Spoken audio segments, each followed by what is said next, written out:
If I could have committee members come to your desk. All right. Good afternoon, everyone. It is Thursday, March 5th, 2026, and this is a bill hearing of the Ways and Means Committee. I am Vice Chair Jessica Feldmark. Chair Wilkins will be joining us after she finishes presenting a bill in another committee. But we are going to go ahead and get started. First up, we have House Bill 1580, and Mr. Bridges, thank you so much. And if you want to bring your panel forward, you can go ahead and get started.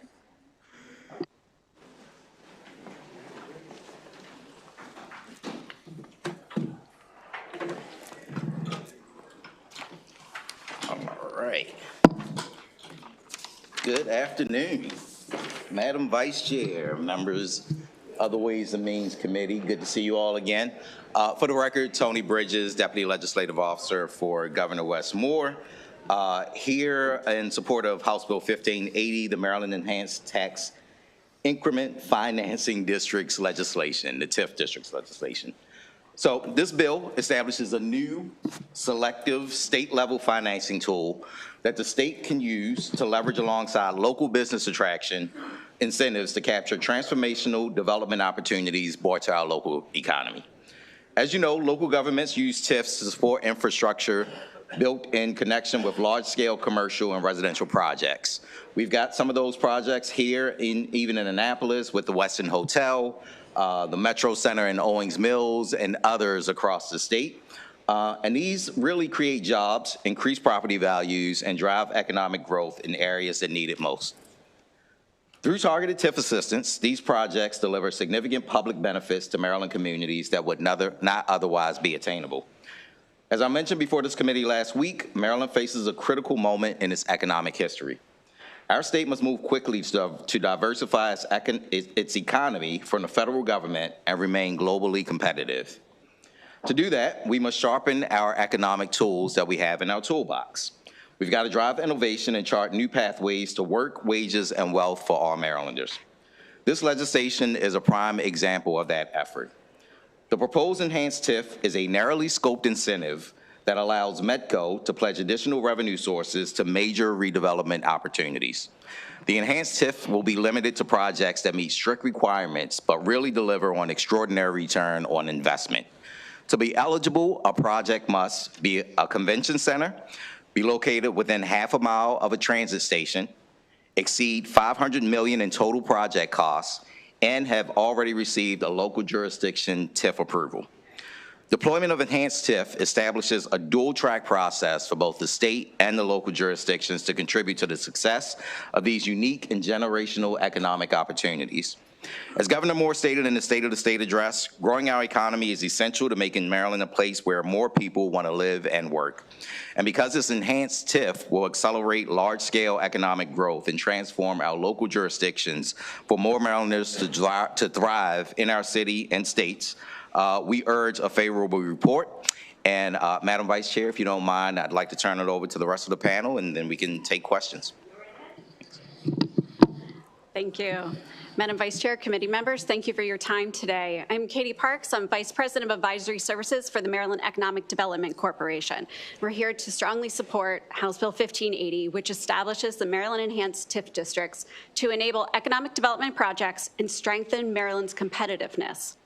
Medco is a special purpose economic development corporation that serves the real estate development and financing needs for government, industry, nonprofits, and universities. And over the last 4 decades, we have issued nearly $9 billion in revenue bonds, with $1 billion alone in fiscal year 25 supporting projects including infrastructure, education, housing, workforce development, climate resilience, and recreational facilities. We believe House Bill 1580 provides a clear and commercially viable framework for enhanced tax increment financing by authorizing Medco to issue bonds for major development projects and permitting the state to pledge incremental state sales and income tax revenues to support these financings.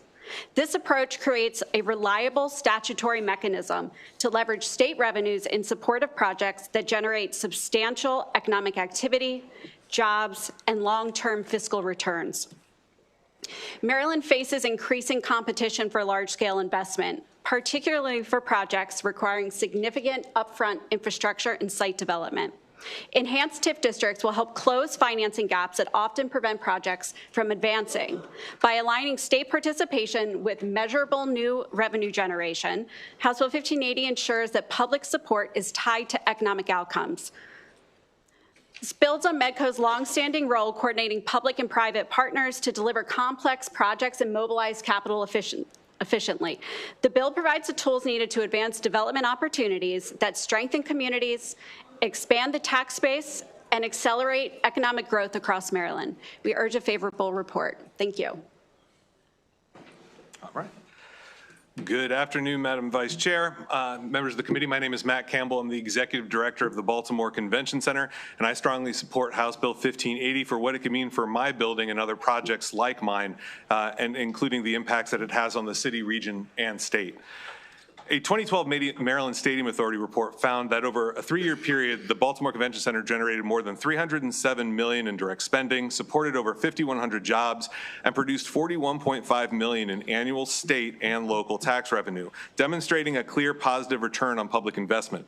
On average, the state's return on its annual operating support of the BCC has historically been approximately 4-to-1. Few public investments deliver that level of performance.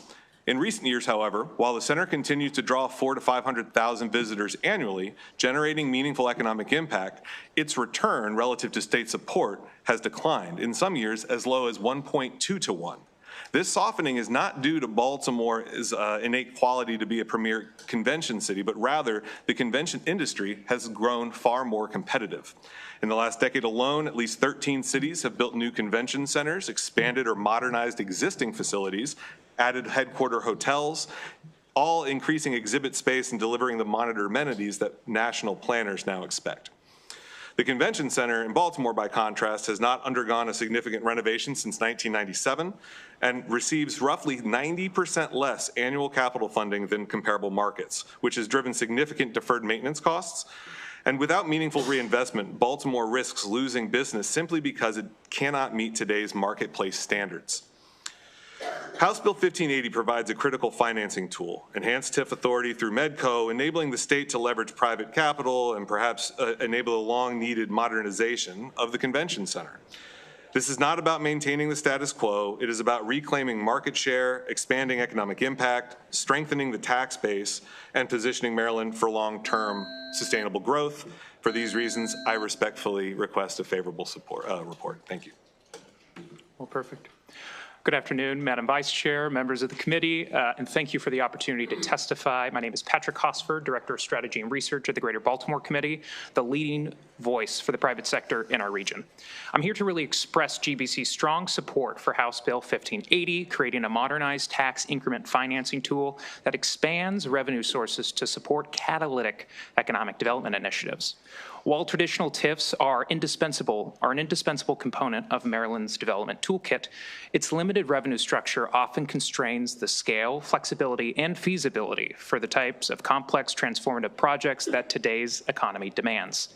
A next-generation TIF model that responsibly and systematically incorporates additional increment revenue streams, is essential to closing persistent financing gaps that reduce development risks and accelerate private sector investment. This need is especially acute in downtown Baltimore, where structural depreciation and underuse stymie our region's most prominent economic center. An enhanced TIF could allow the scale of funding required to advance catalytic projects downtown and in other existing or even emerging economic centers throughout the state by enabling infrastructure and other public improvements, coordinated district scale investments that are essential to long-term performance, and more effective leveraging of private capital, helping developments move projects along. This bill is vital to our regional competitiveness, and if Maryland does not equip its jurisdictions with comparable tools observed throughout our nation, we risk losing investment to places that can move more quickly and assemble more capital more flexibly to support these large-scale redevelopments. With appropriate safeguards and local oversight already in place, and expanded TIF tools can responsibly align public and private interests around shared goals of economic growth and long-term fiscal health health in the Baltimore region and throughout the state. We respectfully urge you to issue a favorable report. Thank you for your time. Thank you. Impeccable timing. Okay, thank you all for your testimony. Looks like we have a few questions, starting with Delegate Miller. Thank you, Madam Chair. And thank you for bringing the bill. I'm just curious, you mentioned jurisdictions as in plural. Which other jurisdictions would be, could qualify under this? And if you could talk a little bit about, especially the $500 million in total project cost, what are you talking, like for a whole specific area? Like, can you describe a little bit more about what we're talking about here? Yeah, I'll let Katie talk through the specifics of like the area and the total cost. But when I said jurisdictions, what I meant by that is we already have local jurisdictions that have TIFs. And so this is, of course, for us enabling legislation that will allow those local jurisdictions, assuming that they meet those same sort of criteria that we have established in this bill, to also have sort of dual allowing them to also be the ones to move forward. They've got to give us the permission first in order for the state and Medco to actually move forward. And so there's a dual process in terms of how these actually move along. And so as long as there's a local TIF jurisdiction, then they can take full advantage of what we're calling this enhanced TIF. Correct, and I understand that, so I'm just curious of what other jurisdictions around the state would qualify with the parameters that are set here. That's what I'm curious about. Sure. If I may, yes. So one of the qualifying criteria is proximity to a transit station. So we would see a number of communities outside of what we've heard, some of the projects in Baltimore City and Anne Arundel County and Montgomery County and Prince George's County and such would qualify based on the transit station. The bill also outlines that either a project or a plan could qualify, and that would allow for an aggregation of properties in an area to create a larger development district. So it increases the ability for sites to qualify based on the $500 million investment, and that would be a combination of private and public contributions. Okay, so there are places like in Anne Arundel County where that could meet the $500 million in a project or plan costs that have the convention center and everything else? Sure. So the convention center is one of the criteria, but it isn't required to have a convention center. Okay, it could be either or with the convention center. And there's no like mileage, square foot. It's like a whole region or district that can qualify. It's not just the project, but it could be the area around it. It can be the area within a district.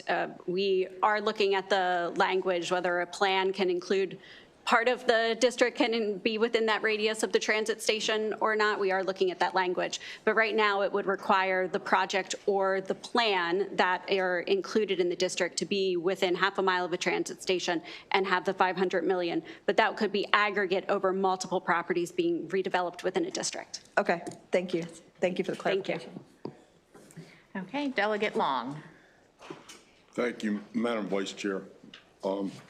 Question I have for you, we did a TIF, I believe it's called Water's Edge. I'm not sure, but it's right there at Hanover Street. Are you familiar with that project? I'm not. We did a TIF with that, and unfortunately right now, from what I understand, it's a ghost town. A lot of money was spent. Actually, if I understand, the developer actually walked away, I'm not sure. But that's one of my concerns, is just to make sure that we invest in something like this, that we're going to get a return on our money. So, Yes, understood. And I do believe we can solve for that in the packages, the underwriting, and the credit packages that get put together to ensure that there is a level of confidence that a development is going to advance as estimated in order to support those bonds. right, well, the development advanced and it was built out. The problem is it's a ghost town. Nobody's utilizing it. You have a mixture of residential and stores, and it's a ghost town. It's a shame, it really is. Nice project, thank you. Yeah, thanks. Delegate Polakovich-Carr. Thank you, Madam Chair. Thank you for the bill. Appreciate it. It appears to be pretty narrowly targeted, so appreciate that. I was trying to look through the bill quickly, but I don't know if I saw this in there. Can you just talk to me about what is in the legislation about reporting. So should this authority be used, what kind of information would be sent to shared publicly or sent back to the General Assembly? Yes, absolutely. So flexibility has been created in the legislation to establish guidelines in the process that we would use for calculating revenues that would come forward for state approval, issue bonds, and same thing with reporting. Once, if the legislation are to pass, we would establish a package that we would come back and share around how revenues would be calculated and what reporting would be provided. Okay, thank you. Thanks. Delegate Young. Thank you, Madam Vice Chair. And I do share some of Delegate Long's concern about what's happening on the peninsula. But that being said, I think, at least as it pertains to what I anticipate is the goal for here in Baltimore City with this, we're talking about more around that convention center, which is a ghost town to a certain extent now, but that I think this could have a positive impact. Matt, can you talk to us about, and I think some of the folks from AFSCME came through and talked to us about what the current state of the convention center is and the impact that it's having on them and around the convention center. Could you talk to us just about, from a workforce perspective, what you're hearing, and also from an infrastructure of the building right now, what is going on with the facility? Absolutely. Delegate, thank you for the question. The convention center was built in 1979 and expanded in 1997. The deferred maintenance of a building that size really requires a capital program of somewhere between $5 to $8 million a year to kind of keep up an asset that large. We get $400,000 a year.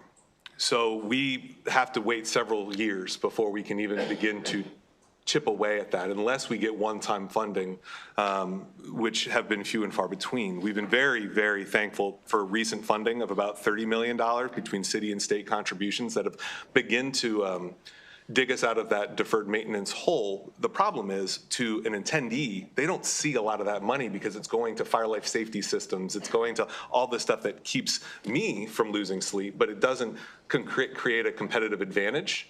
So when you look at our business, the most impactful business at a convention center, between sporting events, local events, are really conventions and trade shows, because that's where you get out-of-state dollars coming and leaving money in our economy.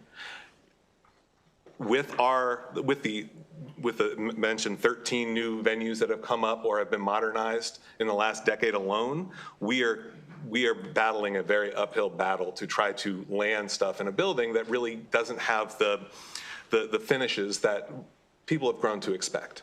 So what we're seeing is a decrease in the out-of-town conventions and trade show pieces, but an uptick in sports and regional activities. So that's why our attendee number roughly stays the same, because we're filling it with a different mix of business, but it's not the mix of business that generates the statewide economic impact.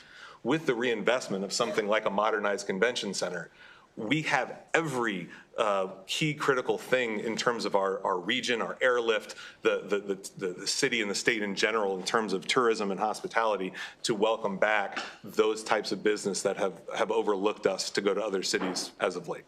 And one quick small follow-up. I mean, I'm thinking about Harbor Place and the redevelopment that should be coming that way. We have another bill that came before us with regard to a rise. I can't remember the specific title. But the convention center seems like that donut hole in the middle that we really need to address. So, but just isn't that so? This bill would certainly be a direct ability to help us fill that donut hole. Isn't that so? Yes, sir. Thank you, Madam Vice Chair. Thank you. And I wanted to ask, I don't know if you've had a chance to see the letter of information we received from the Treasurer's Office, but I have not. Okay. I just want to sort of flag that and ask a couple of questions. So Medco would be issuing the bonds, but it would be pledging the state's revenue, so it would be a state debt and part of our ongoing debt calculations. Now, I see in the bill that it would be, with the approval of the Board of Public Works. So, so I think that partially addresses it, but I just want to kind of get a better understanding of how that engagement will how you see that engagement working in terms of making sure that the state has adequate, control of our ongoing debt obligations. Absolutely. And so Medco is a non-recourse lender, so the debt is only paid by the revenues that are received, right? And that revenue structure looks very different for different projects and different bonds. And so the commitment that would be made is that if those revenues are received, they are captured and they are then available to pay debt service. But it isn't as written unless we were to build in language that created a backstop or some type of guarantee. As written, the state is only responsible for the revenues that are received, not for covering revenues that are not received. That would contribute to the debt service. Revenues received by the state. Revenues received by the state, which would be... which would be pledged. Pledged, yes. Right. And so obviously that impacts yes. other calculations, right? So right. I think the concern is really about sort of engaging with the Treasurer's Office and the Board of Public Works and making Absolutely. sure that, that they're included in that decision-making and engaged in some level of control and oversight as it impacts other debt implications, right? Absolutely. We would see that as a very collaborative working relationship. Part of why that was built in is so that it could be all or a portion of incremental, right? So increase in future tax revenue based on the development. And there would be an opportunity to kind of review and then make a decision to approve that. But we would see a very strong collaborative relationship to make sure that everyone is comfortable and how that information is being calculated and the projections related to those revenues. Okay, thank you. Any other questions for this panel? Okay, seeing none, thank you very much. Thank you. We do have a couple more folks signed up to testify. Charlotte Fleckenstein and Otis Raleigh.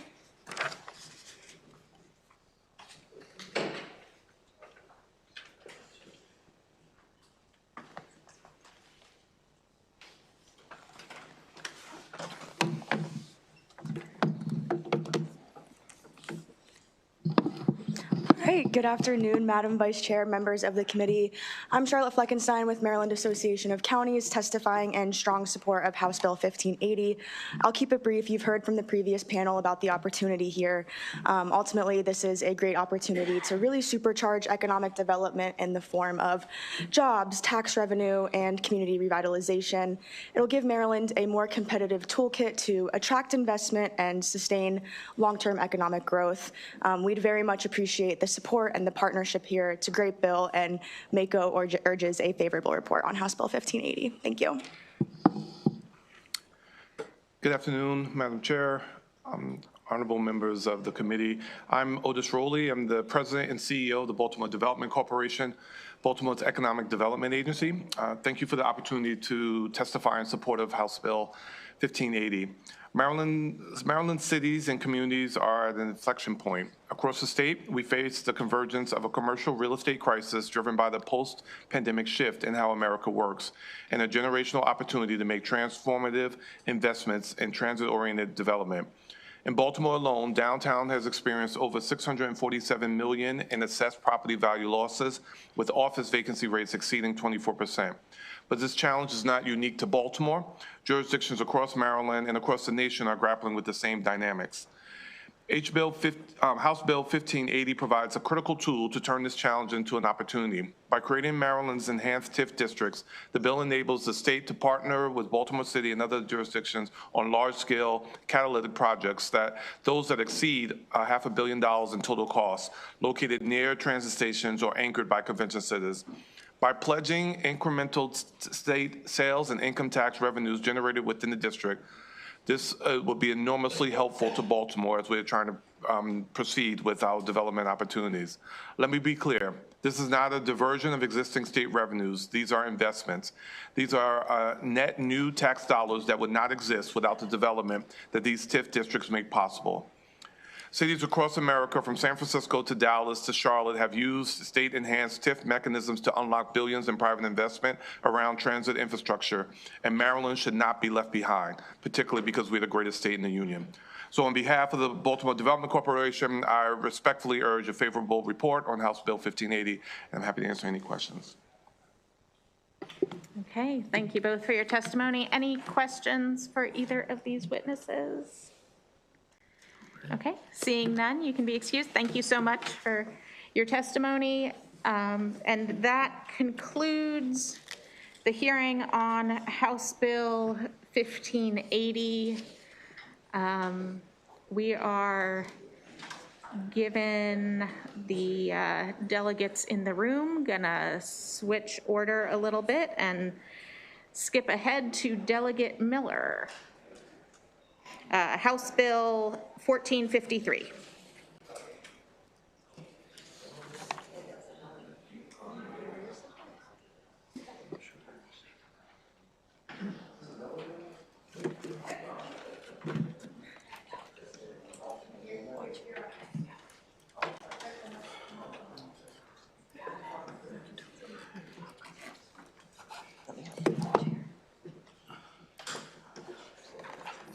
Are you good? Okay.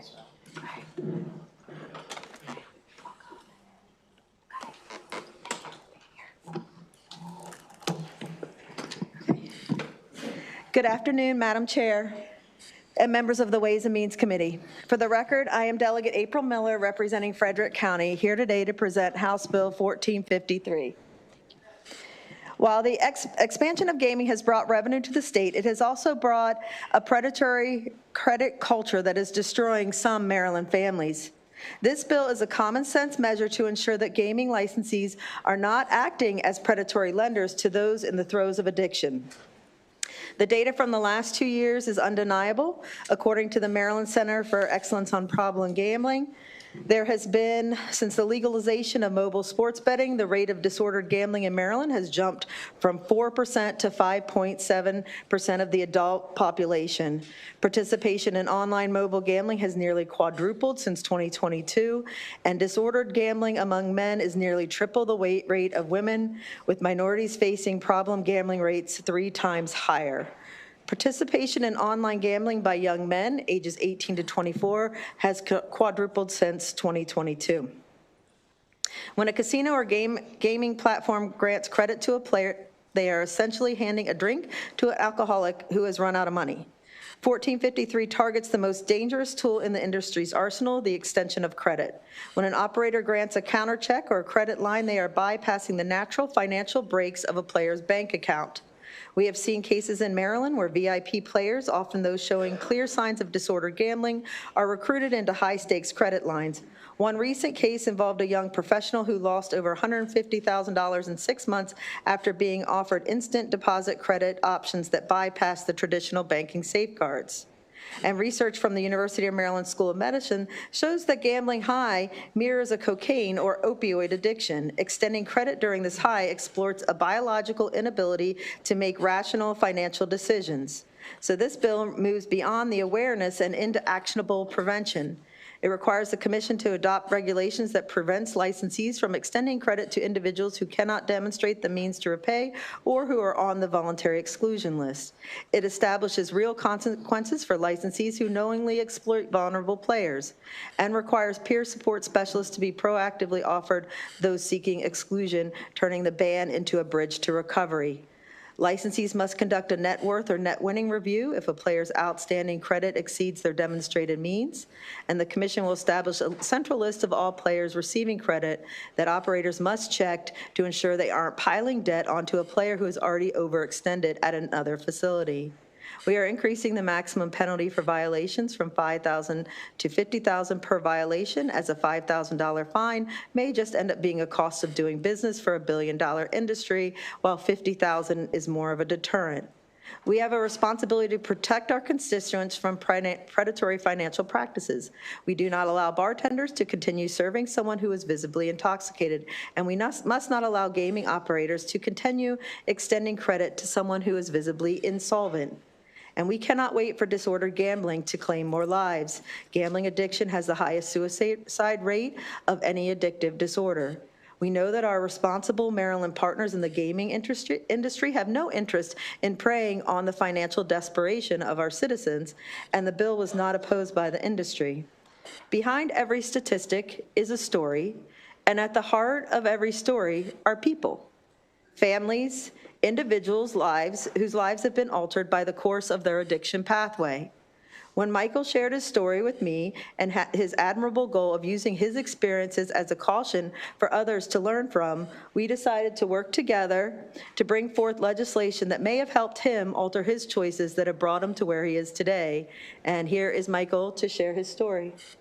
Thank you, Delegate Miller. Good afternoon, Madam Vice Chair and members of the committee. I'm here to testify in support of House Bill 1453. My name is Michael, and I am a 69-year-old severe gambling addict in recovery. In 2002, I started a business from nothing and eventually turned it into $5 million in annual sales. A casino granted me a $2 million credit line based on my net worth of $7 million at the time. After my net losses exceeded that amount, my credit line remained open, and I began drawing client funds illegally from my business. Even at that, I could not stop gambling. It became more important to play than to win. All in all, I took millions from my clients, and my company was recently sold in bankruptcy for less than 10 cents on the dollar. My actions harmed my clients, my employees, and my business partners, not to mention the shame, humiliation, and hardship that I've caused my family.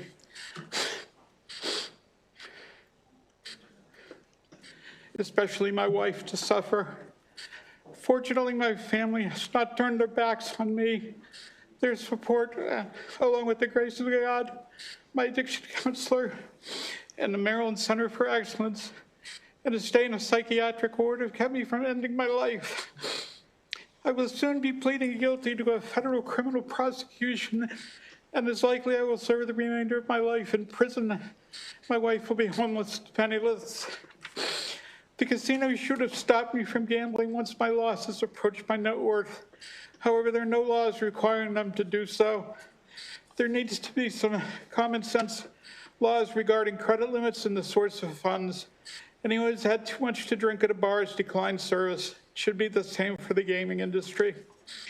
After my losses exceeded my net worth, they had to realize that any additional losses would have to be funded by some illegal activity.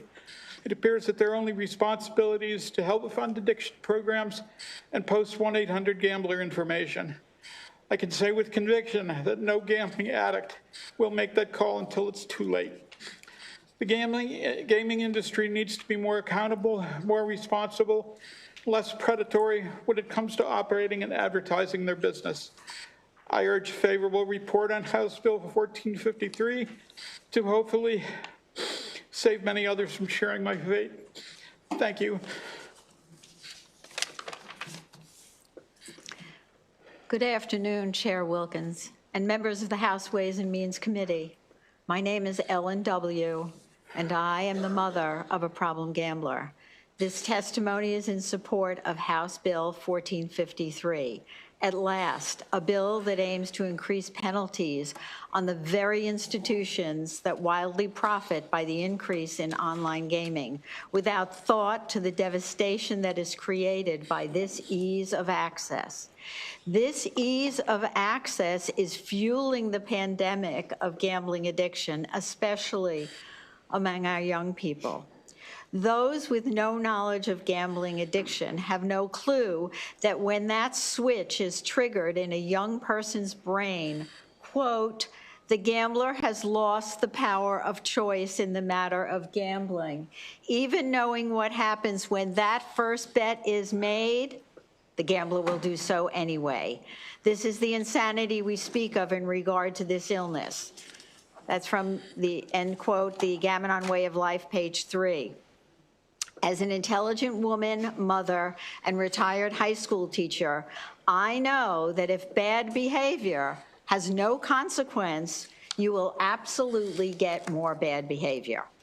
With respect to penalties, breaking the law must have penalties which decrease the occurrence of bad behavior, which is incorporated in this bill.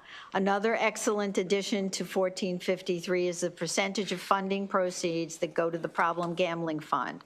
1% of fantasy competition proceeds and 1% of sports betting proceeds. For me, this is a no-brainer, as the number of young gamblers is increasing exponentially. Maryland will need to serve more gamblers and more family members than they presently do.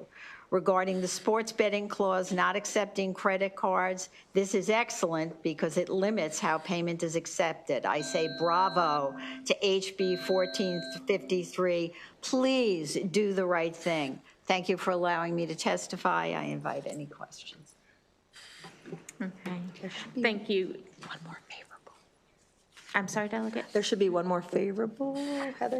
Yes, Heather Eshelman, come on up.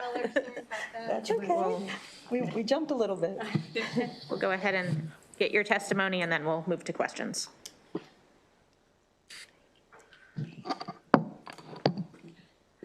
Hello, Ways and Means Committee. Good to see you again. Heather Eshelman, the Director of Operations at the Maryland Center of Excellence on Problem Gambling, and I appreciate Delegate Miller introducing this bill. Everything in this bill we are favorable of, we are encouraging, and we agree with. Just a few points. I think you all know our calls for help have really increased since sports betting. And we used to get about 2 calls a day for help on average. Now we're getting 3, and that's just a comparison from last year. So we are having trouble meeting the demands to help those that are calling in. The other thing is I got 6 calls from high schools this week to come out and present. That's never happened before. I make it a couple a month. So this is like, it's Problem Gambling Awareness Month, so maybe they know that. But it's really taking off that we're getting more calls from schools and colleges. The advertising, our kids are seeing it. I actually have a 17-year-old at home. He's like, Mom, please turn the TV off. I'm sick of seeing all these commercials about gambling. So our kids are seeing these commercials. It's encouraging them to be enticed by gambling activities. And I think that's kind of all I wanted to touch on is really the increase in funding. Obviously, I appreciate Michael being here and Ellen. Their stories are so important to represent. I cannot do that. I don't have someone in my family that's in recovery or a person that I'm supporting. But the center is here, and if you all have any questions, let me know. Okay. Well, thank you again, Delegate, for bringing the bill, and thank you all for your testimony. We'll start with a question from Delegate Polakovich-Carr. Thank you, Madam Chair. Thank you, Delegate Miller, for this bill, and thank you to your witnesses for sharing your personal stories. I think testimony like that is always very helpful as we're considering legislation. Delegate Miller, I wanted to just let you have the chance to respond. I don't know if you've seen the informational testimony from the lottery. So one of the issues they raised was about the Public Information Act. That seems like an easy fix, like we could just add that into the bill, but I don't know if you want to elaborate on their point there. Yeah, I'm happy to amend it to cover that. Okay, yeah, that does seem like an easy fix. Yep, exactly. And then in their second page of their testimony, they're saying that the bill is duplicative. I'm not familiar with what the lottery does or doesn't do right now. They're saying that there's something called a casino credit bureau and that they're already doing these checks, but I haven't heard about any of that before. Do you just want to maybe help me understand better, what's the issue now in terms of what is or isn't the lottery doing? Right. And they already do have some of the protections. I don't think they provide all of them. So happy to put the bill through their tests, but when we were drafting it, that never came to light that it was duplicative from what they were doing. Okay, so. Yeah, that is interesting, and like I said, that's not something that I'm familiar with either that they're currently doing. So I'm sympathetic, I think, in terms of let's make sure that we're doing everything we can on the state side. So thank you. Yep, thank you. Thank you for the question. Okay, Delegate Buckle. Thank you, Madam Chair, and I appreciate that, and I think shared some what Delegate Polakovich-Carr was talking about. I'm not sure that they did this in terms of confirming essentially, and I feel terrible for you, sir, and I'm sure you feel terrible when you express that. How do we determine, how does the agency determine, how does the casino determine what your net worth is? That to me is the key question. So, I think that some of the things, Delegate, you have in the bill about, can't take a sports wagering bet, a single bet in excess of $100,000. That may make some sense. I mean, I can't imagine anybody betting $100,000 on a single game, but there are very, very wealthy people in the world that do these kind of things. The credit card, I think we all want to minimize credit cards. Maybe we could work that down to a minimum. You can't put more than a small amount on credit cards, and if you lose, you can't continue to do that. But how do they determine what you're worth, so that they can say, hey, you've lost $250,000 here in the last 3 months. I can't let you play anymore, as opposed to somebody else, and I find this crazy. I don't live the 1% lifestyle, but somebody might lose $250,000 and say, well, I'm actually worth $12 million, and I really don't give a damn. It's my money. How does the agency be able to track that in real time? It's a very simple process, which is actually too simple. When you apply for a credit line from a casino, and I've only been casino gambling, so I'm assuming that it's the same with all gaming credit lines. You're asked a number of questions as far as your job is concerned, et cetera, your banking information, and your net worth. However, they don't vet that, because when I first applied for it and I put my net worth at $7 million, which was accurate, they gave me my credit starting later that day. There's no possible way in the world they could have vetted the fact that my net worth was $7 million in that short of a period of time. So in my mind, they're not progressing that information to its logical conclusion, that somebody is worth X dollars. So you're looking for a way to say, hey, it's a self-reporting mechanism predominantly relating to credit, as opposed to someone who comes in and says, look, I have cash, or I can make a wire transfer. Unfortunately, people who, I'm sure you've dealt with, people that have these gambling addictions, they might have access to funds through a wire transfer, or, my half of my life savings is in a securities account, I dump it into the next bet. They wouldn't be affected because they wouldn't be playing on credit per se. Right. But how do they, I want to get to a way where we can help you do this. How do they, on a real-time basis, as weeks go by, you're probably right, nobody checked and confirmed your credit within, an hour or two. But let's say you had $7 million, your net worth was $7 million, you kept playing. How do they know 2 months, 3 months, 6 months, a year down the line what your net worth is then? That maybe you had business downturns, ups, downs, you won money in another casino. How do we do that? They don't know what adjustments are made in your net worth, except what they could subtract from your losses in the casino. Now, how do they track the losses? They track wins and losses very specifically, because you're given a player card which has a unique identification on it. And I don't know what the requirements are for them to keep the records, but we gaming people have to file a tax return at the end of the year. So, gamers such as myself kept our own records, but the casinos have to keep them too, because they have to file corporate tax returns. So they have to know what's coming in and what's going out, and the fact that they can track it on a player-by-player basis.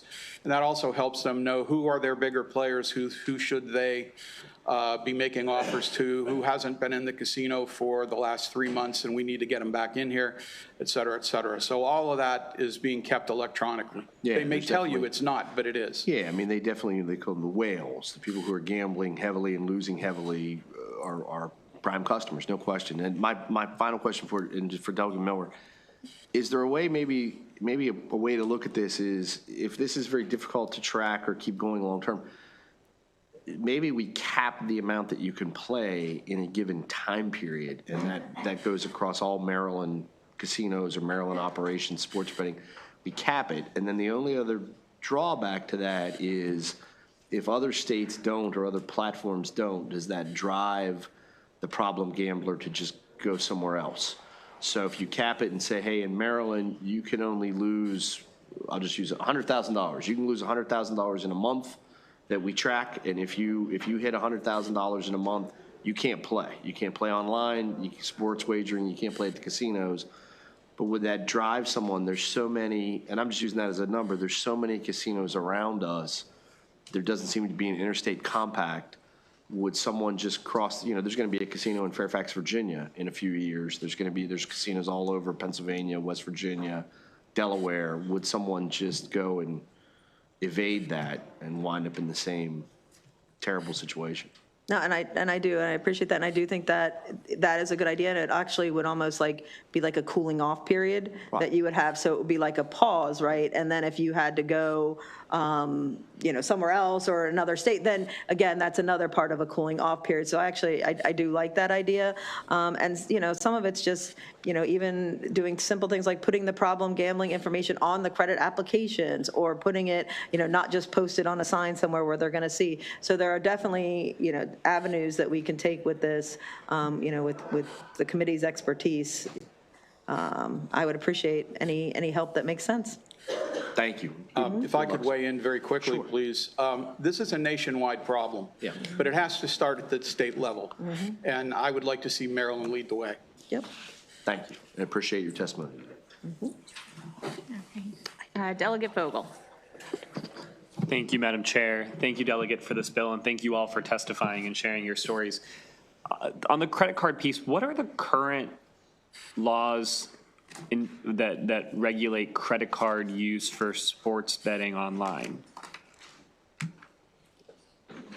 I don't think there are any that I'm aware of. So you could right now go on FanDuel and bet $50,000 on your credit card. What are the current restrictions? They're shaking their heads no. I'm sorry, I'm not a There's regulations. That Can I- no- George. Can I throw something out there? The bank, please, yeah. I don't know about credit lines and credit cards, but I know problem gamblers, okay? They're going to find money. It doesn't matter what they have to do illegally to get it, they're going to get it. Okay. No, I asked, so it does seem like there's some regulation in place, but this would be codifying that. I think that's important. On the issue that Delegate Buckle was just getting at around credit lines, when we have these conversations and the other side of the argument, when they come in and they share their perspective, they often say that it makes the betting experience better, right? Some of these looser regulations and protections. How does opening up these massive credit lines, does that in any way improve the player experience at a casino or online? It's basically a convenience. For example, if you were to go out of state or maybe take a weekend and go someplace to gamble, and you were a gamer like I was, who would, potentially go through $500,000 in a session, you can't carry that kind of money with you. And you can't get it from your bank account, because it's the banks that actually put the restrictions on how much money you can withdraw for anything, not just for gambling. So it makes it convenient, but it also makes it very dangerous. You don't see the money. It just automatically appears, it seems. So that's really what the problem is. It doesn't make it better. It actually makes it more dangerous. And right now, and to Delegate Buckle's point, right now, if you wanted to go on a vacation and put down, $500,000 in a credit line once, you could do it, but you could also go back and put down another $250K the next day, and another $500,000 2 days after that. There's no restriction on how many credit lines you can open? No, you would get one credit line per casino per se, but instead of continuing to open credit lines, say for example, if you have $200,000 and you use it all up, you have to pay them the $200,000, but then your credit line is extended out to what it originally was. So if you lose $2 million, as I did, and then I paid $2 million, right, I still had $2 million worth of credit. And it's a no-brainer for the casinos to issue this, because say for example, if they gave you $200,000, you lost it and you didn't pay it back to the casino, they're out nothing, because you gave it back to them basically in your gaming loss. Got it. So they Okay. have there's really no downside for the casino to do this. Okay, understood. Thank you. Thank you. Delegate Young. Thank you, Madam Vice Chair. Just putting on the record for everybody because the question was asked. It's Maryland Code, it's Maryland Code 36.10.13.28 use of credit, which prevents the use of credit cards or electronic transfer of funds from a credit card for use on a sports wager. Isn't that so? Yes, thank you. Thank you, Delegate. Thank you, Delegate. Any other questions for this panel? Okay, seeing none, thank you all very much for your testimony. That concludes the hearing on House Bill 1453. And next up, we are going to go to House Bill 1279, Delegate Ruff.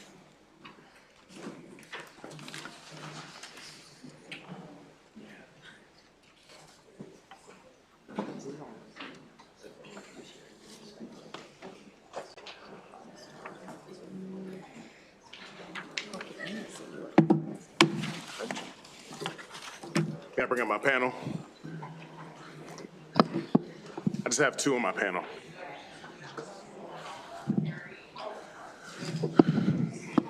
Thank you very much. Good afternoon, Madam Chair Feldmark, and to which seems like the most active committee in the House of Delegates, the Ways and Means Committee. Good afternoon, colleagues. I am Delegate Malcolm Ruff from the 41st Legislative District in Baltimore City, here to present to you all House Bill 1272, the Catalytic Revitalization Project Tax Credit Alterations Bill. I'm trying not to do what Delegate Edelson did on his and say authorizations. But we do have very similar bills. I will say from the very beginning, not to throw any shade at his bill at all. Actually, we were in talks about potentially combining our bills. So they're very similar. So I know you've already heard similar testimony about this awesome tax credit that can really help us attack the main goal, which is the 100,000 housing unit shortage in the state of Maryland, which is measurable, visible, and deeply consequential for the residents of our state. It's a gap that continues to drive up rent, home prices, and the cost of living for working families. We have to be serious about affordability, and I know that's one of our focuses this session. And so we have to be serious about our housing supply. This bill strengthens and modernizes under the Department of Housing and Community Development code, the Catalytic Revitalization Project Tax Credit. It's one of the most important tools for transforming underutilized or distressed properties into vibrant mixed-use developments that include, in this bill, workforce housing. It does three things. It improves the functionality of the existing tax credit. It expands eligibility and clarifies how the credit may be claimed. And it removes barriers that currently limit the number of catalytic projects that can move forward. And this is how it does it. It expands the provisions of the current law to transit-oriented developments. It expands the amount of the tax credit that a developer may take advantage of from 20% to 50% for initiating a workforce housing project, meaning that that means that 20% of the residential units produced are dedicated to workforce housing units. It also increases the aggregate amount of tax credits that can be issued by DHCD from 15 million to 30 million and accelerates the authority of the department to issue the credits each year instead of every other year. And just to reference Delegate Edelson's bill, we're certainly willing to go up to the 50 million in tax credits that he asked for in his bill. The last thing it does, it actually creates a self-contained sunset to the TOD expansion portion of this tax credit alteration once the state has achieved its housing production goal. So colleagues, the catalytic redevelopment is exactly what the name suggests. These are the types of developments that revitalize struggling corridors, bring jobs and economic activity, and produce desperately needed housing, often on sites that have sat vacant or underutilized for decades. Without state participation through programs like this tax credit, many of these projects simply do not happen. The status quo right now is unacceptable. Empty buildings that I see in my district and across Baltimore City and across many areas of our state, stalled redevelopment and missed opportunities for housing and economic growth. But when the state partners strategically with the private sector, something powerful can happen. Blighted properties can become thriving neighborhoods, vacant land can become housing for working families, and distressed communities can become centers for opportunity. We cannot close this gap without activating every responsible tool, and this includes the catalytic redevelopment incentives that this alteration unlocks. It strengthens a proven program, encourages investment in communities that need it the most, and helps the housing supply that Maryland families urgently need. And so for these reasons, I respectfully ask for a favorable report on House Bill 1279. Thank you, and of course, I would like to include my panelists, and I'm welcome to any questions after they've finished their presentations. Good afternoon. I would like to thank the committee, thank Delegate Ruff for being able to speak on House Bill 1279.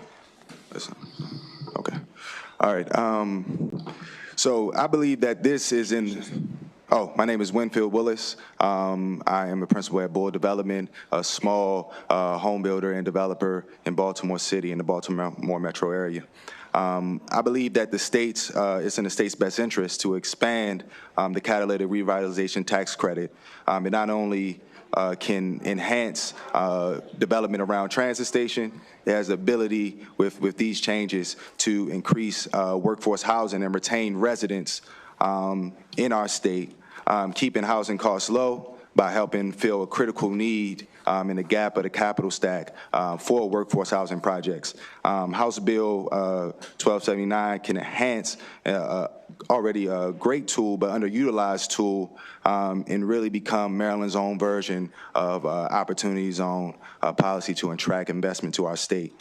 As a small developer and home builder focused on communities co-located in transit, we see on the ground level the need for workforce housing. As an antidote for me as a young man, this is also an issue that I'm dealing with personally. And Maryland has experienced out-migration of workforce population to adjacent states like Pennsylvania, Virginia, other states like Florida, North Carolina, and Texas. And we do a great job at producing a lot of luxury and deeply affordable units that get tax incentives and grant dollars, but we do not do a good job of doing it for workforce housing units that are needed. And with that being said, this would allow for a person like myself and a small business like myself to compete with larger institutions, larger well-capitalized developers. So that with that, I would like to request a favorable report for House Bill 1279. Thank you. Thank you. My name is Malik Jordan, and I am Senior Vice President at Walter Cooper Companies, a national affordable housing developer here throughout the country, and primarily the East Coast. And who I am is a Baltimore City resident that grew up in Baltimore's inner city's neighborhoods. I'd like to think my testimony here today presents both sides and presents both identities that I just stated. As an affordable and workforce housing developer that believes in mixed income communities, I am penalized, meaning my projects become less feasible when I try to include workforce populations at 60 to 100% AMI. Funding, such as low-income housing tax credit and other funding from municipalities, are what we call race to the bottoms, meaning the lower the income brackets or the lower your AMIs, the better your housing financing projections and feasibility. I get it. I'm a Christian, and I always ask myself, what is my service to the least among us? However, if we are to create mixed income communities that grow Maryland tax base and support small local businesses, we need funding for what's been called the missing middle. This is funding geared towards ensuring that workforce housing for populations with higher AMIs, such as 60 to 100% AMI, are calculated in neighborhood revitalization. The catalytic revitalization tax credit not only accomplishes this goal, it does so in a way that builds off of Governor Moore's 2024 Housing Expansion and Affordability Act by investing in transit-oriented developments or developments that are within a half a mile of transit-oriented development. At its core, House Bill 1279 and the catalytic revitalization tax credits are a workforce retention and economic development story. I urge a favorable report for House Bill 1279. Thank you. Okay. Thank you, Delegate, for the bill. Thank you both for your testimony. We've got a few questions. I'm going to start with one of my own. On the workforce housing project, that's 20%, at least 20% of the units need to be workforce housing. Is there a time requirement? I only kind of skimmed the bill quickly, so I may have missed it, but is there a time period for which they have to remain affordable at that price point?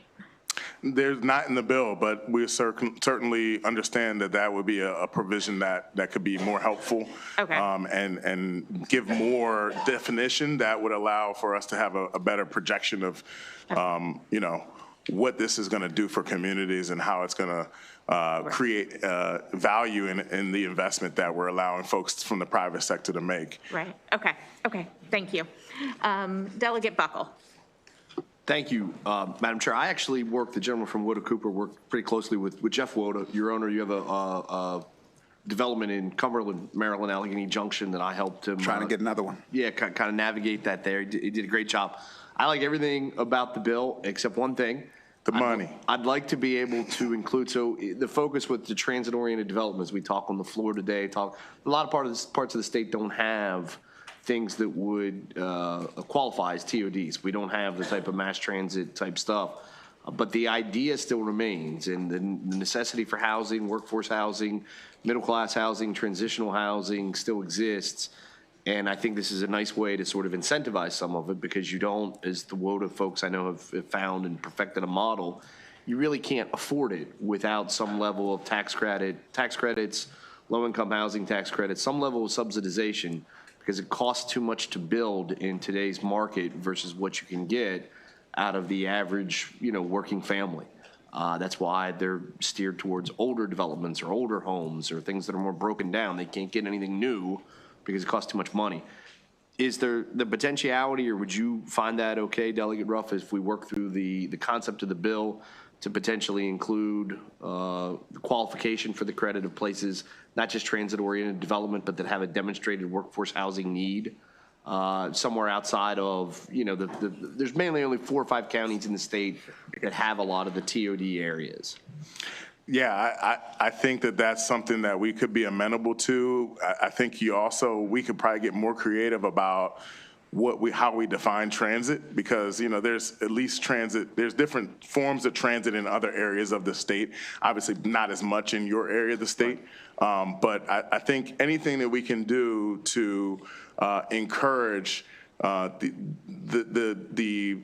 you know, building of new housing near transportation, but also in areas that need workforce housing, certainly is the impetus of the bill.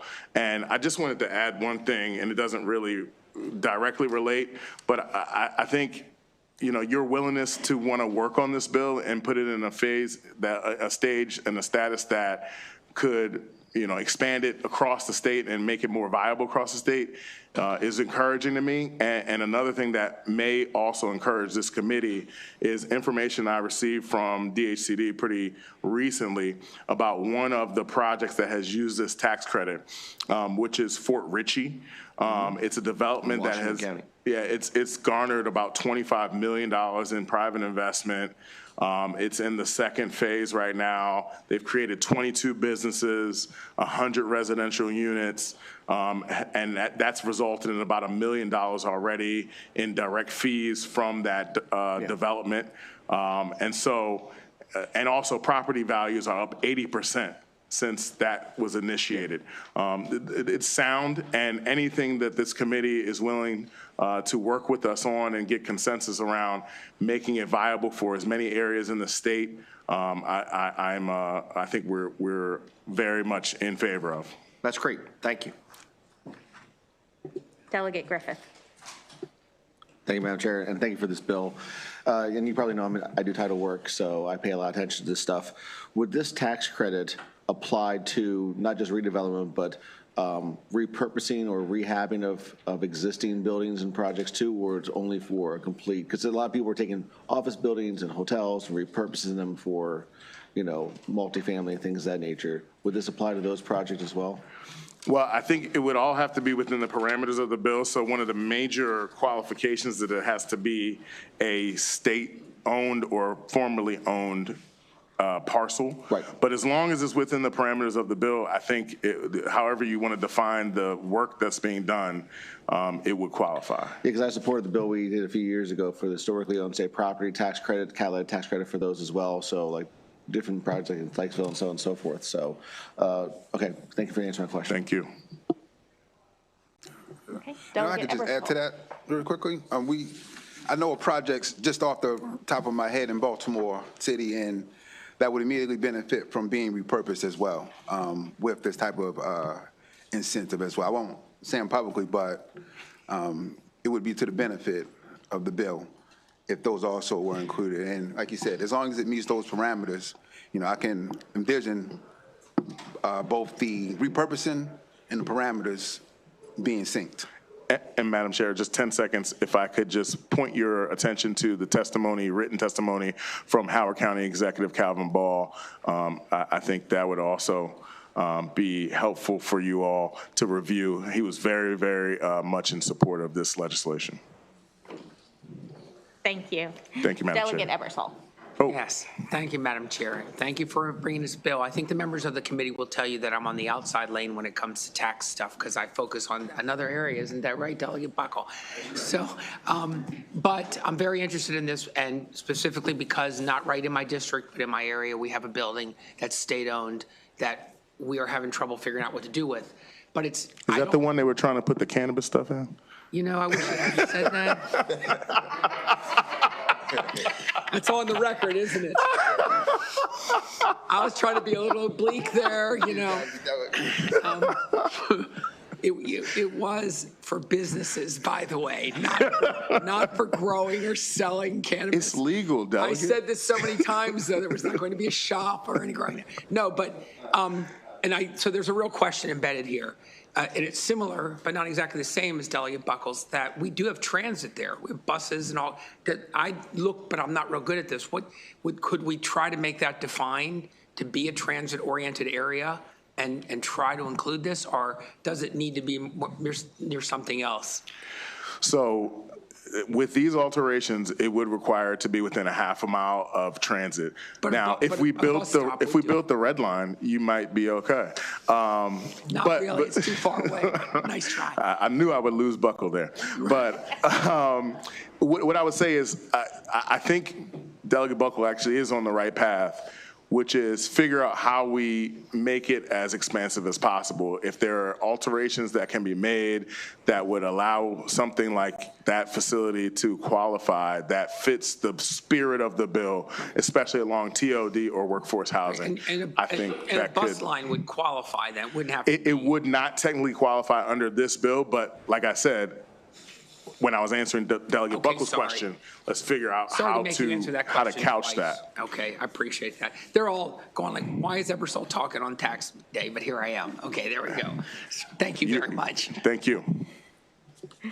All right, Delegate Long. Thank you, Madam Vice Chair.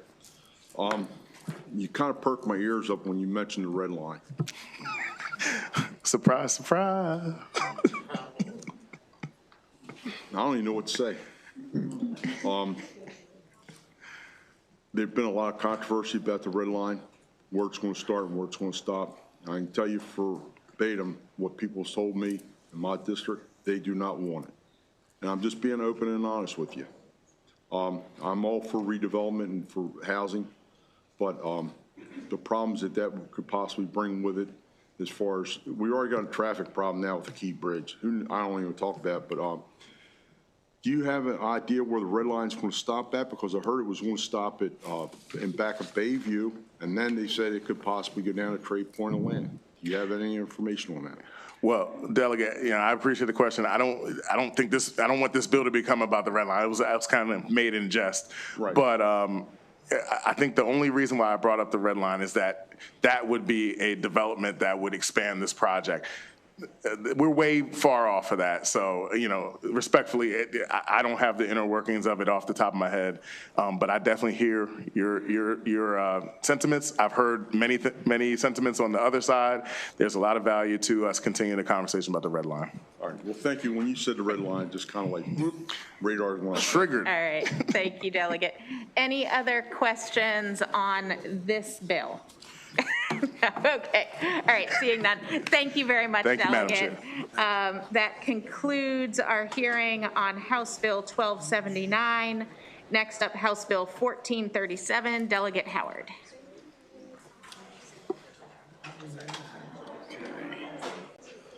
Good afternoon, colleagues.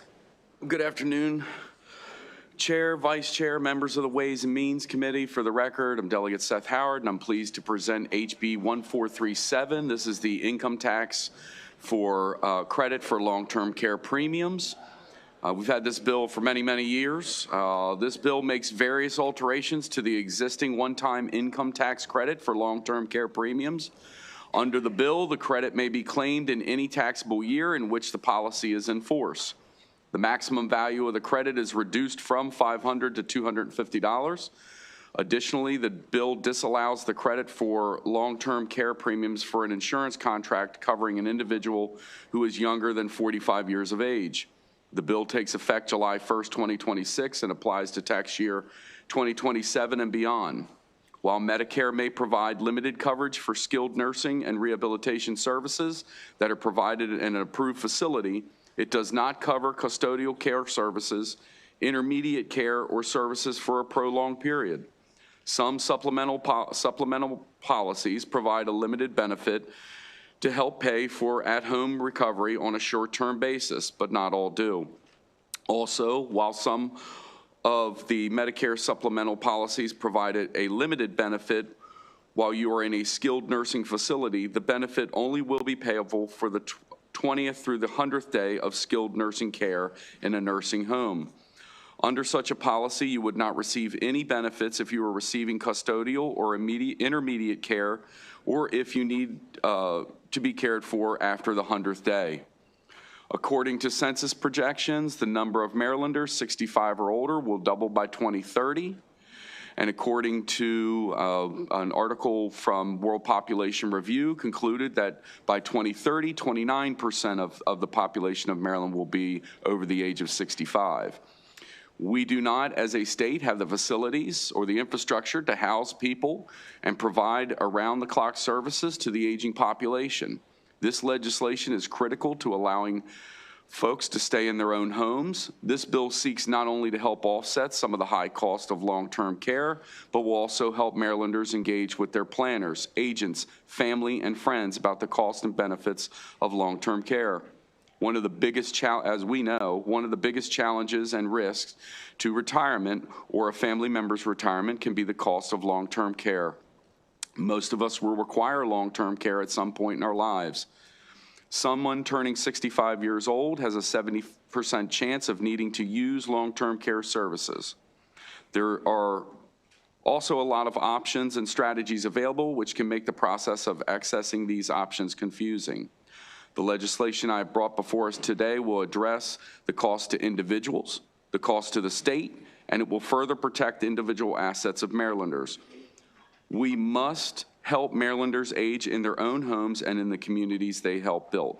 I ask for a favorable report, and with all due respect, we are looking at a lot about affordability this year, and we're talking a lot about tax credits, and we're talking a lot about making sure that people have access to housing and those type of things. And I think that this bill would be part of a holistic solution, quite frankly, for the people.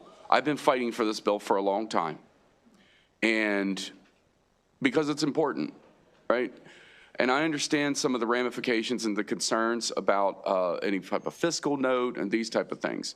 We've really worked a lot on that. I mean, we came down from it was at one time I wanted to make the $500 deductible annual. So I went to, that wasn't going to happen because of the fiscal note. So I went to a $250 annual deduction. Instead of the one-time $500, I've carved out people before 45, and I've also made the bill prospective so it would take place and cover only those that aren't currently covered under LTC after 2027.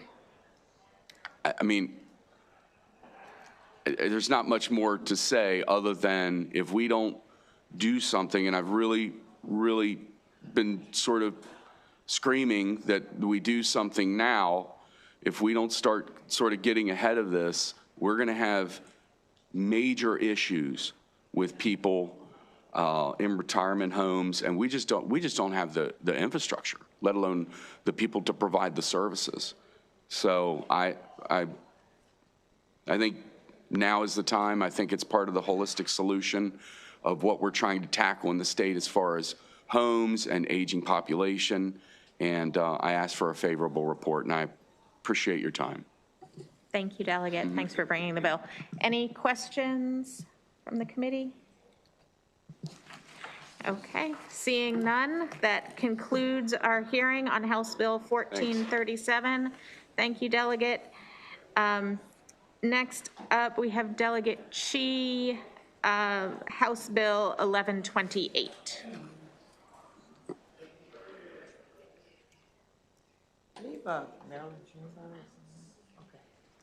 All right, then I guess just myself. All right. Good afternoon. I guess about half of the Ways and Means Committee. Everybody else is presenting their own bills, just like my committee. Great to be back. I am Delegate Lily Chi here. I'm proud to present HB 1128, which is about angel investor tax credit for investments in emergent technologies. Years ago, when I was involved in economic development work, some seasoned entrepreneur asked an interesting question. He said, what is the difference between a successful small business in Maryland versus a successful small business in Massachusetts? And we looked at each other and he said, the difference is a Maryland business is defined by a company that is average $5 million revenue funded by government versus a $50 million small business funded mostly by private investors. Okay, so that's the difference. As we know, with a growing budget deficit, the need for growing our economy, and especially the commercial tax base, is greater than ever. That requires two things from our leaders. One is to remove barriers to doing business in Maryland. The other is to make strategic investments in key growing industries. And as we know, not all businesses are the same. The future of Maryland's economy depends on our innovation economy. We need more businesses that are capital intensive, with intellectual properties, and have limitless potential to scale up and grow. But these businesses usually are high risk and often die in what is called the valley of death as they grow. HB 1128 incentivizes private investments in Maryland's businesses engaged in emergent technologies defined here as artificial intelligence, quantum computing, and cybersecurity, with an angel investor tax credit program. Specifically, the bill would establish within the Department of Commerce an angel investor tax credit equal to 25% of a qualified investment up to $1 million against that individual's state income tax. And of course, establishing a fund of sizable portion, which I hope you won't balk, but we're asking for $25 million. We don't ask for a small amount, okay? Because that's what's needed for us to be competitive with other states. The second is it would establish eligibility criteria in commerce for Maryland investors and Maryland companies, and requires Commerce to develop regs and implementation plan and oversight. And of course, finally, it has clawbacks. That's what's called the economic development, which is how we can recoup the fund if the companies are no longer eligible to receive that. So this bill essentially replaces another one that you might be familiar with, which is called the Innovation Investment Incentive Tax Credit Program, IITC. That program sunsetted in 2025, which is why we need a new program that is more narrowly tailored to just these emerging technologies, not broadly applied to all the innovation companies. We think that will be a much better strategy going forward. We all know Maryland is a national leader in early stage R&D, but not in growing those companies into successful businesses in that space and keeping our success stories. So that is the gap we must fill. It's time to be more proactive and aggressive in driving economic growth. And if the committee believes this is a good idea, good policy, but thinks this is too much of an ask in a year like this, I understand, and you can probably come up with a sensible amount. Any amount is sending an important message that we know where the future is and how we want to invest our limited dollars. I hope inaction is not the solution, or this committee would agree with that. So with that, thank you very much. I urge your favorable report. Okay. Thank you, Delegate, for bringing the bill. We have Grayson Wiggins signed up to testify as well. He came in while you were speaking, so okay, great. We'll hear from him and then see if we have any questions. Thank you, Madam Chair, members of the committee. Grayson Wiggins here on behalf of the Maryland Chamber of Commerce. Apologize for being late. It was in another bill hearing. I would just echo Delegate Chee's wonderful assessment of the bill, and also note that my understanding is New Jersey and Minnesota have enacted similar policies, and in those states, $1 of a tax credit has resulted in between $4 and $9 in a return on investment to the state. And so I'll leave it at that and just say us too. Thank you. Thank you. Any questions for the delegate or Mr. Wiggins? No? Okay. Seeing none, thank you both. That concludes the bill hearing on House Bill 1128. Next up, House Bill 1409. Delegate Ross, welcome to Ways and Means. Thank you. Good afternoon, Madam Chair and Madam Vice Chair, distinguished members of the committee. So as you know, this is a sponsor-only bill, so I'm here without a panel, but there is a ton of important support for this bill, and I would just refer you to the testimony list from all of the really key players in this space are supporting this bill, and I hope that you will join me and support it also. For the record, I am Delegate Kim Ross, Baltimore County District 8, and I'm here requesting your support and a favorable report on House Bill 1409. This is a topic that's familiar to this legislature. We've legislated on gaming funds before, and so I'm here to share with you a new reality that's facing the gambling industry. Gambling has become much more easy to access, especially through mobile gaming and technology. Some people are struggling with addiction to gambling. That's not new. Maryland, as we all know, has steadily expanded the ways that people can access many different ways to participate in gambling and fantasy sports competitions and online sports betting. So we've always, as a General Assembly, tried to make sure that with each expansion, we've included a funding stream to address the problems associated with it. And so that's been happening. When slot machines were approved in 2007, there was a fee assessed per machine that was dedicated to the Problem Gambling Fund. When we expanded to include table games in 2012, there was a fee per table that was dedicated to the Problem Gambling Fund. But we neglected to add an additional and add an effective funding stream with the expansion of the sports wagering and fantasy competition that I mentioned. So that's what we're here to do today. When we legalized sports wagering in Maryland, it specified that any funds that were not claimed 182 days after a wager is won would go to the Problem Gambling Fund.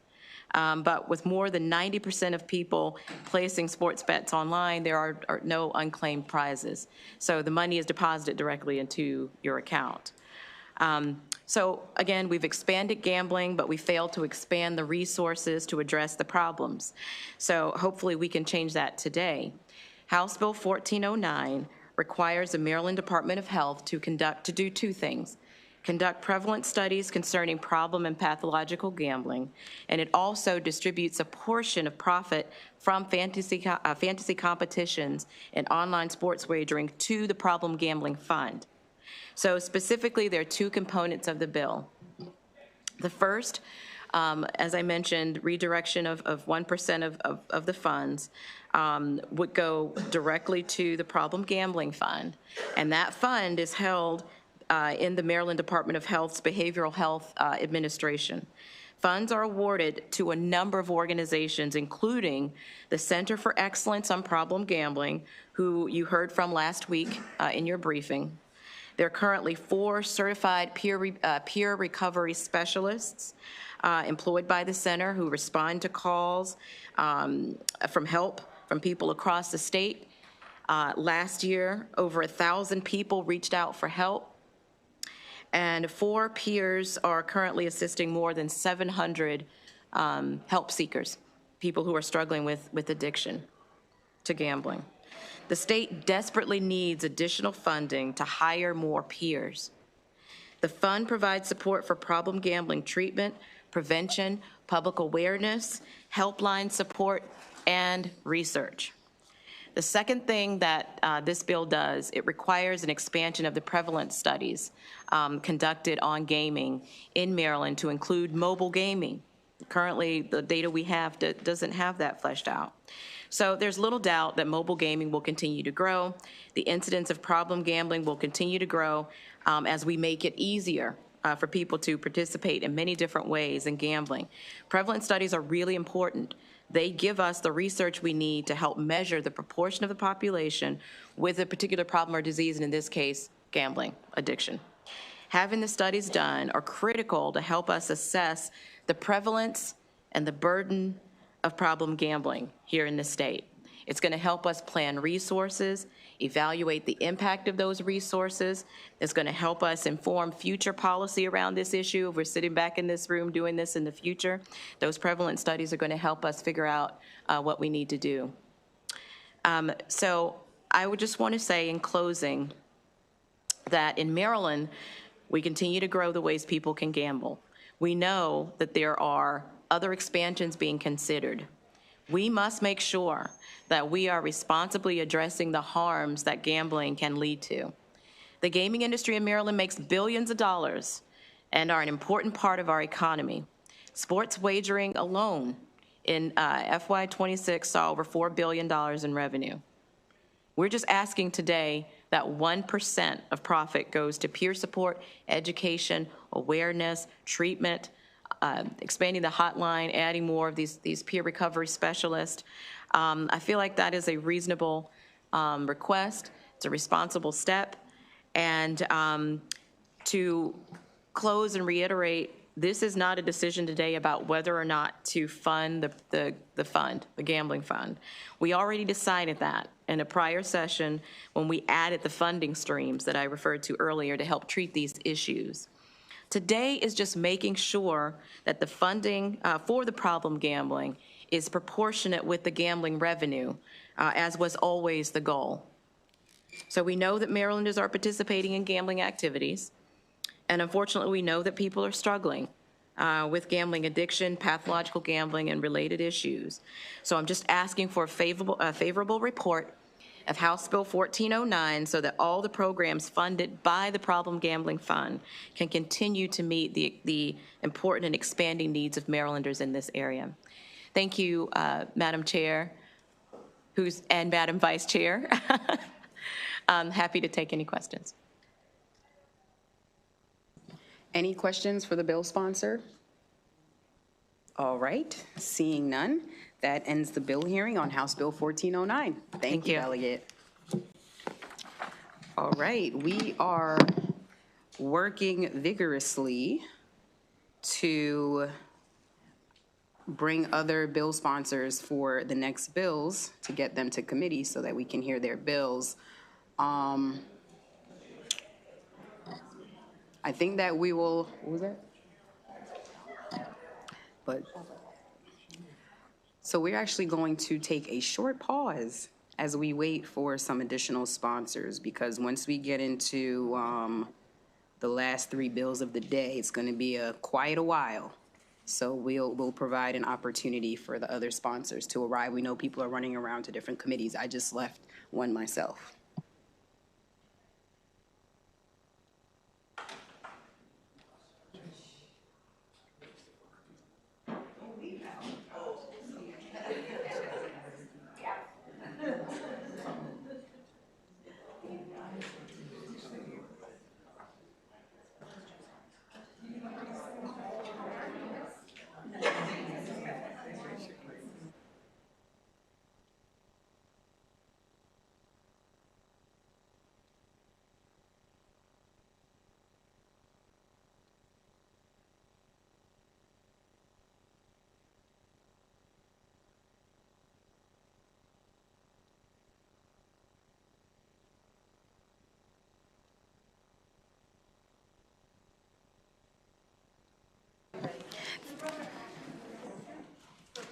Thank you, everyone, for your patience. Just in time, Delegate Chris Fair, House Bill 1240.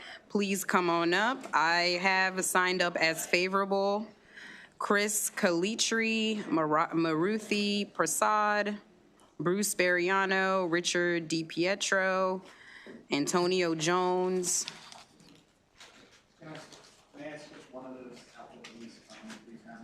I'm sorry, if we can, we'll turn your mic. I wasn't able to hear what you said. I apologize. have signed up as favorable Chris Kalitri. I'm glad to see we're having the same technical challenges in both committees. So if we could switch out one for Elise Cohen, please. Sure, yes. How about if you can call up your panel, that would be great. Yep. Elise and anybody else of whose names you called is fine. So Rich Baldwin, Chris Kalitri, and Richard DiPietro, sorry. I'm getting it so bad at this. Okay. And then we do, okay, and Tony's coming down. Okay, perfect. All right. You can start when you're ready. Thank you so much, Madam Chair, Madam Vice Chair, and members of the Ways and Means Committee. First, a mea culpa, and I want to thank the incomparable George Butler as well for being here from yesterday. So thank you, George, too. The members of the Ways and Means Committee, I'm Delegate Chris Fair, here to present House Bill 1240.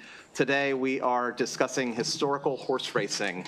At the conclusion of our testimony, I will ask the committee for a favorable report so the people of Maryland can decide by referendum whether they want to modernize and diversify gaming in our state. My remarks may run slightly longer than usual, but I want to be clear about what's at stake. This bill is about opportunity for Maryland's small businesses, for organized labor, for local communities, and for our state budget. First, a brief explanation of historical horse racing. The concept is simple. A player is presented with anonymized information about horses in a past race. Based on that information, the player places a wager in the order they believe the horses will finish. The race is then revealed and the player receives a payout based on the actual outcome. What makes this unique is the race is real. The horses are real. The results are not random. These are historical races that have been anonymized and recreated for modern gaming. House Bill 1240 authorizes our casinos, Maryland Fairgrounds, and off-track betting facilities to operate up to 5,500 historical horse racing machines. The introduced version mistakenly listed 4,000 machines, a drafting error that will be corrected. Across the country, this model is expanding rapidly. 12 states have adopted historical horse racing in just the last few years, including Kentucky, Virginia, Oregon, and New Hampshire. The growth has been extraordinary, and Maryland should not be left behind. Now let's talk about the benefits. First, Maryland currently has a geographic gaming desert. many residents in Montgomery County, Frederick County, Carroll County, Washington County, Charles County, and beyond must drive an hour or more to reach a Maryland gaming facility. When people seek gaming experiences, they do not simply decide just not to play, they just drive somewhere else.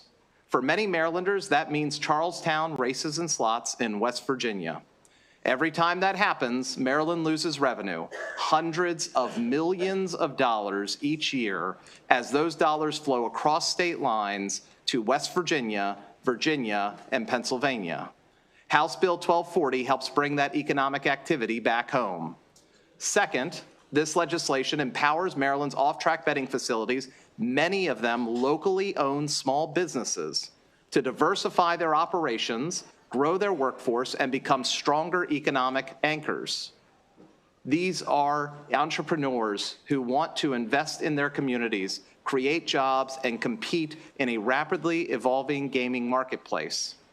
Third, through existing labor agreements, the expansion of gaming at OTB facilities will bring organized labor into these workplaces for the first time, ensuring this growth supports strong wages, strong benefits, and strong working conditions.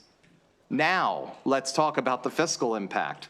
The current fiscal note estimates revenue based on only 2,400 machines and projects approximately $75 million in annual state revenue. At full implementation of 5,500 machines, the revenue potential grows significantly, approaching or exceeding $200 million annually. Casinos would be taxed at the same rate as existing VLT machines. This is intentional. If the rate was lower, casinos would simply replace their VLTs with HHR machines, which would undermine the integrity of the system.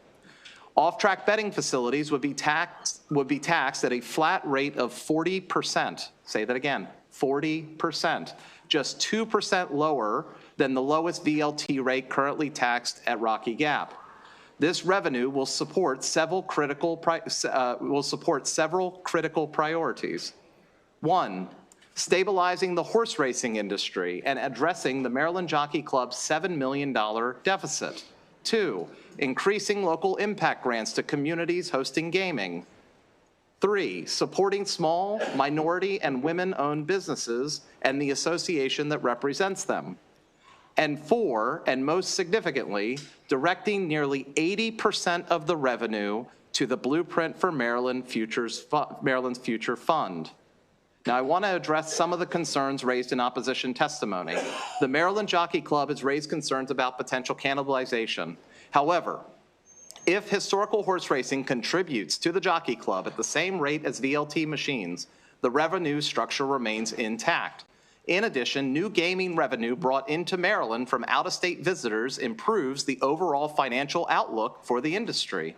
There is simply no realistic scenario where the expansion of historical horse racing leaves the horse racing industry worse off. Our casinos have also raised concerns about competition, and they are correct that these machines occupy a similar space in the gaming marketplace. However, the data suggests potential cannibalization of roughly 1%, a marginal shift within a much larger and expanding market. More importantly, casinos themselves would have access to historical horse racing machines and would benefit from participation in this growing segment of the gaming industry. At its core, this bill is about fairness and economic opportunity. Maryland's gaming landscape should not be limited to a handful of large facilities. Smaller venues, local entrepreneurs, and communities across our state deserve the opportunity to participate as well. A favorable vote from this committee does not authorize historical horse racing outright. It simply allows the voters of Maryland to decide. By advancing House Bill 1240, you are giving Marylanders the opportunity to weigh in during the November 2026 election and determine whether this expansion reflects their vision and future of gaming in our state. Members of this committee, this legislation moves Maryland toward geographic fairness, economic growth, and a stronger state budget. I respectfully request a favorable report. Thank you, Madam Chair.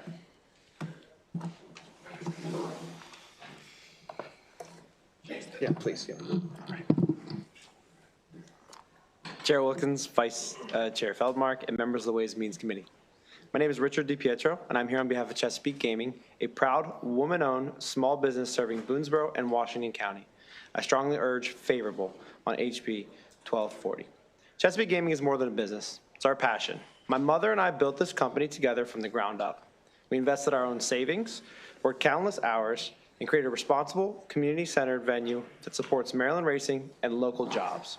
Today, without HHR, we're on the brink of closure. This bill is not about expansion, it's about survival. HB 1240 is a jobs bill. With HHR, we can create approximately 100 to 200 permanent jobs using union labor. Without it, these jobs disappear, and so does our business. This means lost paychecks, lost local spending, and lost economic activity in Western Maryland. At the same time, Maryland is losing estimated $40 million annually to surrounding states like West Virginia, Pennsylvania, and Virginia. And that number will only grow as new gaming options open just across our borders. HB 1240 keeps Maryland dollars in Maryland and is projected to generate roughly $100 to $200 million in new state tax revenue without requiring any public investment. This is also about opportunity. My mother has been a champion of the Maryland's Minority Business Enterprise Program. She has personally helped 15 women and minority entrepreneurs start their own businesses and was honored in 2007 as Woman Business of the Year in Baltimore County. Supporting Chesapeake Gaming is not just supporting one business, it is investing in a proven leader who has helped expand opportunity for others and will continue to do so. We are asking for the opportunity to compete, to protect jobs, and to keep revenue here at home. For our family, this is personal. For Maryland, it's practical. We respectfully ask for a favorable report on HB 1240. Thank you.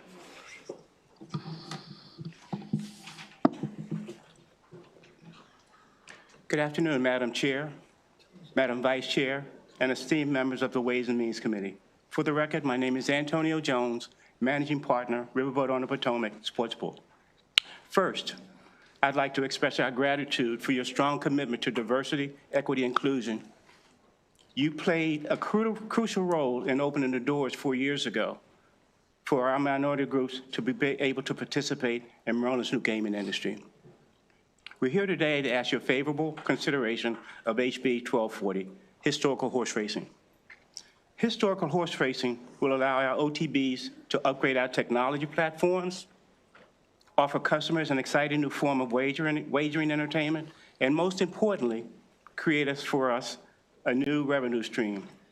The chart behind me reflects Lottery's last 3 fiscal years of retail sportsbook handle and compares the handle of casinos to that of OTB facilities. The gold bar represents casinos with $533 million in handle for those 3 years, compared to $20 million for the OTBs. The financial data over the period reflects an exceedingly small amount of competition and is hardly cannibalization. The presence of MBEs and women-owned businesses in HHR benefits all stakeholders and does not adversely affect Maryland's taxable revenue. Boonesboro, Longshot, and Riverboat on the Potomac are all located more than 35 miles away from the nearest casino and poses no threat to their existence.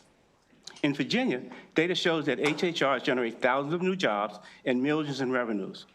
For Maryland, as the fiscal note demonstrates, HHR could generate 100 to 200 million of new tax revenue.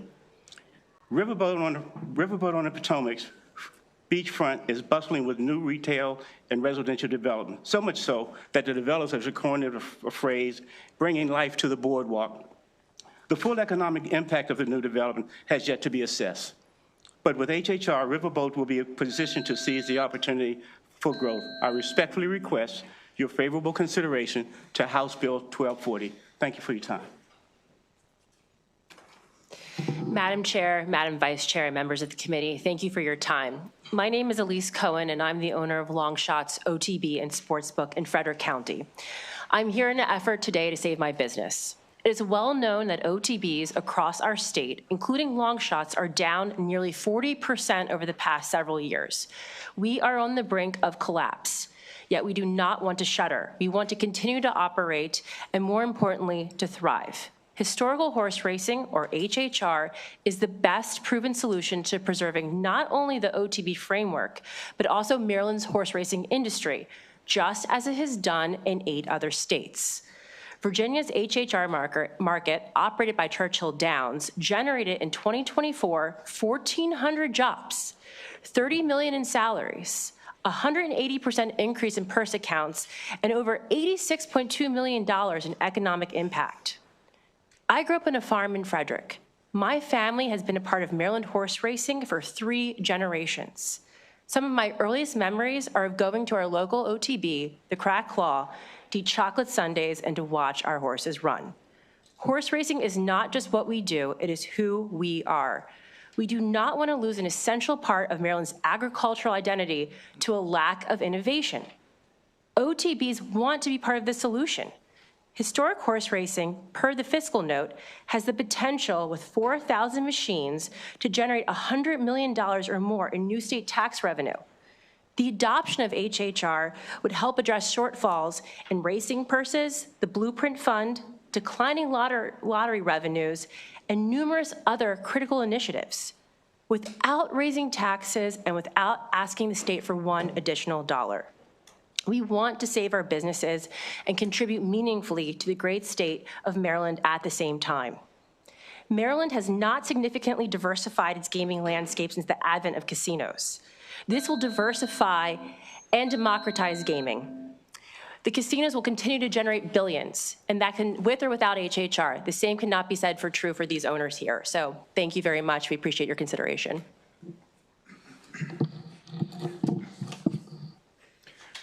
Chair Wilkins, Vice Chair Feldmark, my name is Chris Calitri, and I am the Director of Historical Horse Racing at Ainsworth Game Technology. I am here to offer testimony in support of HB 1240, authorizing the legalization of HHR in the state of Maryland.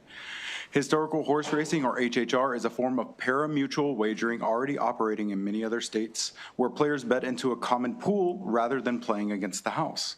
HHR machines allow players to wager on previously run U.S. horse races, making it distinct from casino VLTs. Players manually select the order of finish using anonymized data on horse races, trainers, and jockeys. Strong safeguards ensure players cannot identify specific races or horses for an unfair advantage. OTBs are already licensed gaming locations, and pari-mutuel wagering is legal at the OTBs.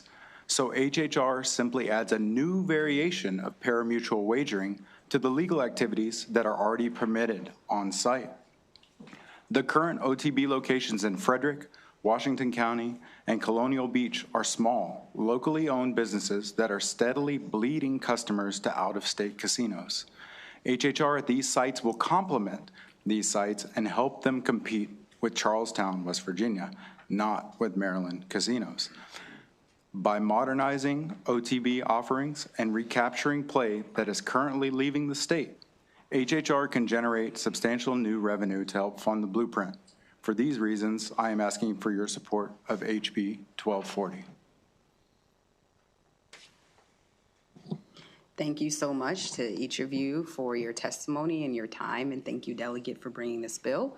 We do have a few questions. Let's start with Delegate Buckle. Thank you, Madam Chair. And so, Delegate Fair, it's nice to see you again. You know, your former seatmate here, he's never here anymore. I get lonely. Delegate Hornberger, he doesn't like to sit in his seat very much the way you used to when you sat here. But I'm sad just a little. You know, I've been on the committee for 12 years. I'm always in favor of the horse industry. I think they know that. I'm always supportive of ways to help them with the purse dedication account, with their racetrack facilities account. A little bit different now since the state pretty much owns Pimlico. That's a little bit different ball of wax. And also the casino industry, which I think have been fantastic partners in the state of Maryland with some limitations, but I think they've really done an awful lot to contribute to education and local impact grants and an awful lot of things that we need. So when I see, you know, their complaints or their concerns that you expressed, I just, you know, I'm not sure that some of them really resonate with me. The purse dedication account money is the exact same, right? It is. The percentage goes exact same as VLT. Okay. And the, in fact, looking at the bill, and as we've had the bill in prior years, Not only is that the same, the local impact grants is the same. So you'll still be providing local. So for an example, in Frederick County or in Washington County, those counties don't get any local impact grants. They don't get any direct money from gaming because they don't have any gaming institutions of this nature in their community. But now they might get, in my community, we get several $1 million a year that we use to help nonprofits and municipalities and other things.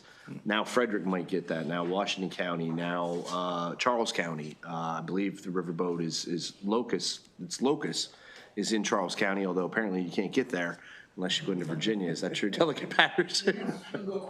I go across the river. Okay.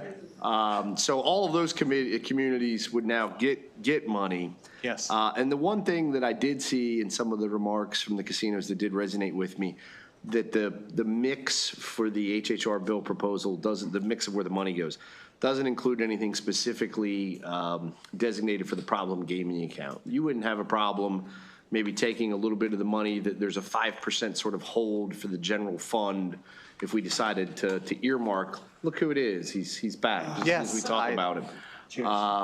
If we earmarked a little of that for the problem gaming fund, that wouldn't change anything, correct?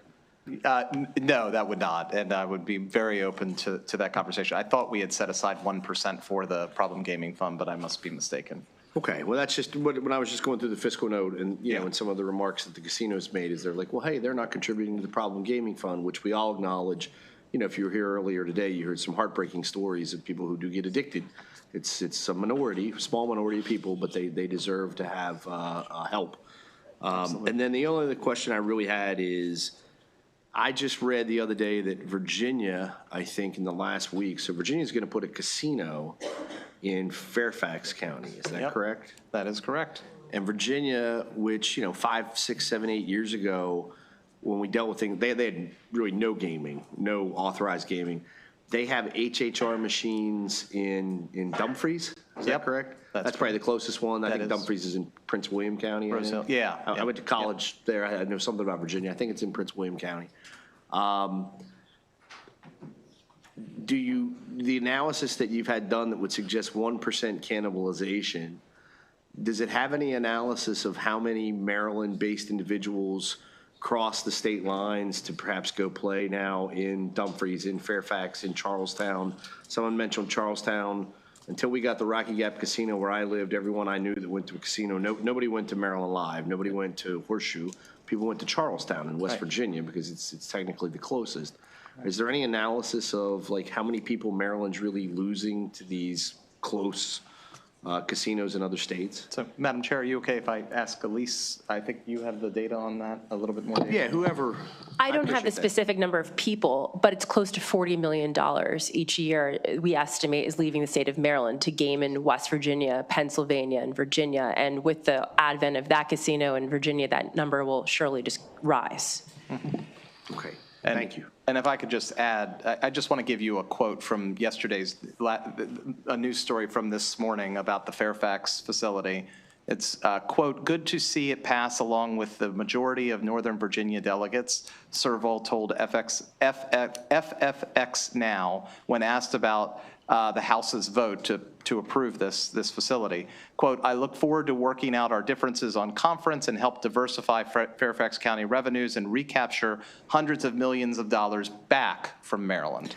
Yeah, and I can see that. I can see the folks who control MGM, maybe even Maryland Live, being concerned about that because that's where it's getting recaptured. But there has to be a robust market, and geography plays something in that. I don't think a lot of people from Frederick County or Washington County are necessarily going to MGM on a daily basis. It'd be hard to do. Maybe on a couple times a year. It's a wonderful facility.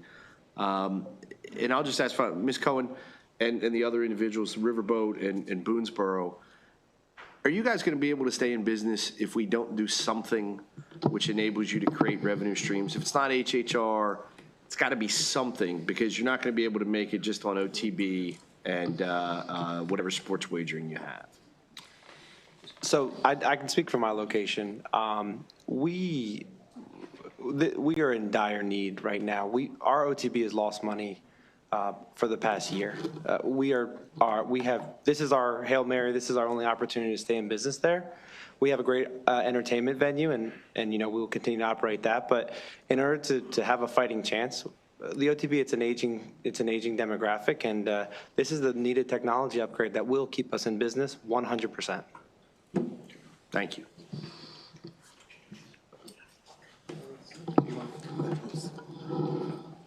I second Rich's, or Mr. DiPietro's comment. I think we'd all be hard pressed to think of a company that hasn't innovated in the last 100 years its product and is still around today. And so we have to keep up with the times, and I would say historic horse racing is the next iteration of racing and bringing in a new generation of people who would be, interested in horse racing. And so we are looking to this as our way of kind of coming into the 21st century. Thank you. And I'll speak briefly on Riverboat on the Potomac. Same scenario, just a different location, as you've heard.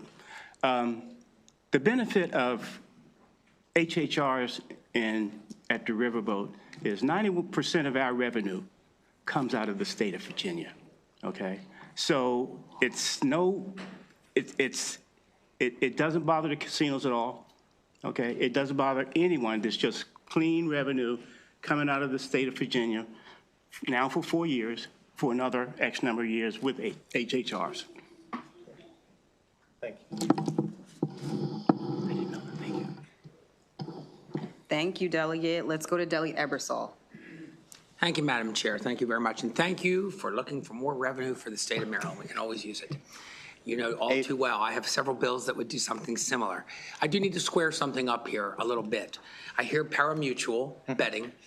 There's really no liberty in this betting. I can't bet a box, triple horse, exacta box. I got the right term, I just couldn't think of it. I can't bet an exacta box on 2 horses on this. I just have to either choose an order or let the machine choose an order of how a race comes out. Is that accurate? I'll defer to the expert in the space, but.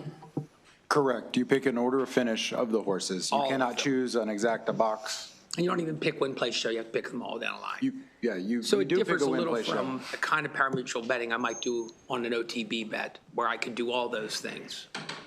Correct. Okay. So OTB, do you happen to know what the division of money is for OTB receipts? I mean, I can say it, but I wonder if you guys have an idea, because that's pari-mutuel betting, and we divide the money up a certain way. I do not. I don't have that information. Well, 1/3 goes to the owner. 33%, okay? 1/3 goes to the horseman, the thoroughbred horseman, and 1/3 goes to the jockey club, which operates for facilities, okay? Yep. That's a very different percentage than you've described here, where 60% goes to the owner, which is not unheard of. Yep. Because not quite one of the casinos, the delegate's fine casino in his district, does receive 60% of their VLT proceeds, but it goes as low down, close to, it used to be, before they threw you out, right? Okay, so all the way down to 39. Yeah. So if we're jibing what we're really kind of looking at here, calling it pari-mutuel betting, it's really not in line as much, in my opinion. I'm curious what you think with the way we handle pari-mutuel betting on OTBs. This is more of a VLT situation, which I'm not against, but I think we should call a VLT here a little bit. And I think in my testimony, I kind of step away from the conversation. We can argue about the equipment and the inside workings of these machines, till the cows come home, and it's not going to change anything. So they do look and operate similarly to a VLT. So I'm going to concede that point up front here and say to the committee that the diversification of the gaming system itself and the passion that's behind it that people are very interested in makes it a very unique game that can be brought in that we have not experienced in Maryland since we brought in our initial VLTs. So I'm curious, because you're offering these machines, casinos can have them. Yep. But bingo parlors can't in this bill. Yep. How are we differentiating? Are bingo parlors not interested in these machines? Are casinos very interested in these machines? So I'm trying to figure out, if they're good machines, We were trying to do two major things with this bill. We were trying to create geographical diversity. That is, there's none of these deserts that we can identify. If you just draw a point on a map and draw a 30-mile circle around each casino, you'll see there's a massive gap in the middle and the southern half of the state that you will see is missing support through these OTBs. But the second is there's an inherent connection between OTBs and historical horse racing machines, and that is that off-track betting piece of it. They're doing that simulcast horse racing in their facilities already. They're connected to the horse racing industry naturally, whereas I would say the bingo machines aren't. And so, I mean, the bingo facilities aren't necessarily as connected to that industry. Do OTBs offer me to just get a random bet when I go up to them on a regular parimutuel race at, Santa Anita? I don't think that one's running right now, but you get the idea. I'm going to defer to my... I think the answer is no, that you have to make your bet. You have to think up your bet and do it. Yeah. Do these machines require you to think up a bet? I'm sorry? Do I have to think and look at the odds and choose my 8 order, or can I just say, hey, can you help me do with either or. Yeah. So you can choose to order them up, or you can choose for it to be ordered for you. Okay. So I'm just pointing. This is great. We need machines, but let's make sure we understand what kind of machines we're talking about here. The way we're dividing up the money is a little bit more like a VLT, it seems to me. So I don't know if you want to debate that. It's a question if you want to respond to it, but I'm just pointing that out. No. I don't think that that's the wrong argument, the wrong discussion to be having. I think they do. We deliberately designed the funding piece after the VLTs, which is why the casinos are charging them at the same price. It's the same level of operation. It's the same level of engagement in the process in order to make them work. So here comes the last one. Yeah. For VLTs, the other money goes to the Education Trust Fund, and they go as low as 39% with the operator taking the money.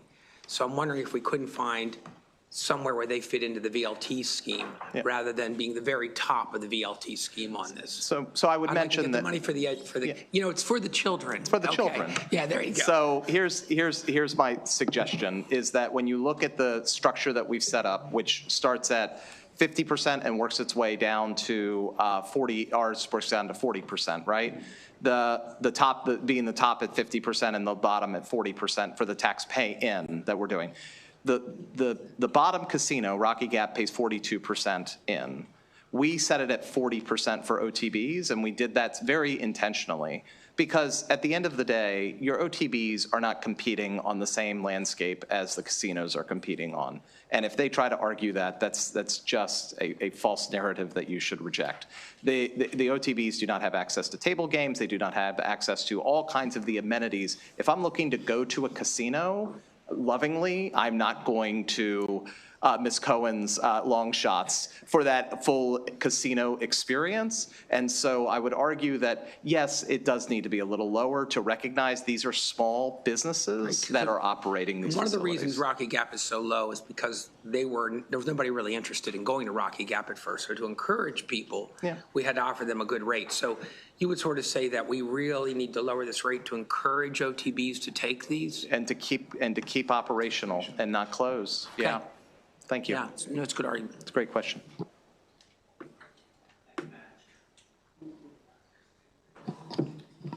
We will now take the next question from Delegate Hartman, and I have to depart for a meeting, so I'm going to hand this over to Delegate Patterson.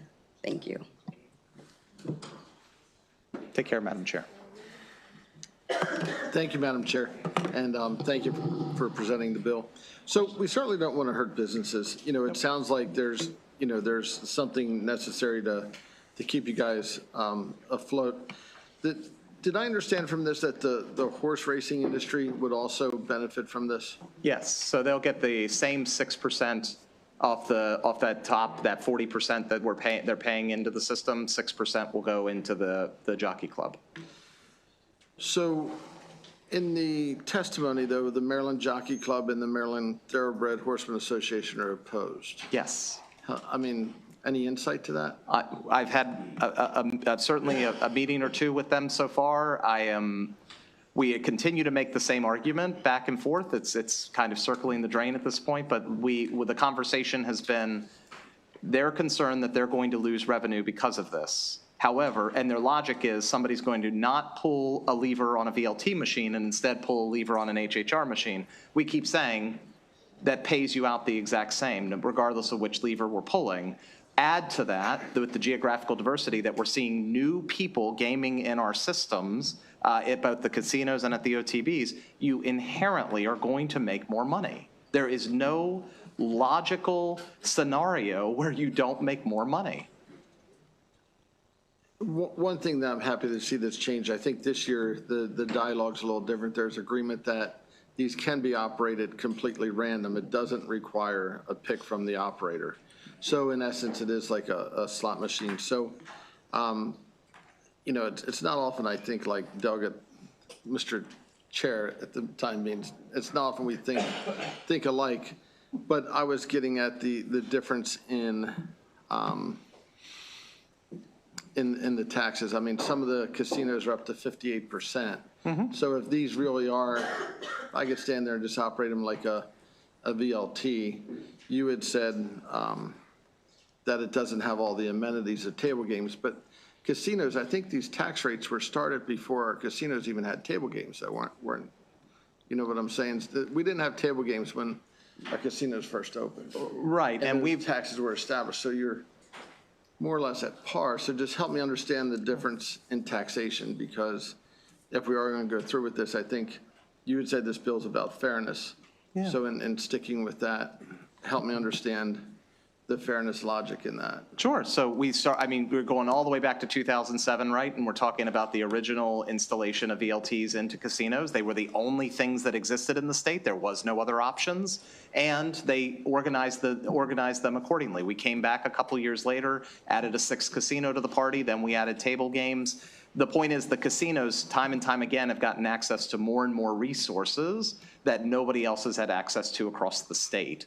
And so when we look at we look at the current landscape of how these two different facilities are set up, and you saw the chart behind me earlier, when you're talking about an industry that is bringing in $600 million against an organization, against a group of 4 OTBs that are bringing in $20 million or $40 million, you're really talking about a significantly different landscape between the two organizations.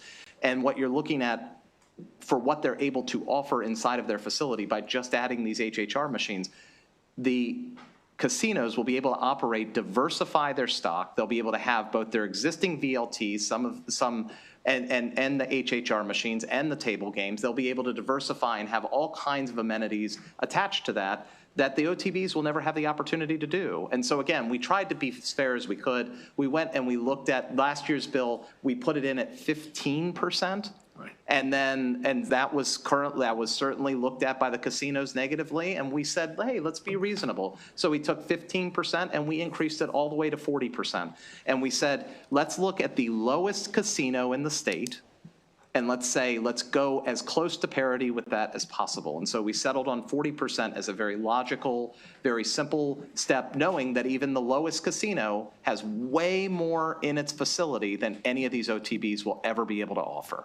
Help me understand way more. So like Long Shots, Riverboat, or Boonesboro, how many HHR machines would there be at most compared to our smallest casino? Yeah, so each facility would be designed to have the exact same number of HHR machines. So that's a parity piece between all the facilities. My point is all of the other amenities that they have on top of those HHR machines. So each facility, all 4 OTBs, the 6 casinos, and the Maryland Fairgrounds would all be given 500 machines. Their option to purchase if they want to bring them in or not, but they all have the ability to be able to put 500 machines in each facility. So that could add potential as to how many machines in the state? 5,500. So there's, okay, 5,500. Yep. And then our smallest casino right now has how many machines? Do we know what that is? 900 roughly, give or take. I think it's 8 to 900 currently. And that would be at Rocky Gap. Okay. Yep. Okay, thanks. I appreciate the information. Thanks. Yep, absolutely. No, thank you, Delegate. Thank you, Mr. Chair. All right. Thank you for your comments. Delegate Miller. Thank you, Madam Chair. Thank you, and thank you, Delegate, for bringing the bill, and thank you all for being here. I was glad to hear referencing my colleague's question about the problem gambling and that you're not, and no hesitation about funding going to that. So I just want to clarify, as of now, OTBs have to comply already with regulations from lottery and gaming control as far as voluntary exclusion, training for staff. Am I missing anything? Like, you are already responsible and will continue to be responsible gaming partners? I'll leave that to one of our. The OTBs are currently overseen by the Maryland Racing Authority, and the Maryland Racing Authority actually is the group that operates each OTB. But some of my fellow OTB owners also have retail sports books, long shots included. And yes, you're right, we do in those scenarios have to operate under the lottery and those responsible gaming controls. Okay. So it's sort of a dual function. Where would this fall under then? I believe the bill has it under the Maryland Racing Authority. It would still be as under pari-mutuel as an extension of pari-mutuel wagering. Okay, and then, so if there were not those protections in place, would you be open to making sure that these Absolutely. qualify? And okay. Absolutely. Excellent, thank you. And then we talked about the local impact grants. We talked about, the possibility of those impacting our area. You talked a little bit about Virginia and the impact there. Could you talk a little bit about what that would mean for, I noticed that the town of Boonesboro, the Chamber of Commerce in Frederick, the county executive in Frederick County, they all have issued letters of support. So can you guys talk about what that would mean for those areas as far as either economic development and jobs and what it would bring to the area? Yeah, I'll start off and then I'll turn it over. But I just want to be very clear. The amount of impact that we're talking about is not small. This is a really unique opportunity in the town of Boonesboro, which is a town that is currently changing and shifting and looking at diversifying and becoming a stronger community. This is a really big deal. This could make a huge impact on what Boonesboro looks like today, tomorrow, and in the future, and how they can invest in their community locally to make sure that they are looking at that. In Frederick, where our current OTB is located, is actually right on the cusp of a critical investment project for Frederick County. That is an area that is currently being seen as a potential growth area for businesses, a potential area for an entertainment district, a potential area to really diversify the opportunities and options and continue to expand what Frederick County is offering. These local impact grants are hugely beneficial to every community that they're in. I don't think you could talk to anybody from any jurisdiction that has a casino in their district and not hear about the impact that they've had on their community. But with that, I'll turn it over and just let anybody else who wants to respond. Sure. Speaking for Frederick, we're in a qualified opportunity zone. So what that means is it is federally designated for development because it's in a census tract that is underdeveloped. So we estimate that it's 100 jobs per 500 machines, which doesn't include the food and beverage jobs, the retail jobs, the hotels that will, come as a consequence of having gaming centers such as HHR. In my location, I think it would be easy to say that we could have close to 400 jobs between the new hotel and the new restaurants and what we want to create there. And I think that's, pretty easily achieved. I'll turn it over to. Just briefly for Riverboat, we made a commitment to Delegate Patterson and the Charles County delegation once we got into the game and sports betting arena as it relates to community benefits grant. And we've honored that commitment and will continue to do so. I think last year we supported maybe 5 or 6 nonprofits there. So we don't have any concerns with that whatsoever. We'll continue to do that. Okay.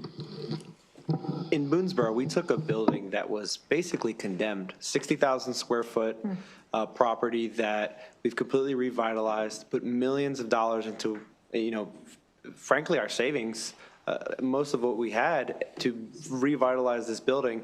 We've created an entertainment venue. We recruited the largest brewery in Northern Virginia to come and open their second location in our small town in Boonesboro.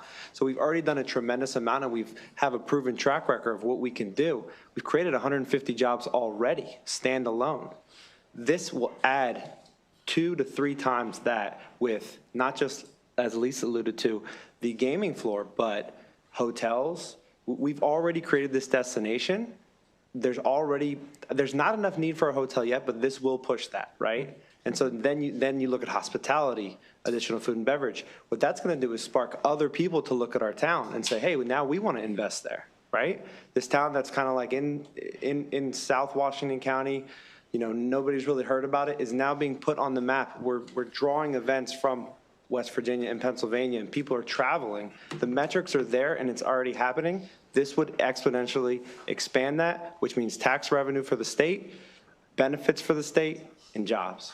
Thank you. And I just want to clarify, so I am very familiar with Boonesboro. Of course, I live right over on the other side of the mountain.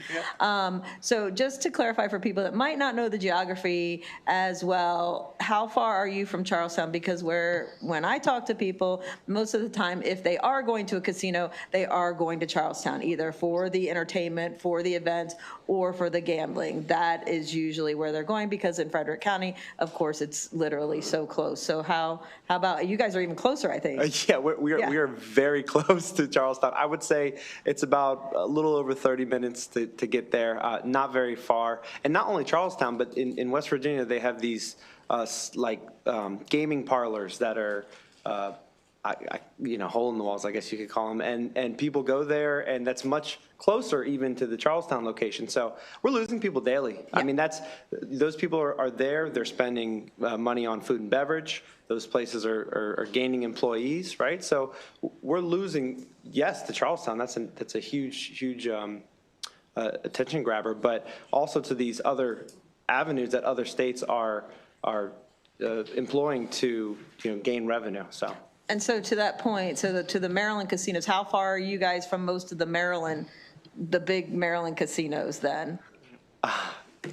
Yeah, we have a geographical map that we can send you. Yeah. It's substantial. And I mean, specifically for Riverboat and for Boonesboro and for Long Shots, they are, well outside of a 30 to 50 mile radius, well outside of that. So it could actually draw people, obviously, back into Maryland, rather cannibalizing the casinos that are already here. And that's truly the objective. There's a desert that exists, a geographic desert that exists. This will pull people back from the states that they're traveling. We actually estimate it's close to $25 million that would come into Maryland. So we have a number for that. Thank you. Thank you. Thank you very much. We'll continue with the favorable testimony. We'll call Merthud Prasad, Bruce Bariano, Sarah Price, and Chris Russell for information, and then we have two virtuals. Rich Baldwin. Thank you. Thank you. And also Chris Russell. Hey, long time. Go ahead, please. All right, now they're all here.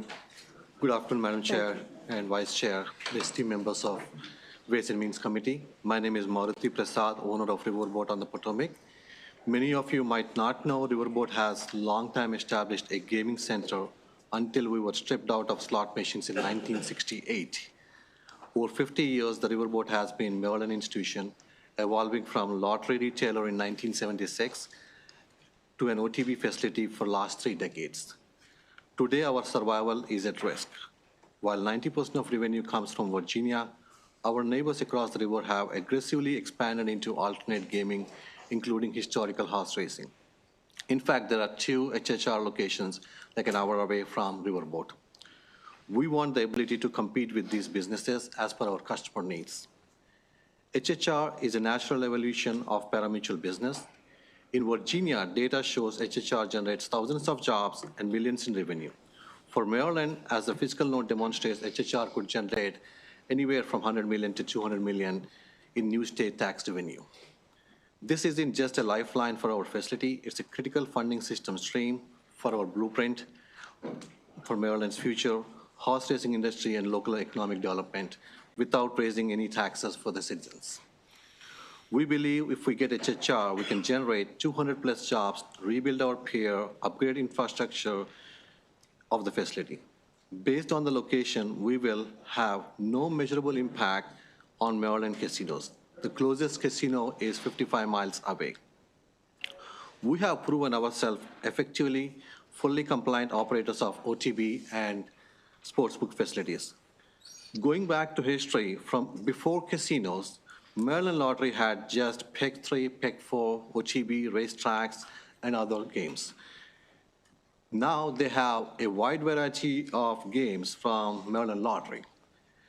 It's amazing to see Maryland Lottery have evolved drastically as per their customer needs. They have big game or Mega Millions, Pick 5. They have several other games, Scratch Off, Second Chance.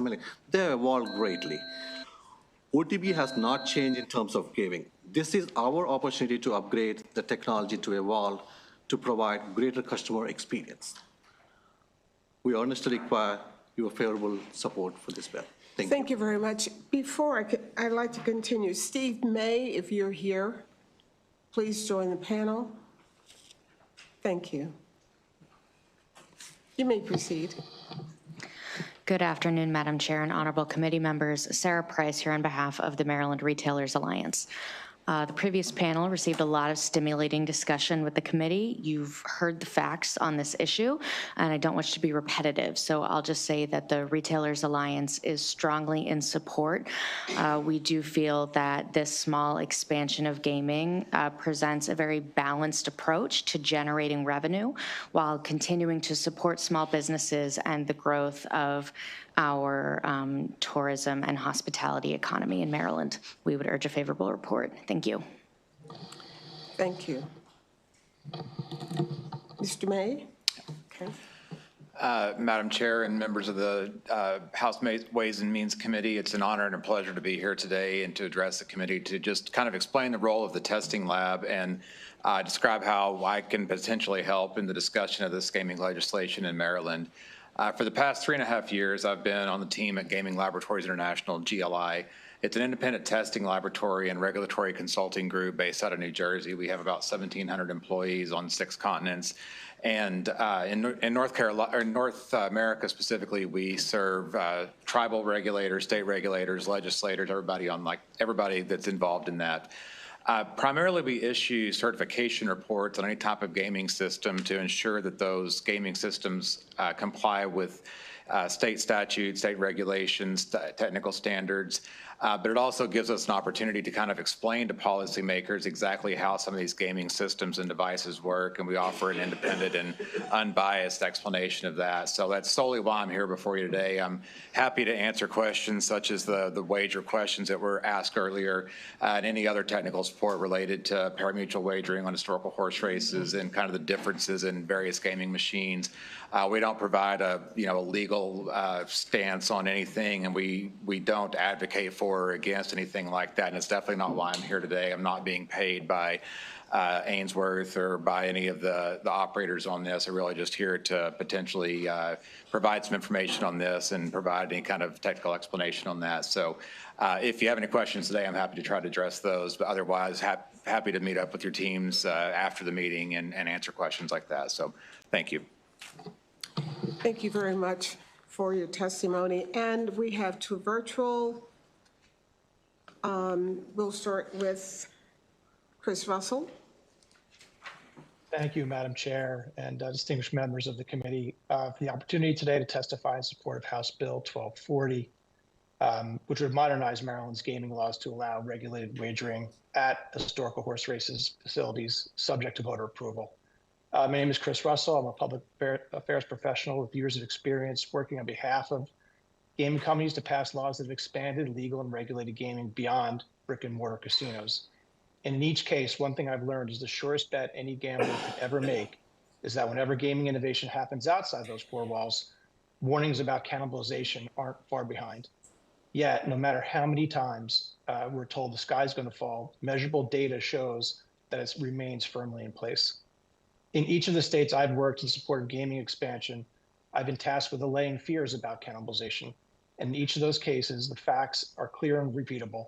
Innovation has grown the overall gaming pie rather than hollowing out traditional play.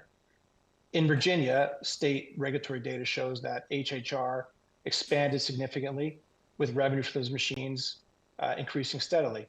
At the same time, the state's commercial casino industry experienced strong growth. Casino slot revenue rose substantially during the same period, demonstrating that expansion of HHR facilities does not and will not prevent casinos from attracting customers and increasing revenue. By 2025, Virginia's casinos were generating nearly $1 billion in total adjusted gaming revenue annually, representing major year-over-year growth. In other words, both sectors expanded at the same time and proved that when properly regulated, these markets can and will grow together. But don't just take my word for it and the others who testified today. Both BetMGM CEO and executives at Boyd Gaming have said in the past that cannibalization fears generally are overstated and that expanded gaming options are overwhelmingly complementary rather than destructive to existing operations. That's because state revenue data, as I said before, regularly proves that regulated gaming innovation like HHR expands the market. So with your favorable support today, I believe the same will happen in Maryland. Thank you for your time. Thank you for your testimony. We will now proceed with Rich Baldwin. Good afternoon, Madam Chair, Madam Vice Chair, members of the committee. My name is Rich Baldwin. I'm one of the managing partners of our firm, GGHM, based out of Las Vegas, Nevada. GGHM is a boutique advisory and consulting firm focused exclusively on the global gaming sector. Our firm was engaged by Longshots and Frederick to perform services related to the potential implementation of HHRs at select locations in Maryland. Our work was performed independent of the owners of Longshots and the other Maryland OTB operators. Our conclusions and opinions are based on our own professional judgment as globally recognized gaming industry experts. Based on our Maryland market analysis, there are segments of the Maryland population across the state that are not being conveniently served by the Maryland casinos. As gaming experts, it is well understood and documented across the industry that above all else, convenience is the most important consideration for casino customers in deciding the frequency of visitation. There are several states we could highlight to illustrate the expansion of land-based casino gaming alternatives over time. Virginia is an interesting case study representing a state whereby you have HHR facilities and casinos that coexist.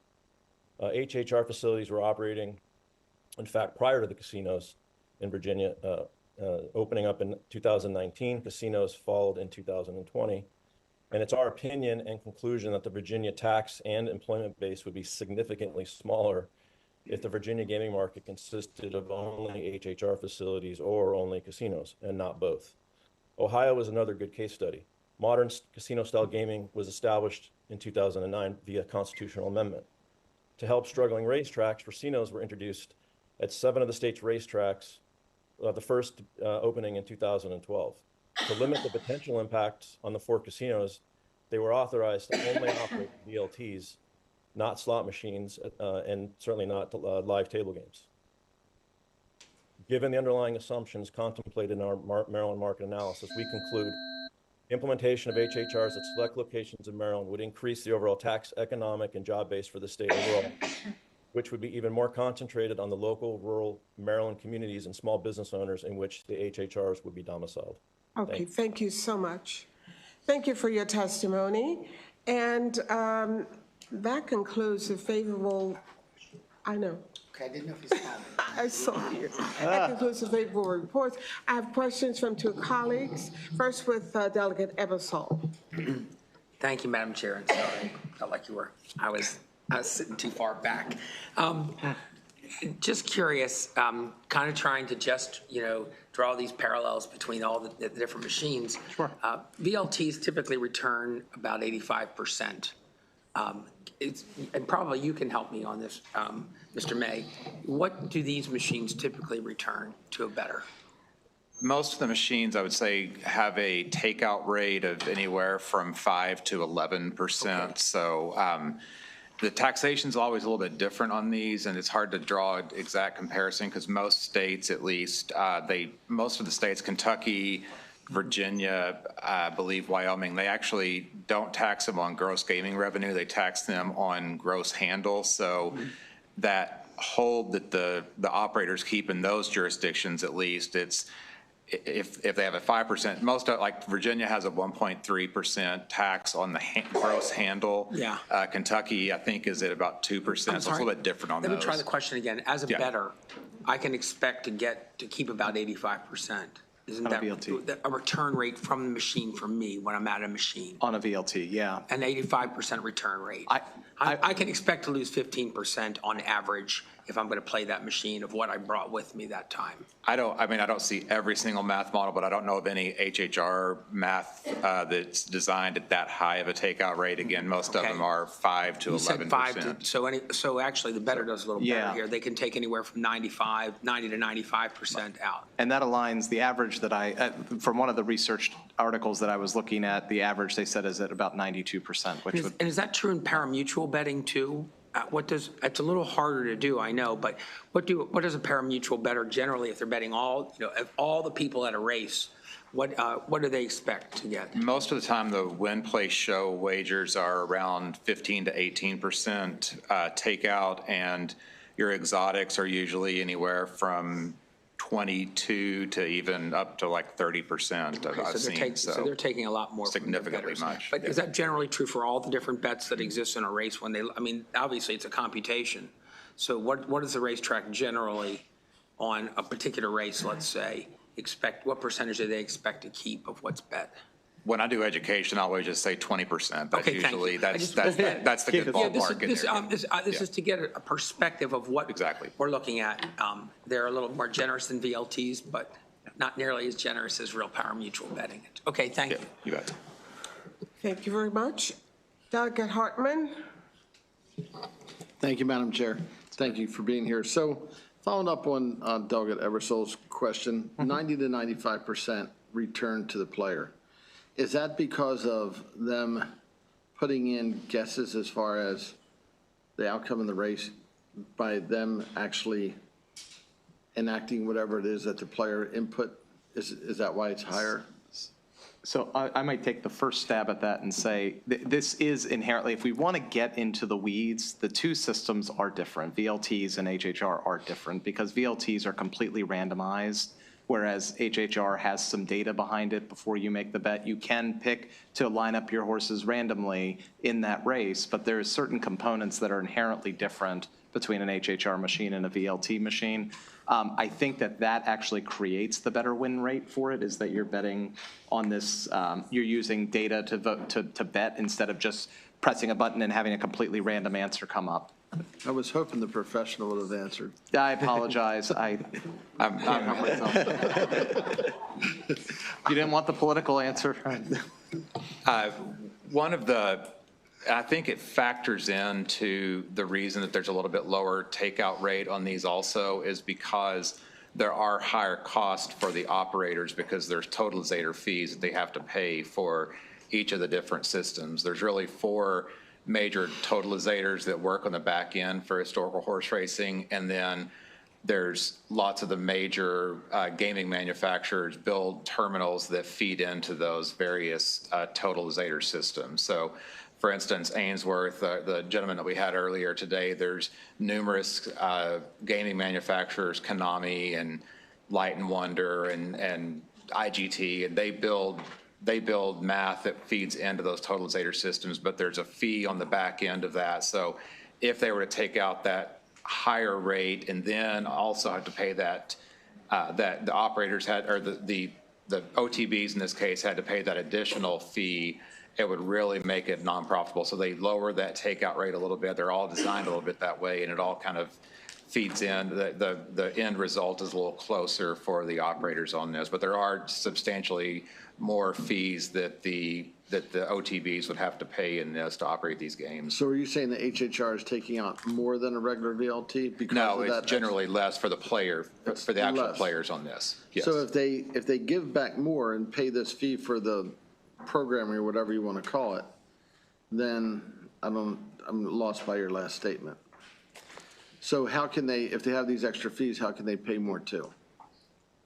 That's just the way that the math works out on these, basically. Okay. It's a little bit different on that. So if I play completely random, just like a VLT, I don't pick any of the horses or frogs or whatever it is that's in this race, because they're not all looking like horse races, correct? Well, no one is, you would have to manually play it to do random, because the auto handicapping is done on there's a rationality on the auto handicapping depending on which system it is. It's not just a random entry of the horses.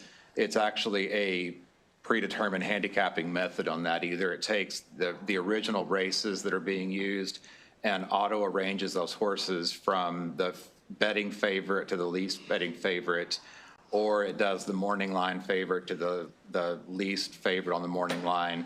It puts that in as a predicted order, and then it evaluates that against the actual finish on that. So to say random is not quite right, but it's an auto handicapping method and it just, again, depends on which system is being used on how that is done. So auto handicapping, so would that be closer to, I mean, like a regular VLT, the casino can set how much they're skimming off each time the money goes through on like 82% or whatever, correct? They can adjust that. So is this HHR machine the same where each 11 different operators could adjust it differently? So when the testing lab receives a new game, it may be set up to have 5 different potential takeout rates on it. That might be, let's say, 10%, 11%, 12%. And then whenever that is actually implemented into the field, the OTB in this case would choose one of those math models to use. They say, you know, we think this game is going to function really well at a 10% takeout rate, so 90% to the player. And then it essentially just operates at that rate from now on that. It usually would take regulator, at least in other states, it takes regulator approval to make any changes. They can't change it on the weekends. You can't change it on the weekends, no. You know what I mean, all that kind of stuff there, you know. Okay, so, but it is something that can be set by the OTB operator. It would be set generally. I mean, I'd say most, I don't see every math model that comes to us, but most of those have multiple different potential takeout rates that can be used. And just for clarification from a question with the earlier panel, I asked about the size of casinos, and it's amazing, someone texted me, I guess who is listening, I think it was, the smallest was Rocky Gap with like 627 machines. So we're adding 11 casinos, pretty much so very similar to our smallest one. So, it certainly is a lot to consider. So, but thank you for the answers. I appreciate it.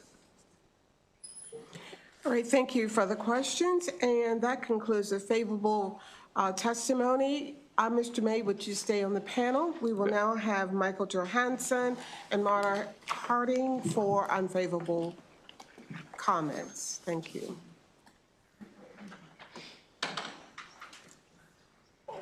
Madam Chair, just once again, I'm not advocating for it. I'm not favorable, unfavorable. I have you listed as information. Informational, thank you, thank you. All right, that's, for clarity, he is here for information. Yes.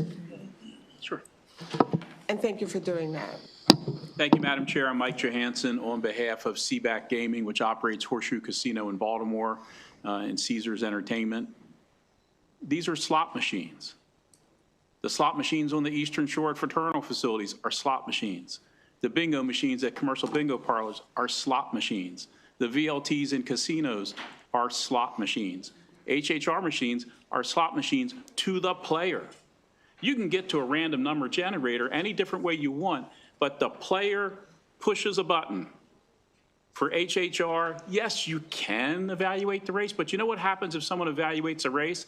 They make a bet once every 3 or 4 minutes. You know what happens? The company doesn't make any money on that.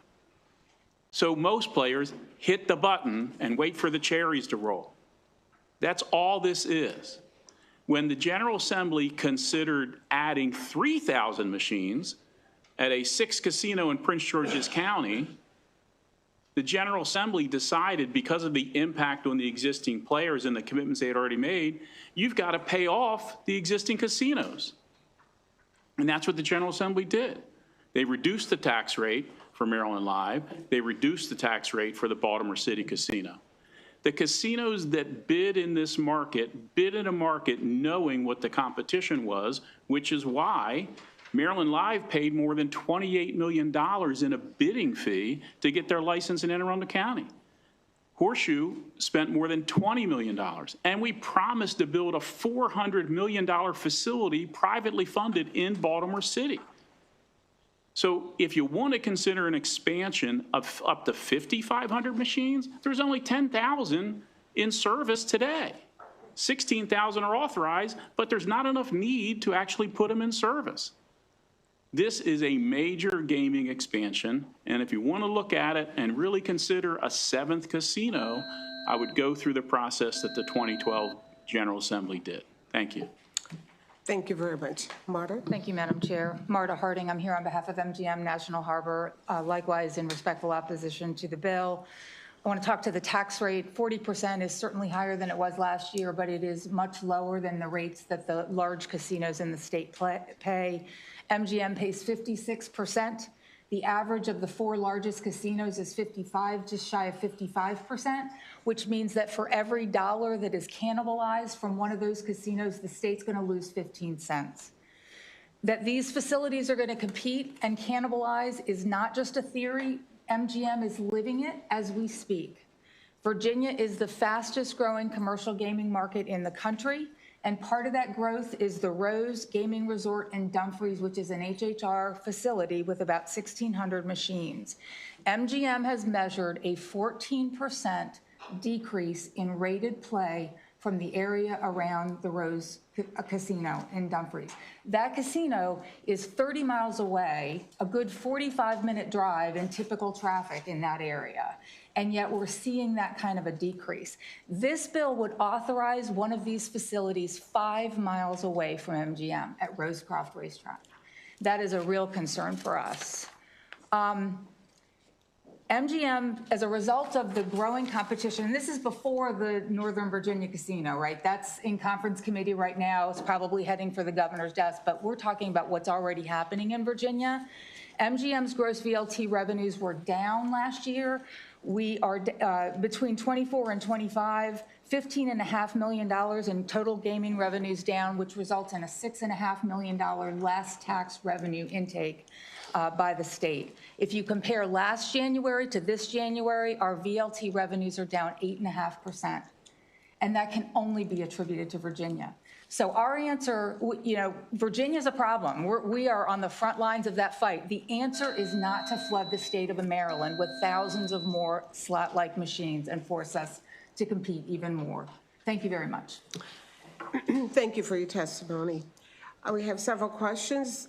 Start with Delegate Buckle. Thank you, Madam Chair. So, Mr. Johansson, you talked about the state authorizing or licensing a very significant amount of VLTs. I remember a few years ago, I've been on the committee for a good while now, your casinos couldn't use all of them. They said most of the VLTs in our, not most, but a significant portion of the VLTs on our floor aren't being used very much. We can track how much money goes in them and comes out of them every day, and some of them just are sitting there like pretty things. We don't want to pay for them anymore. We have to pay you every year a fee, a licensing fee essentially to keep them. We'd like to physically basically return them or have less of them. How many VLT machines are actually being used today versus how many the legislature said the state could have or could support? 10,000 are in service at the 6 casinos. That's what the fiscal notes today. I think they're right. As compared to the 16,000 that are authorized. Okay. It's a demonstration that the market is fairly saturated. Okay. We don't need that many machines. So that's a good interpretation of it from your perspective. But what I would say is the legislature has determined that there's a statewide market for 16,000 machines. But that if I go into your casino or the casino, the MGM casino, or any of the casinos, there might be 500, 1,000, 1,500 machines there, and some of them are more popular than the others. Mm-hmm. And there's only so many people geographically who are going to travel into downtown Baltimore on a given day or night, or going to travel to National Harbor on a given day or night. Somebody from Boonesboro, probably on a Wednesday night at 7 o'clock, unless unfortunately they're a problem gambler, isn't going to drive to National Harbor to hit the slot machines for $100. They might drive to Boonesboro. Somebody from Frederick probably isn't going to drive on a Sunday afternoon at 2 o'clock to downtown Baltimore in the wintertime to hit your machines for $100 or $200. They might go get lunch at Long Shots. So I think that I think it's disingenuous to suggest that the machines, it's evidence that the machines aren't needed because you guys gave them back from what you were authorized. It's evidence that at your particular facilities, you don't need as many machines because you can't generate as many players, because the player in Frederick The player in Washington County, the player in Virginia, who's right across the river from the riverboat, they may choose to say, I'm not driving to where your facilities are. I might drive to Charlestown. I might drive to West Virginia. I might drive to Dumfries. I might drive to a lot of other places. And so to me, the fact that the state legislature decided that we're authorized for 16,000 machines and you guys can only really accommodate 10 with players suggests the opposite, that maybe there is elasticity in the market that we could build up. And I do agree with your point. I used to think HHR machines were some different thing. I understand the internals of them are different, how they're programmed. But I agree with your point. They look like VLTs. They play like VLTs. I couldn't tell the difference between one or the other if I looked at the skins of them. Yeah. So I think you're right about that. But I do think that it's not fair to suggest that because the existing 6 casinos can't generate enough players to make a profit on all 16,000 of their machines, that we couldn't have more machines in the state of Maryland generating a profit. Does that make sense? Or I'm not trying to be unfair with that. I mean, does that, you understand my argument? You are always being fair, and sometimes I agree with your arguments. And only sometimes. And partly agree with the point you're making that is there some additional gaming? Yes. But 5,500 is such a huge number. We're not talking about a modest find one location in Frederick/Washington County and have a facility that is designed in a way to have the least impact on the existing players. Okay, that would be one concept to do it. The GGM report, which I have last year's version, I don't know if there's a new version, suggests that their own analysis, 2,500 machines would generate $150 million in revenue. Their own analysis suggests a third of that is from the existing Maryland casino market. We may even disagree with that. But let's be clear, even their own analysis suggests that a third of their play would come from existing Maryland VLT players. Ms. Harding may know this off the top of her head. My recollection is MGM was up for 2025. MGM's gross revenues, gross gaming revenues continue to increase. Their gross gaming revenues aren't increasing? No, in compared to 2024 to 2025, we're down $15.5 million, $6.5 million in tax revenue to the state. Is there any casino in the state of Maryland that's up? I know Rocky Gap's down. Actually, Horseshoe in Baltimore City is up, okay? That means maybe we're doing something different. Today, MLGCA announced February numbers are down 4.3%. MGM's numbers for last month are down 8%. I'm just reading the press release. Yeah, we're down 8% last January to this January, and at the same time, we've seen dramatic growth in Virginia and more on the horizon. And when the Fairfax County Casino operates, I assume your business is going to plummet because you're not going to get people coming out of the general Fairfax area to cross the Potomac River to go to the same experience. It's a real threat. Thank you.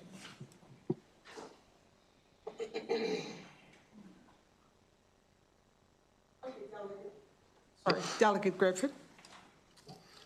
Thank you, Madam Chair, and thank you guys for being here. And, I certainly, empathize. I would be here doing the same thing you guys are doing if your revenues are down and facing competition from in-state and out-of-state. And so I certainly understand that point. I guess my concern, which will lead to my question, is, I don't like taxing people's necessities. We tax people's property. We tax their transportation. We tax Marylanders in every single way we possibly can, and we're trying to come up with more schemes every single day to tax folks.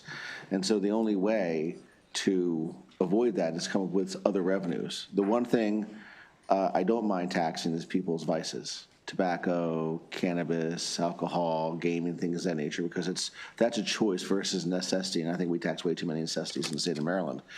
So we do have to consider this through a holistic approach and the net revenues for the state. So I guess my question is, do you believe there would be a net revenue gain for the state if this was passed, and what do you estimate that would be? We haven't done the analysis. What the General Assembly did in 2012, when presented with the 6 casino and regular session, they couldn't adopt it.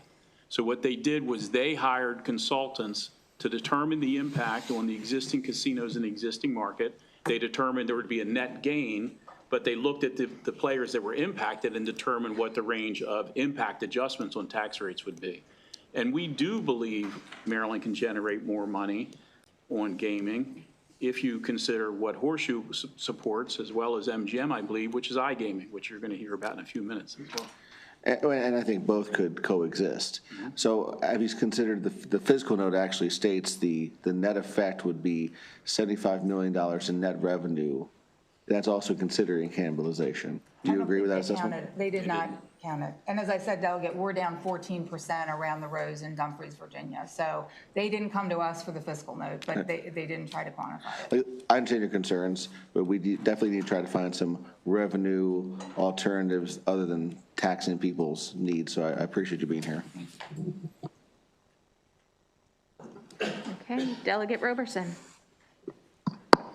Yeah, thank you, Madam Chair. For the record, before I start this line of questioning, I don't know where I stand on the bill personally, so I'm just looking for just clarity's sake as I ask these questions. But I guess the first thing is, would you support the bill if it was an increase in the tax that was with parity with what the casinos have to pay? Right now, Horseshoe pays 44%. This is at 40. If it's the same, they're still going to compete with us. So you need to adjust not just the tax rate from an unfair competition perspective, but then what is the impact, measure that, and make some adjustment. How much do y'all pay in taxes for table games? Right now, that's 20%. 20%. 20%. And which revenue is higher, table games or slots, as far as the casinos? I think the LT is higher. I don't have the numbers in front of me. I'm just looking for, I don't need correct number, I'm just. Table games are a lot more Table labor games are- intensive, which is why the tax rate is so much lower. I mean, we got to pay the dealers. It's just a much more expensive. Got it. So most people play slots, is what you're telling me. Interesting. Okay.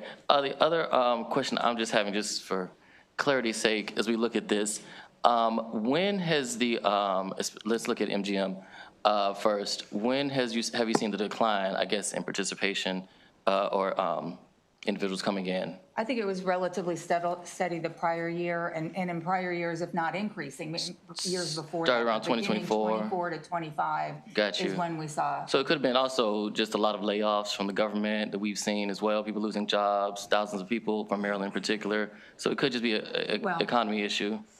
Other than we've measured an impact from Rose's I specifically. mean, I understand Virginia, yeah, you said it was 15%, you said, not going back to Virginia? 15% in that area. Yeah, but outside of that, I don't know what the percentage decline is from 23 to 24 to 25, but I'm guessing it's more than just the 15% that you seen decline. Do you understand what I'm saying?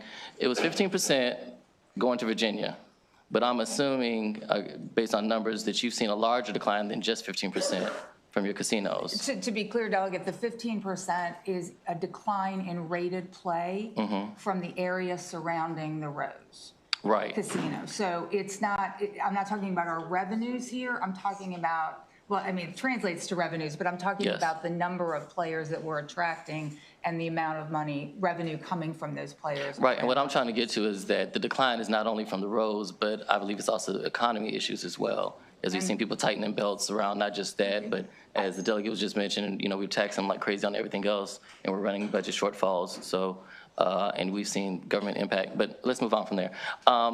What also I'm trying to figure out is, as we look at the slots issue, is these are already in existence at these locations that we see there now, and so they're looking to expand in this space. This bill would not give you all the authority to expand what you have at your locations, correct? You would not be able to It add suggests HHR? we can put these machines in our casino floor, which we wouldn't do. We just heard they're more expensive to operate because you need to run it through a totalisator. If it's the same Wheel of Fortune skin, why wouldn't we just get the real slot machine that's the Wheel of Fortune skin, right? So it's no difference to the player. So we would never put these on. If Horseshoe believes it should add another 200 machines, if our play continues to improve, we can do that today without even any statutory change.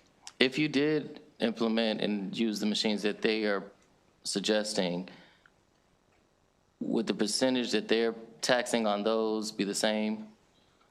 The way their bill is worded, we would all pay our individual casino tax rates, even if it's on the machine that they use. Got it, okay. Thank you for the question. Thank you, Madam Chair. Other questions for this panel? Thank you. Thank you. All right, thank you.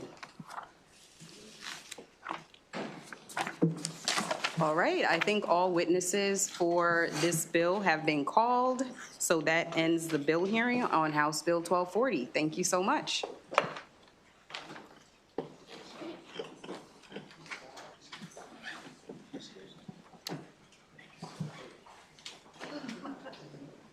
The next bill we'll call is House Bill 1188.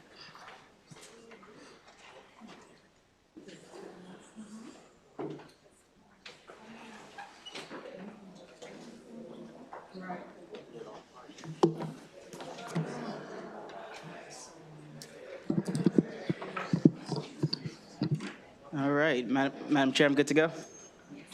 All right, Madam Chair, and all my friends on Ways and Means who have seemingly left me. For the record, Delegate Adrian Boafo here to present HB 1188, the End Hedge Fund Control Act of Maryland Homes. As we all know, homeownership is the foundation of the American dream, but right now that dream is out of reach for nearly half of our constituents here in Maryland. Since 2020, the median home price in our state has risen over 40%. And at the same time, our housing stock is shrinking, meaning families are competing for fewer and fewer homes than ever before. As you all know, the work that we've been doing over the General Assembly is trying to change that. We're passing policies to increase housing supply, streamline development, and expand opportunities for first-time buyers. But as we create new housing stock and open new pathways to home ownership, we cannot allow these homes to be bought up by hedge funds. In too many communities across Maryland, families are not just competing with each other, they're competing with Wall Street. HB 1188 makes sure that our housing policies actually benefit Maryland families. So this is what the bill does. First, if a large hedge fund purchases a single-family home, the bill imposes a 50% excise tax on that purchase. Second, it phases down how many single-family homes these funds can own year by year until after 4 years. They can no longer own any single-family homes here in the state of Maryland. Third, if a hedge fund already owns more than 5% of the homes in a county, they are prohibited from buying any more homes in that specific county. And this bill does not just limit hedge funds, it reinvests the money that we get from the tax incentive. The revenue from that excise tax goes into a dedicated fund. It's a non-lapsing down payment on settlement expense loan fund, helping Maryland families cover the costs for down payment and closing costs, something that specifically is important to young people all across our state. All across our state. So if Wall Street profits from housing market, these dollars will be kept here in Maryland, and we can build a better future for our constituents. For all those reasons, Madam Chair, I urge a favorable report on HB 1188. Thank you, Delegate. We do have someone signed up favorable virtually, but I don't believe that they are here. So any questions for the sponsor?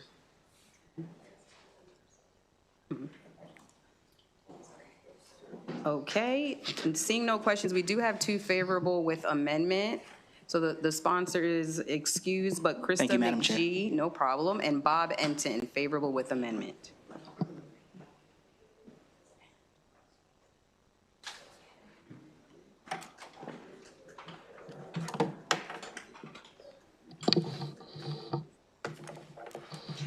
Good afternoon, Madam Chair, members of the committee. I'm Krista McGee with Maryland Realtors, testifying in support of House Bill 1188 with amendments.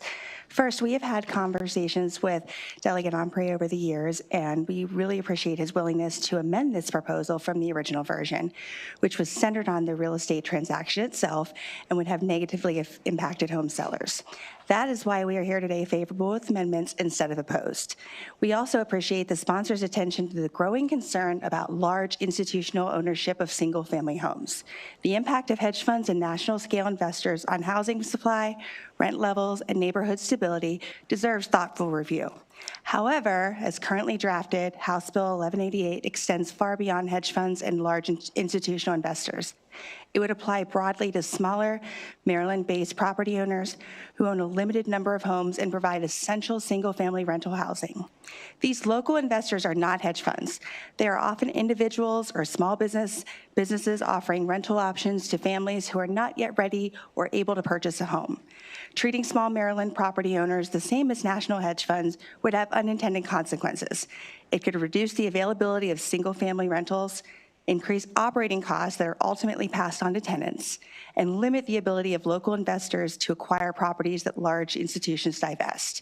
We respectfully request amendments to narrowly define the bill's scope so it clearly targets the large-based institutional investors while exempting small and mid-sized Maryland-based owners.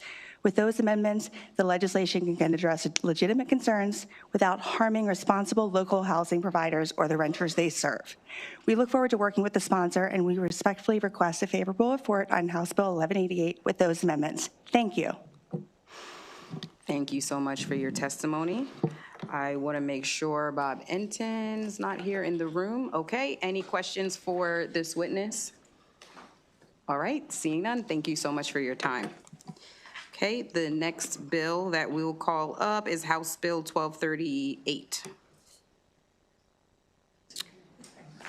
Delegate Acevedo.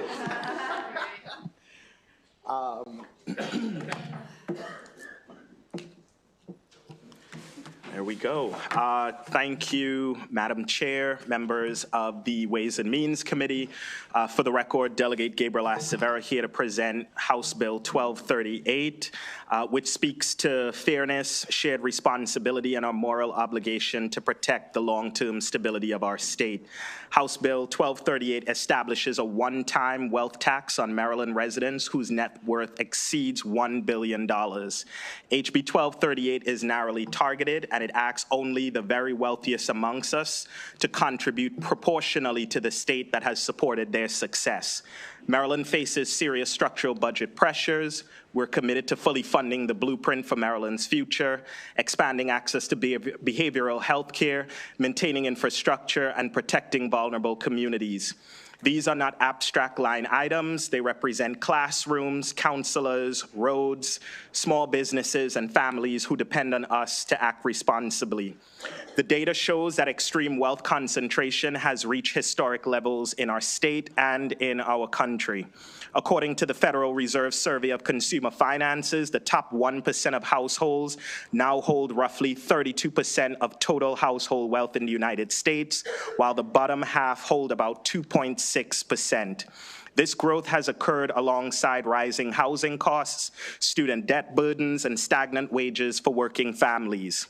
Further research finds that the effective tax rate paid by the wealthiest households are often comparable to or lower than those paid by middle-income families when accounting for capital gains and unrealized appreciation. That reality challenges our shared belief in fairness, challenges our shared belief in fairness, but also it asks those of us, most of us Marylanders, to pay what we owe, but also significantly more than what those who are wealthy and well-connected pay. This bill simply ensures that the individuals with extraordinary wealth contribute at least at the medium effective rate paid by other residents. The one-time wealth tax is graduated, ranging from 3% to 6% on wealth above that threshold. The revenue is directed into the Maryland Strategic Investment and Stabilization Fund to reduce the structural deficit and cushion against federal funding impacts. This is a responsible and measured approach that protects public service, but also responds to what we're seeing nationally by our Congress, where more and more taxes and tax breaks are being given to wealthy and corporations who, quite frankly, do not need it. In 2017, the then Republican-controlled Congress and the then Republican president, who is now the current occupant of the White House, passed what was then the largest tax break to wealthy individuals and to corporations in our country. And to make matters even worse, last year, the Republican-controlled Congress and this Republican president passed a H.R. 1, the big, however you want to call it, but H.R. 1 that essentially eclipse the 2017 bill in giving wealthy individuals and corporations an even larger tax break. And we are the ones who are footing that bill. We are the ones that are ultimately impacted and suffering, while the rich get richer and the poor get poorer or they get prison. Opponents of a wealth tax suggest that this policy will cause wealthy individuals to leave Maryland. However, research from Stanford University examining interstate migration finds that relocation rates among high-income individuals in response to tax changes are relatively small. HB 1238 is not about punishment. It is about stewardship. It is about ensuring that in a time of growing inequality, those with the greatest capacity contribute to the common good. Maryland's strength has always come from shared investment in education, health, as well as opportunity, and House Bill 1238 continues that tradition by ensuring the wealthiest among us in our state are paying their fair share, and not just paying their fair share, but this is really about equity. As I mentioned earlier, in 2017 and 2025, those 2 years, we have seen legislation that essentially shifted wealth from the lowest, from working class, from poor and working class people in our state and country, and transfer that over to wealthy individuals and to corporations who, quite frankly, do not need a tax break, do not deserve a tax break, and have not been paying their fair share in taxes for decades. HB 1238 is about fiscal responsibility.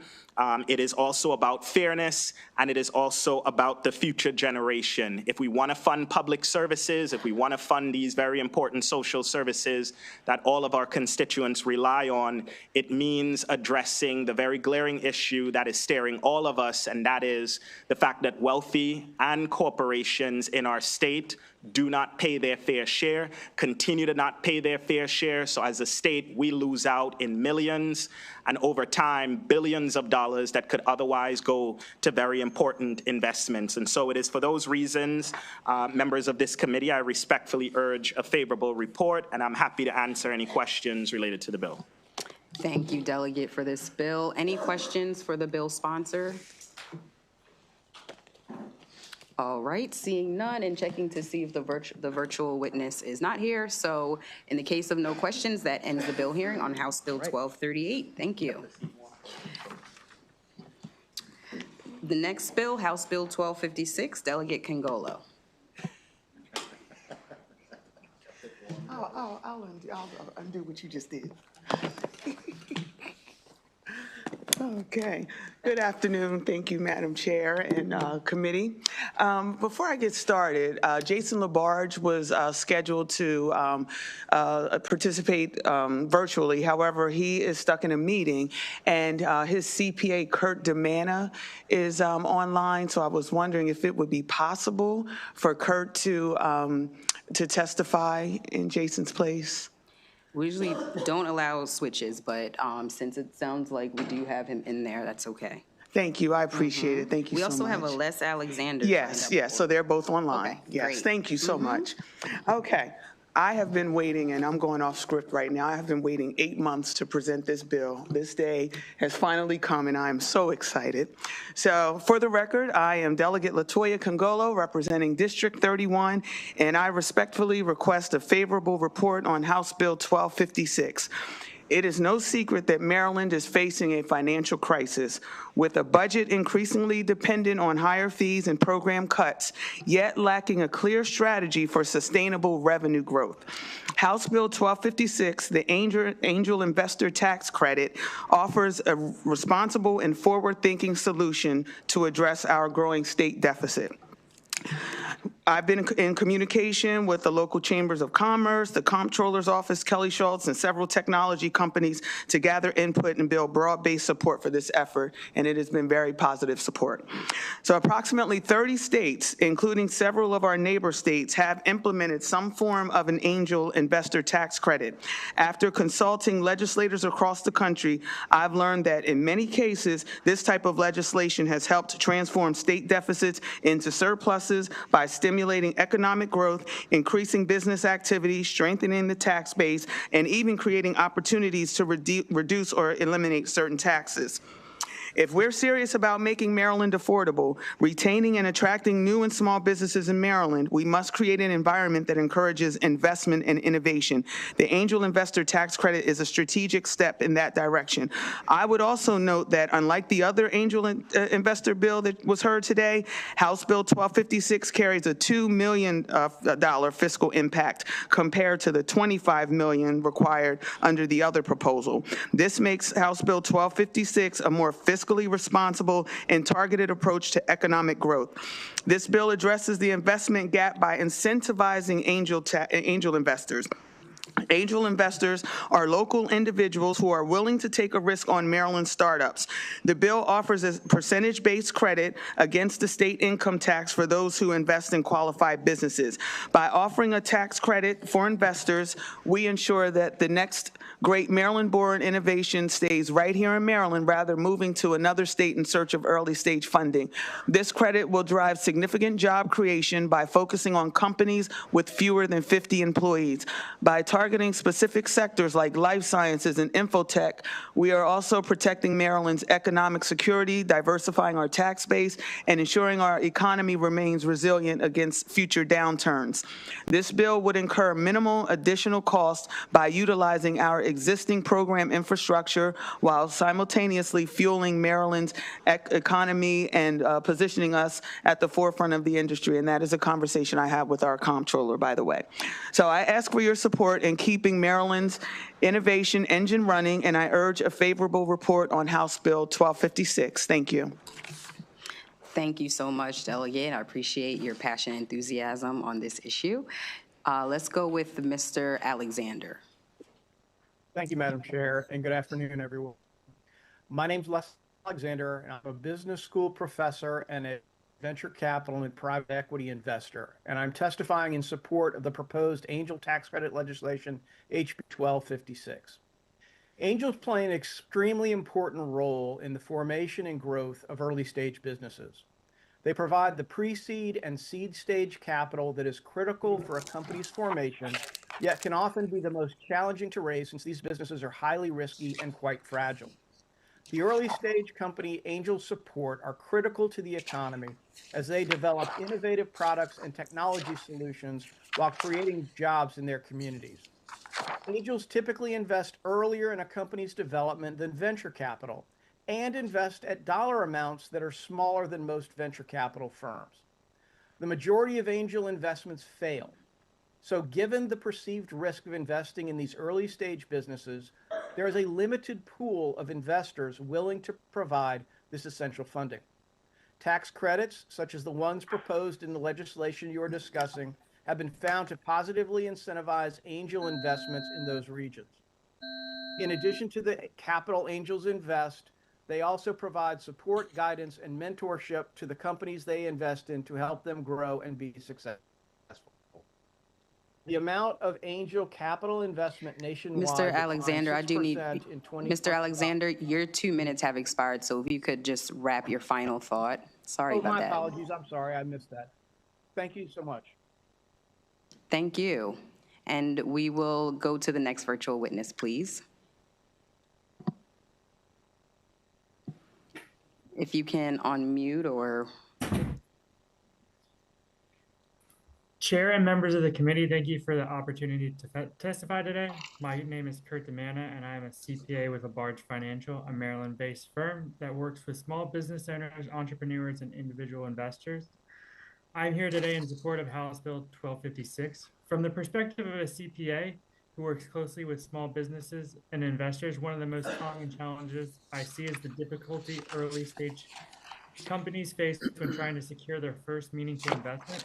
Many entrepreneurs have strong ideas, solid business plans, and the drive to succeed, but they struggle to access the capital needed to take the next step. In many cases, these companies are too early for venture capital and do not yet qualify for traditional big financing. As a result, they often rely on individual investors who are willing to support them in the early stages of development. Many of the investors our firm advises are successful professionals and business owners who want to invest in local companies and support Maryland entrepreneurs. However, early stage investing carries significant financial risks and that risk is something investors carefully evaluate before committing capital. House Bill 1256 helps address that challenge. By offering a tax credit tied to qualified investments in Maryland businesses, the bill helps offset a portion of that risk and encourages more individuals to consider investing in early-stage companies. From a financial and tax planning perspective, incentives like this can make a meaningful difference. When investors have tools that help manage risk, they are more likely to participate in opportunities that support innovation and business growth within their communities. When these investments happen locally, the impact extends beyond the individual company. New businesses create jobs, work with other local vendors and service providers, and contribute to the broader economic health of the state. Policies that encourage responsible private investment can play an important role in helping Maryland businesses grow and remain there rather than seeking opportunities elsewhere. For these reasons, I respectfully ask the committee to give House Bill 1256 a favorable report.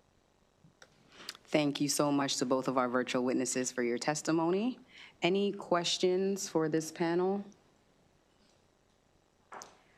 All right, seeing none. Delegate, I know you waited 8 months for this and no questions. Yes, ma'am. But Let's get this money. Our constituents, Maryland, will be happy with us, I'm telling you. Right. Thank you. All right, enjoy the rest of your day. Thank you all. Thank you, Delegate. Thank you, virtual witnesses. We'll excuse you. And now we are moving into some bills that have quite a few witnesses.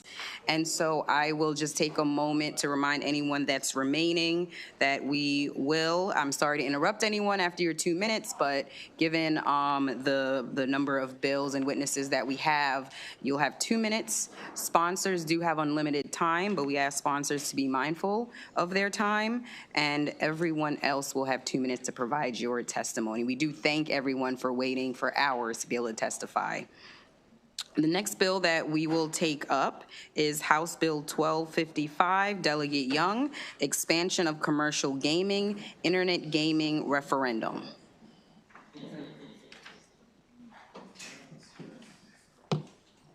Do you have a panel that you wanted to bring up with you?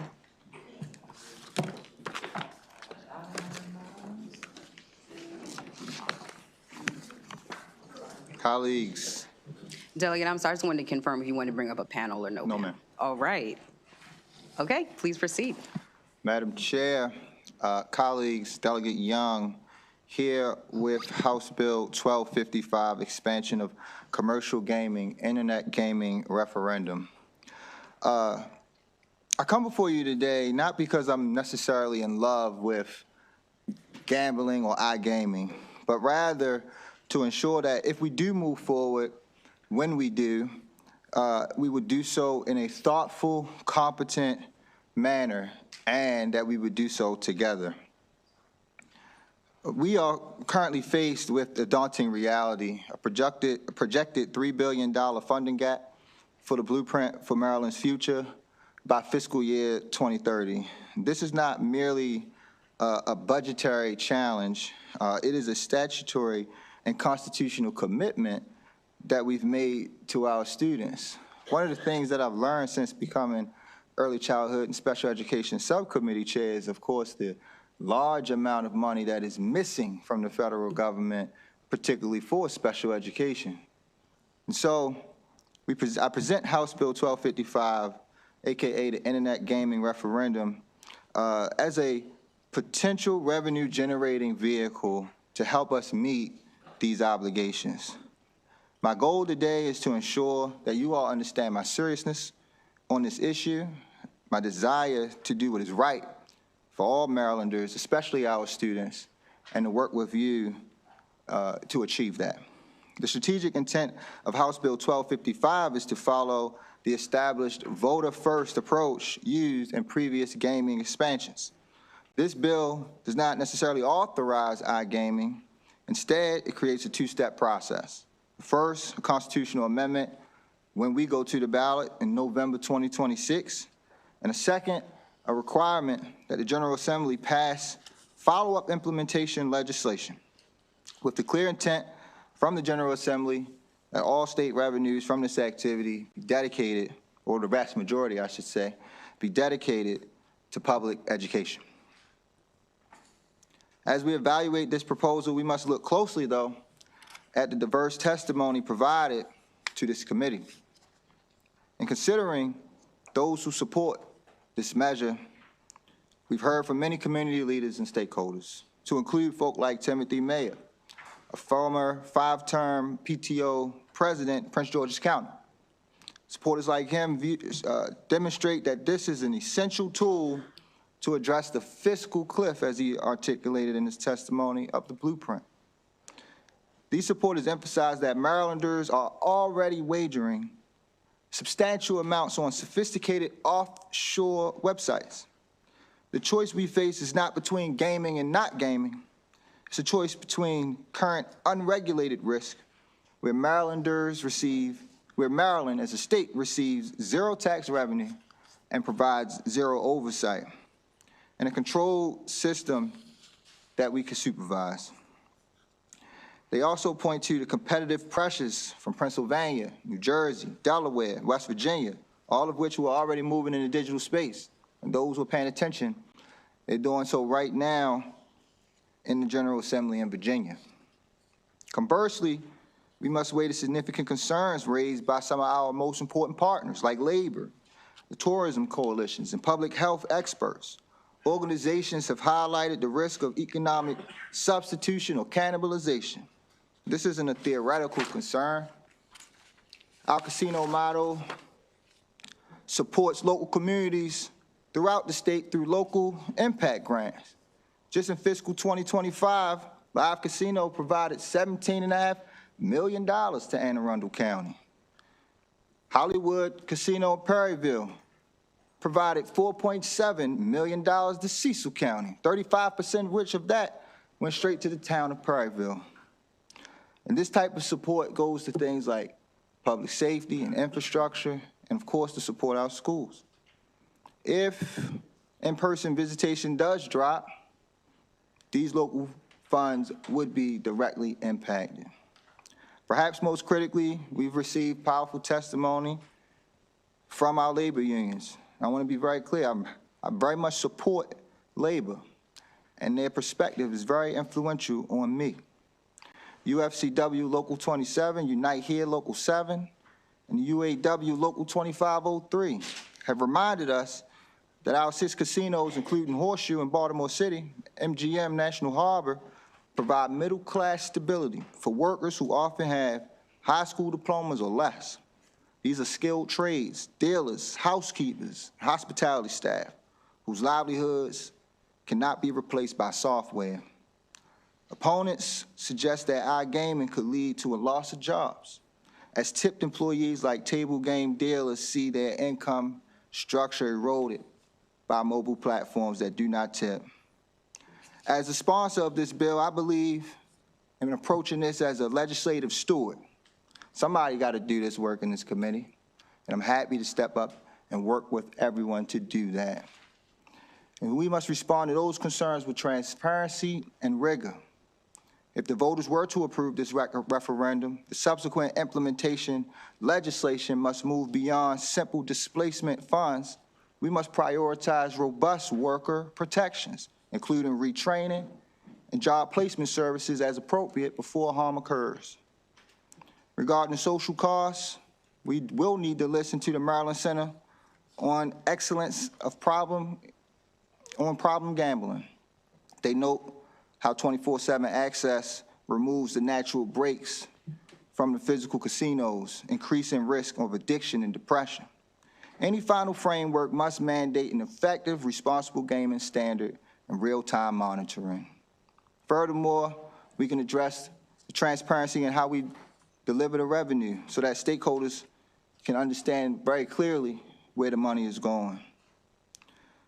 To ground our deliberations, though, back into the fiscal reality, we must understand that we are balancing these challenges with the opportunities that we know we have when we invest in our students. One such investment that I like to talk about is school construction. Baltimore City is home of most of the dilapidated school buildings in the state.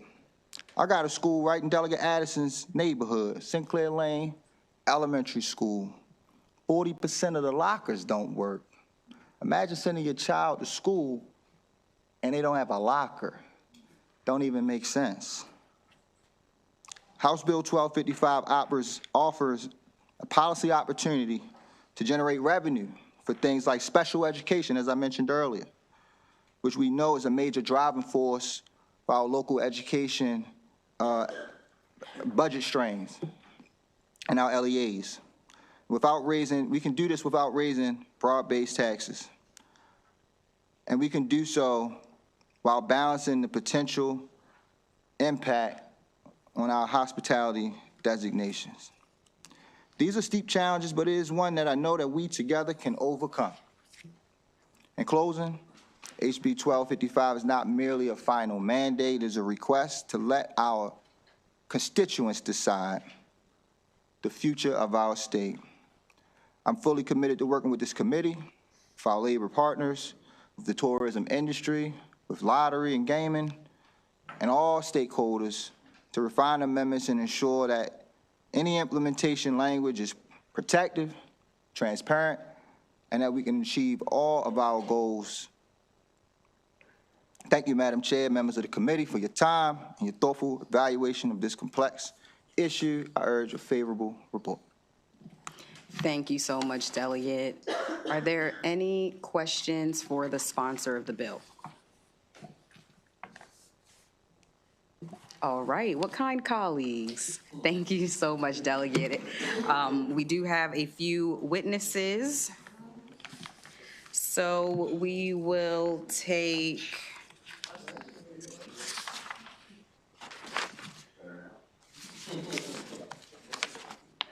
okay, actually, the rest are favorable with amendment and unfavorable. So favorable with amendment, Teresa Hessler.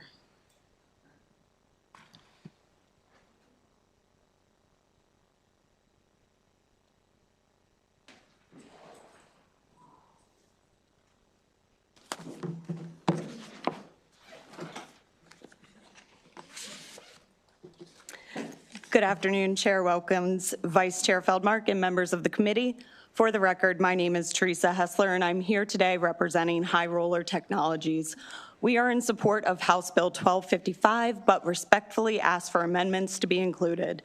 As currently drafted, the enabling framework appears to limit or constrain eligibility for internet gaming licenses in a manner that would restrict participation primarily to certain existing license holders.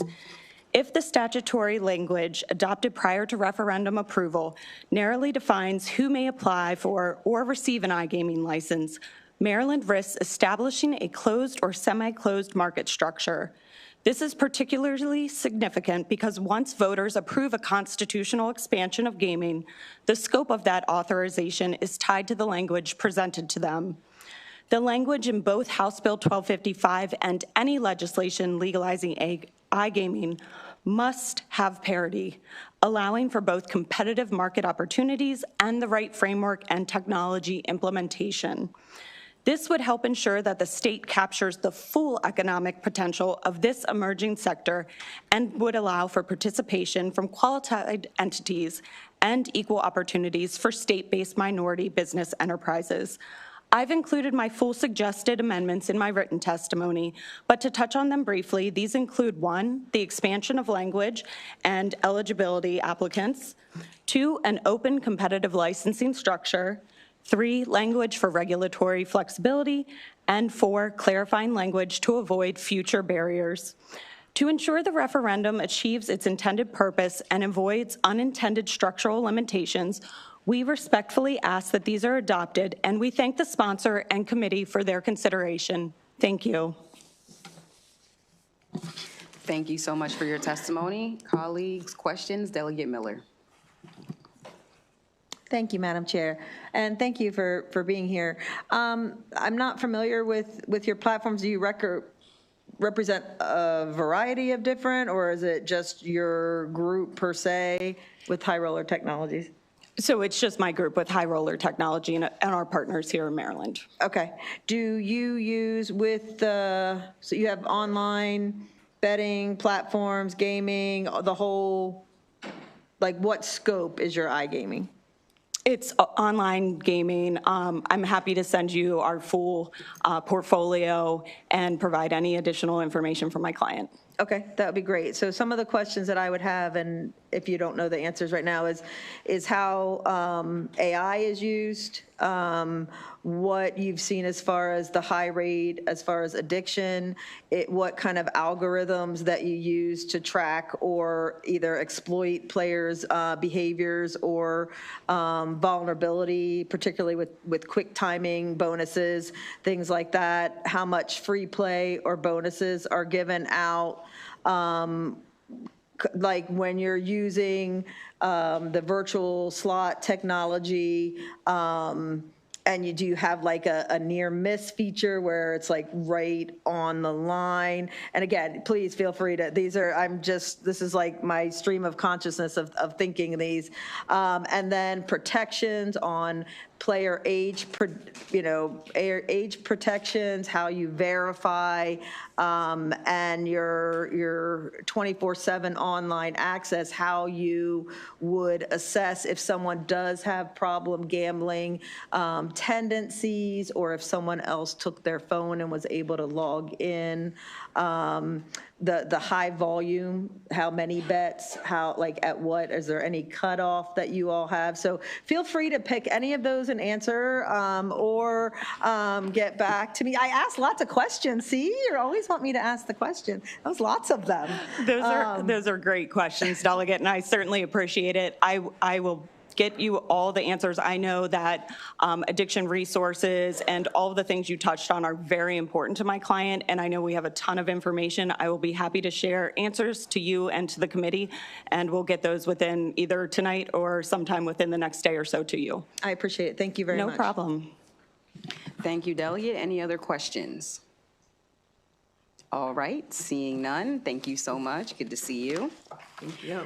All right, we will start with our list of unfavorable witnesses, those testifying in opposition.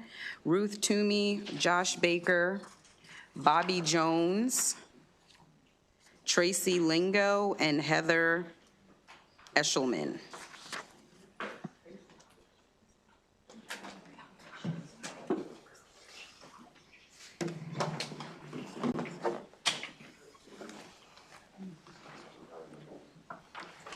And anyone can start when you're ready.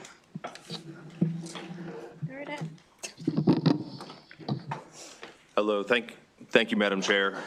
Just want to introduce myself. My name's Joshua Baker. I'm a union representative with UFCW Local 27. I don't sport a fancy title, nor do I come here to Annapolis often. Tuesday was my first day trying to speak with various representatives, and it was actually very pleasant. Just wanted to note that, and it motivated me to come today to speak. But I'm here today to reiterate the impact this bill will have on our workforce at Hollywood Casino, Maryland Live Casino, and Rocky Gap Casino. You will hear the statistics from the others, but I just wanted to say that I'm on the ground floor every day with these employees, educating them, handling grievances, their concerns, rallying signups for our political action committees. Our members are concerned about their jobs, their wages, their tips that they depend on.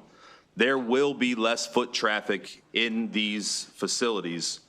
There's going to be less players. You know, we lobbied for casinos in the early 2000s to bring them to Maryland, then table games and poker.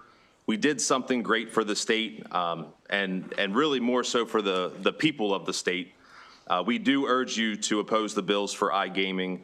And I just ask, next time, anybody has a chance to visit, one of these casinos, look around, count how many employees you see. These brick and mortar facilities in Maryland employ hundreds to thousands at various casinos. These are real faces. They're real people that are going to be hurt by this bill. I just want you to consider that. Again, I'm on the ground floor. I talk to these employees. They're concerned. I'm here representing their concerns today. We're asking you to, reject this bill. Thank you. And sir, I want to make sure that I have your name crossed off on the list. Can you state your name again, please? It's Joshua Baker. Thank you. Good afternoon, Madam Chair and committee members. My name is Ruth Toomey. I am the Executive Director of the Maryland Tourism Coalition. We are the trade association for all sectors of the tourism industry across the state, and we urge you to oppose this bill. Maryland has 6 bricks and mortar casinos, many that you have heard from today. These are not just gaming floors. They are full hospitality destinations with hotels, restaurants, entertainment, and year-round jobs. They bring visitors not only to their facilities, but to surrounding communities supporting restaurants, retail, and attractions statewide. iGaming threatens this ecosystem. Online gaming will shift spending away from physical destinations, not grow it. Studies have shown that land-based casinos drop revenue by an average of 16% when iGaming is introduced, leading to job loss, halted expansions, and reduced local economy activity. Research confirms that iGaming generates fewer jobs, less economic circulation, and smaller community reinvestment than traditional casinos. Importantly, Maryland law directs 5.5% of casino VELT proceeds to local impact grants supporting nonprofit schools, public safety, and community programs. For example, in FY25, Live Casino awarded $17.5 million to local community initiatives. iGaming does not replace these funds, so legalizing it would directly reduce support for communities across the state. In short, this bill threatens jobs, local communities, and economic funding while offering limited net economic benefit. On behalf of the Maryland tourism industry, we ask you to for an unfavorable report. Thank you for your time.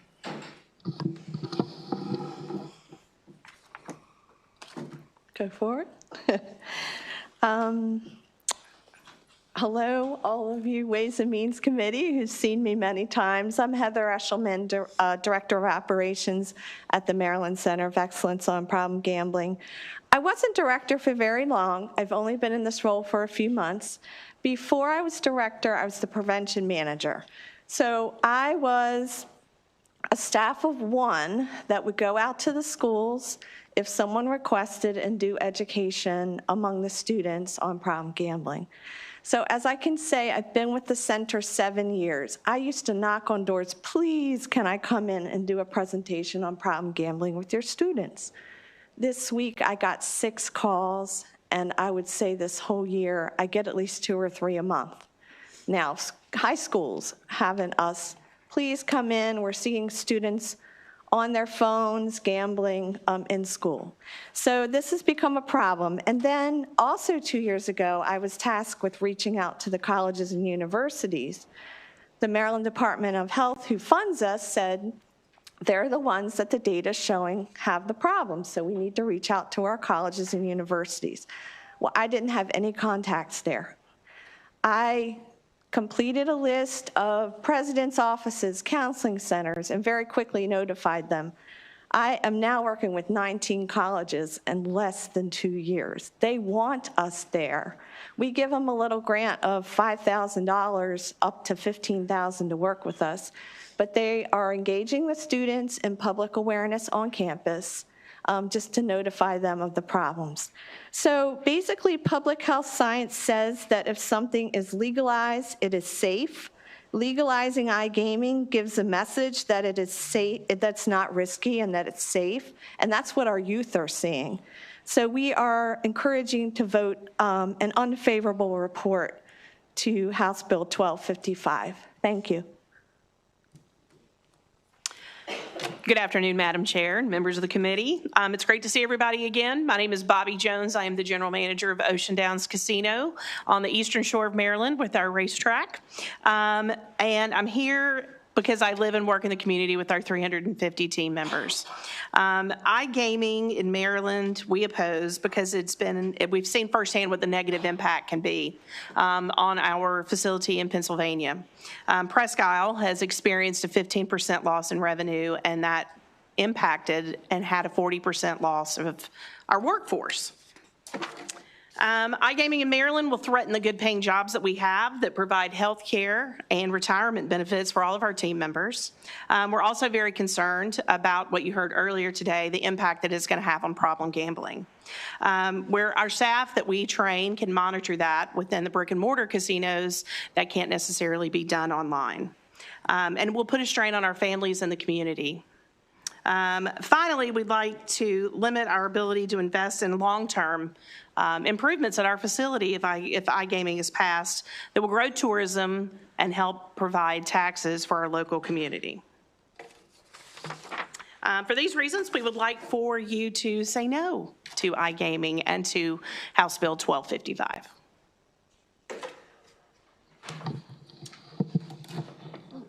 Okay, all right. I don't have a mic, but I'm used to being loud, so we'll see how this works. So thank you, Chairwoman Wilkins, for the opportunity to speak today. My name is Tracy Lingo. I'm the president of Unite Here Local 7, the Casino, Hotel, Food Service, and Hospitality Workers Union in Maryland. Unite Here is the largest union of casino workers in the U.S., representing over 100,000 members who work in casinos in Las Vegas, Atlantic City, and throughout the country. My union, Local 7, represents workers at the Horseshoe Casino and at Ocean Downs Casino in Worcester County. Our sister local, Local 25, represents workers at MGM National Harbor in PG County. I'm here today to strongly oppose the legalization of iGaming and to share our union's direct experience with job loss in iGaming states. Over the past 6 years in New Jersey, internet gaming revenue skyrocketed from under $500 million to over $2.9 billion annually, a 503% increase. Over the same period, the number of jobs in Atlantic City casinos fell by 20%. In Michigan, our union has seen an even more dramatic loss of jobs in casinos. In 2019, our union had 2,796 members working in hotel and food and beverage jobs at all 3 downtown Detroit casinos. In 2021, Michigan launched iGaming. By late 2025, we had 1,767 members at the same casinos, a loss of 1,029 casino jobs, a 37% decline. Less than 5 years after the implementation of iGaming, Detroit casinos now make more revenue from casino games online than in person, a rapid and radical change in the industry. Our members work in hotel and food and beverage jobs in casinos. They're housekeepers, bartenders, cooks, dishwashers, slot attendants, and cage cashiers. These positions make up most of the union jobs in the industry and are completely dependent on in-person customers. When Maryland voters approved casino legalization in a statewide referendum, we voted in favor based on the promise of the industry would create good jobs. We cannot undermine this. Our workers have organized, marched, and bargained for years in the gaming industry to improve jobs, including some of you may have heard workers just last week from Ocean Downs talking about the current contract fight we're in where the casino has refused to raise wages there. We cannot undermine this ability of workers to collectively bargain by approving iGaming. Thank you so much to this panel for your testimony. First, questions from Delegate Hartman. Thank you, Madam Chair. Appreciate all of you being here. So for the Bobby Jones, you're the manager at general manager at Ocean Downs. As far as Worcester County employers, where does Ocean Downs rate as far as like full-time, year-round jobs? You mentioned benefits, all that. Do you know where you rate as far as an employer in the county? In the county, number 1. Number 1? Number 1 in the county.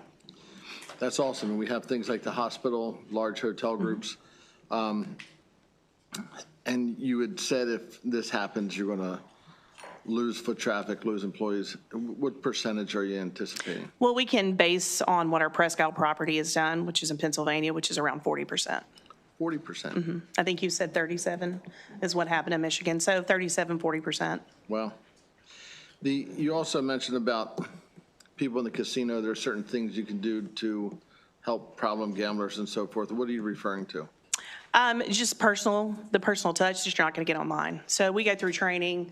I've been in gaming for a long time, and it's something that every brick and mortar casino I've worked at, you go through a very detailed training on how to recognize problem gambling and to have the conversations with those that you believe. Just recently, I had a conversation a month ago with someone that no longer plays with us because we had to reach that agreement that maybe they needed to take a break. And that's just based on the personal relationships that you can build with someone versus being online. What's the legal gambling age in Maryland? 21. So how do you know everybody coming in is 21? We card everybody that comes in that looks under 35. So in contrast, if I was iGaming at home, fell asleep in the recliner with my iGaming open, a kid could grab it and play my life savings away and nobody would know that. Could that potentially happen? Could potentially happen. If you have somebody on the floor severely, not even severe, like, so what level of intoxication would be tolerated on the floor of a casino? So if you were visibly intoxicated, we ask you to leave. You're not allowed to gamble in the state of Maryland if you are intoxicated. And, it's a daily thing. You've reached your limit, it's time to go home. I hope you get them an Uber. Yeah, that we do. We also work with our local taxi service for one of our local companies. Okay, that's good to hear. Yeah. So if somebody was iGaming, what level of intoxication could be tolerated on iGaming, somebody on a iPad or something of that nature? I can't answer that. I don't even have an answer for that. There's no way to do that. As far as I know, on my experience, there's no way to stop somebody that's been drinking from gambling. Okay. Thank you for your help. Appreciate the answers. Next question, Delegate Vogel. Thank you, Madam Chair. 2 questions for this panel. I'd like to start first with the gentleman in the middle. I forget your name. Remind me. Are you talking to me? Oh, yes. Heather Eshelman. Hi. Heather. Nice to meet you. Heather, I don't know if you were here, but on Friday we spent a few hours talking about the issue of problem gambling. And it seems like we have a really serious issue here in the state of Maryland that's getting worse year after year. We saw this become a more significant issue after the legalization of sports betting. I just don't understand, and maybe, I'd love to hear from you, how this would make it any better, right? I think given the situation that we're in right now, the idea of opening up another form of online betting that could trigger more problem gambling, to me doesn't seem like a good idea, but I'd love to hear from you. I'd say myself and my staff are terrified. I mean, we when sports betting was legalized, we had no idea how it would affect, and put a strain on all our work.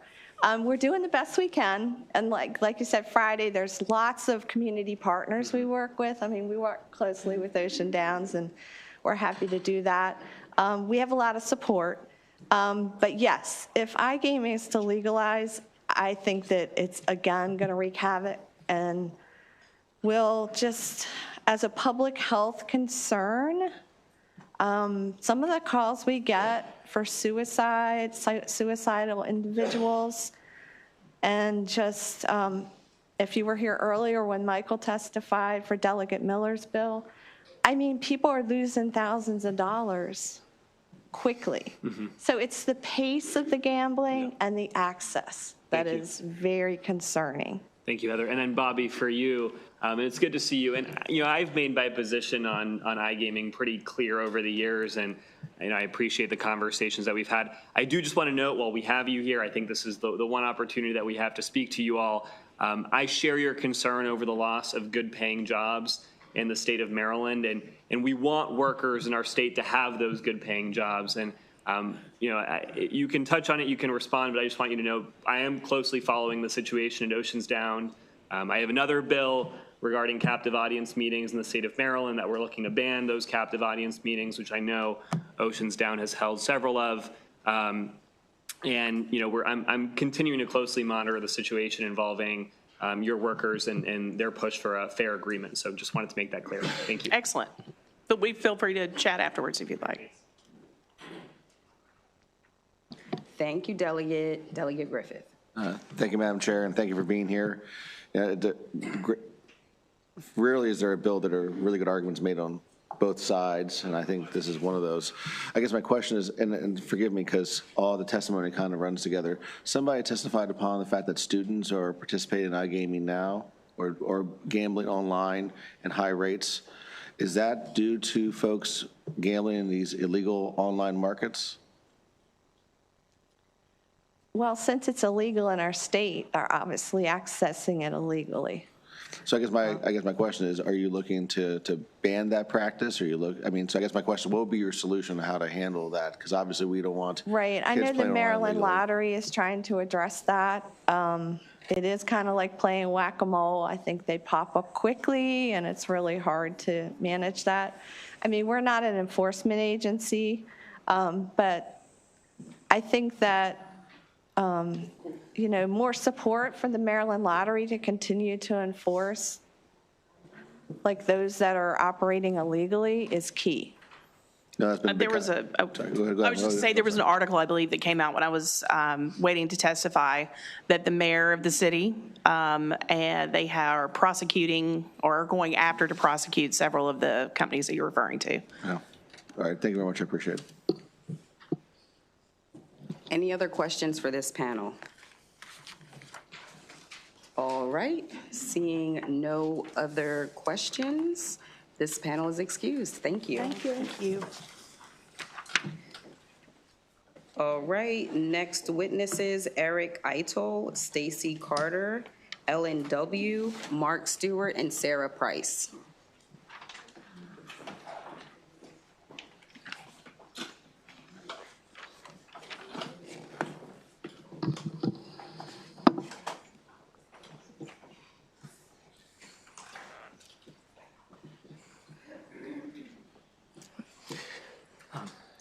Thank you, Madam Chair, and the members of this distinguished committee.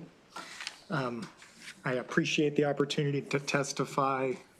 My name is Eric Eitel, and I'm the treasurer for UAW Local 2503, the Table Games Dealer and Poker Dealers Union at MGM National Harbor. I urge you to, or I request a unfavorable report on House Bill 1255.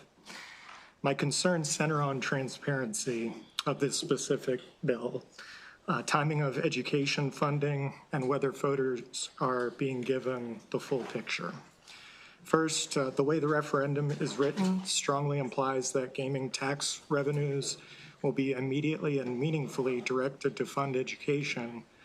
And while I fully support the blueprint for Maryland's future and believe it is a worthy investment, the language of the referendum does not clearly communicate that in the short term, only 1% of the proceeds would go toward education. Most Maryland voters will not see substantial education benefits until the program matures years down the road, and that distinction matters. When voters are asked to approve expanded gaming under the banner of funding education, they deserve to clearly understand how much money will go to education and when. Second, as many people who I have seen give testimony today, I'm also concerned that many voters will not be fully informed about the broader economic and social impacts of expanding iGaming. Independent analysis compares states that have adopted iGaming, and it shows a potential for job displacement in brick and mortar casinos and ripple effects beyond gaming employees. These are real Maryland jobs held by Maryland residents. For those reasons, I respectfully ask that you issue an unfavorable report on HB 1255. Thank you. Good afternoon, Madam Chair and fellow committee members. My name is Stacy Carter. I'm a full-time table games dealer at MGM National Harbor, where I've worked for 5 years. I'm also the president of the local chapter, UAW Local 2503, representing table games and poker dealers at our property. I'm here in strong opposition to the House Bill of 1255. Casino dealing is a learned trade. We must attend dealer school, pass extensive background checks. We study procedures, game protection, math accuracy, customer management. We practice for months, must pass rigorous auditions before ever stepping onto a live casino floor. This is a skilled profession. And for dealers, tips are not a bonus. They make up the majority of our income. Online casino expansion directly threatens this income structure. Every player who chooses to gamble on a phone instead of sitting at a live table removes income from a trained Maryland worker. Electronic platforms do not tip. Software does not support families. I also want to address employee displacement funds included in these bills, which seems to be the only provision given to offset the estimated 1,900 to 1,611 lost jobs with the passing of this bill. Displacement funds typically increase unemployment support. With respect, we are not asking for stronger unemployment benefits. We are asking to keep our jobs. We do not want to help. We do not want help after harm is done. We want protection before it happens. MGM National Harbor operates in Washington, D.C.'s metropolitan area, one of the highest cost of living regions in the country. Our members work hard to maintain middle-class stability in an extremely expensive area. We cannot afford another drain in our salaries. Maryland legalized casinos to create real, sustainable jobs for real families.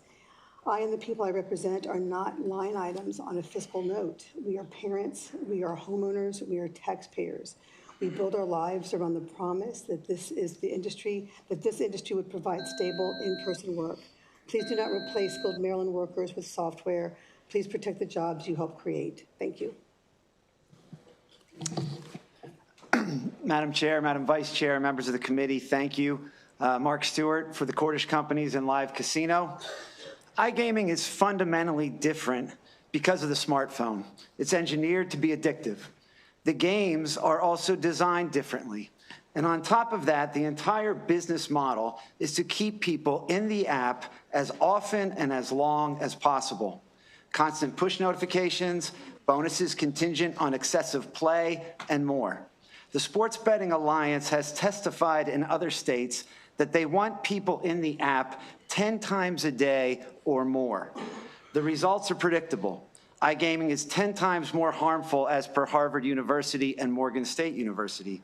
Skyrocketing problem gambling, crushing debt and financial strain, family disintegration, and underage gambling.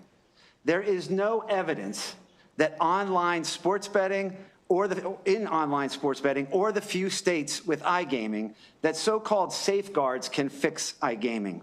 Pennsylvania and New Jersey both have problem gambling rates that are 3 times the national average. Helpline calls are up hundreds of % in all of the states that have it. Treatment intakes in Pennsylvania are up 115%. USA Today reported this month on thousands of instances where minors are betting online on legal sites. In Ohio, DraftKings alone took 620 bets from minors, totaling $2.78 million in a little over 1 year. Another report found that 36% of 11 to 17-year-old boys have gambled, and 60% of those saw gambling ads pushed to them through in their feeds by algorithms. iGaming will also not shrink or stop the illegal market. Just the opposite, the illegal market grows.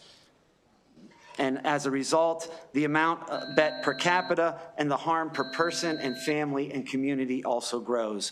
Enforcement is the answer, much like House Bill 1226, which is pending. We respectfully request no favorable report. Thank you.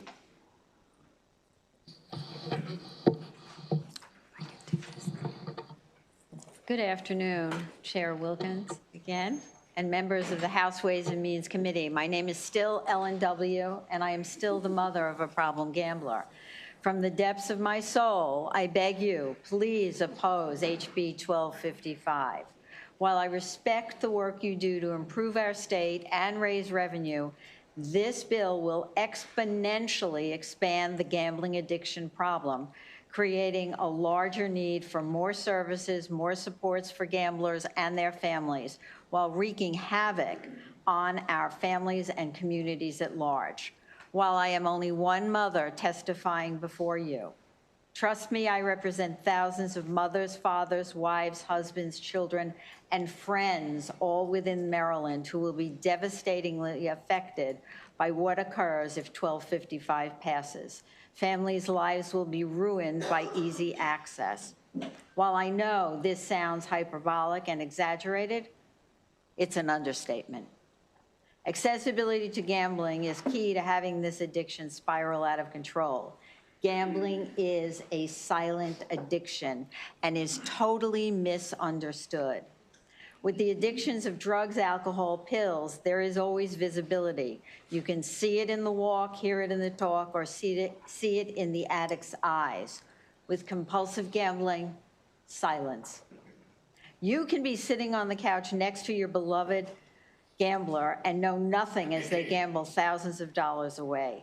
This is the reason that massive damage can be done before anyone in the family has an inkling. Ladies and gentlemen, if you do anything to facilitate making gambling more accessible, the result will be more gambling, more problem gamblers, more families living with the devastation that this addiction brings, with more services needed for all. Gambling is the addiction with the largest suicide ideation. Maryland can and must do better than expand a gambling pandemic. Please reject 1255. Thank you. Good afternoon, Madam Chair and honorable committee members. Sarah Price on behalf of the Maryland Retailers Alliance. We have very serious concerns about the impact that this proposal could have on not only Maryland's brick and mortar casinos, but also the surrounding communities that are dependent on the tourism dollars that come from these entertainment centers. About a dozen of Maryland's Main Street communities are located in very close proximity to the casinos in the state, and 15 more are located along the major highway routes to those casinos. These communities benefit directly from the tourism and attraction that's associated with the brick and mortar casinos, and any downturn that's associated with these casinos will see a direct correlation in lower spending in these communities. We know for a fact that the implementation of iGaming is associated with cannibalization of brick and mortar casinos. I don't think that the fiscal analyses of the legislation in Maryland accurately looks at the surrounding community impact in addition to the impact on those casinos. So we would urge you to please keep this in mind as you consider this legislation, and we would urge an unfavorable report. Thank you.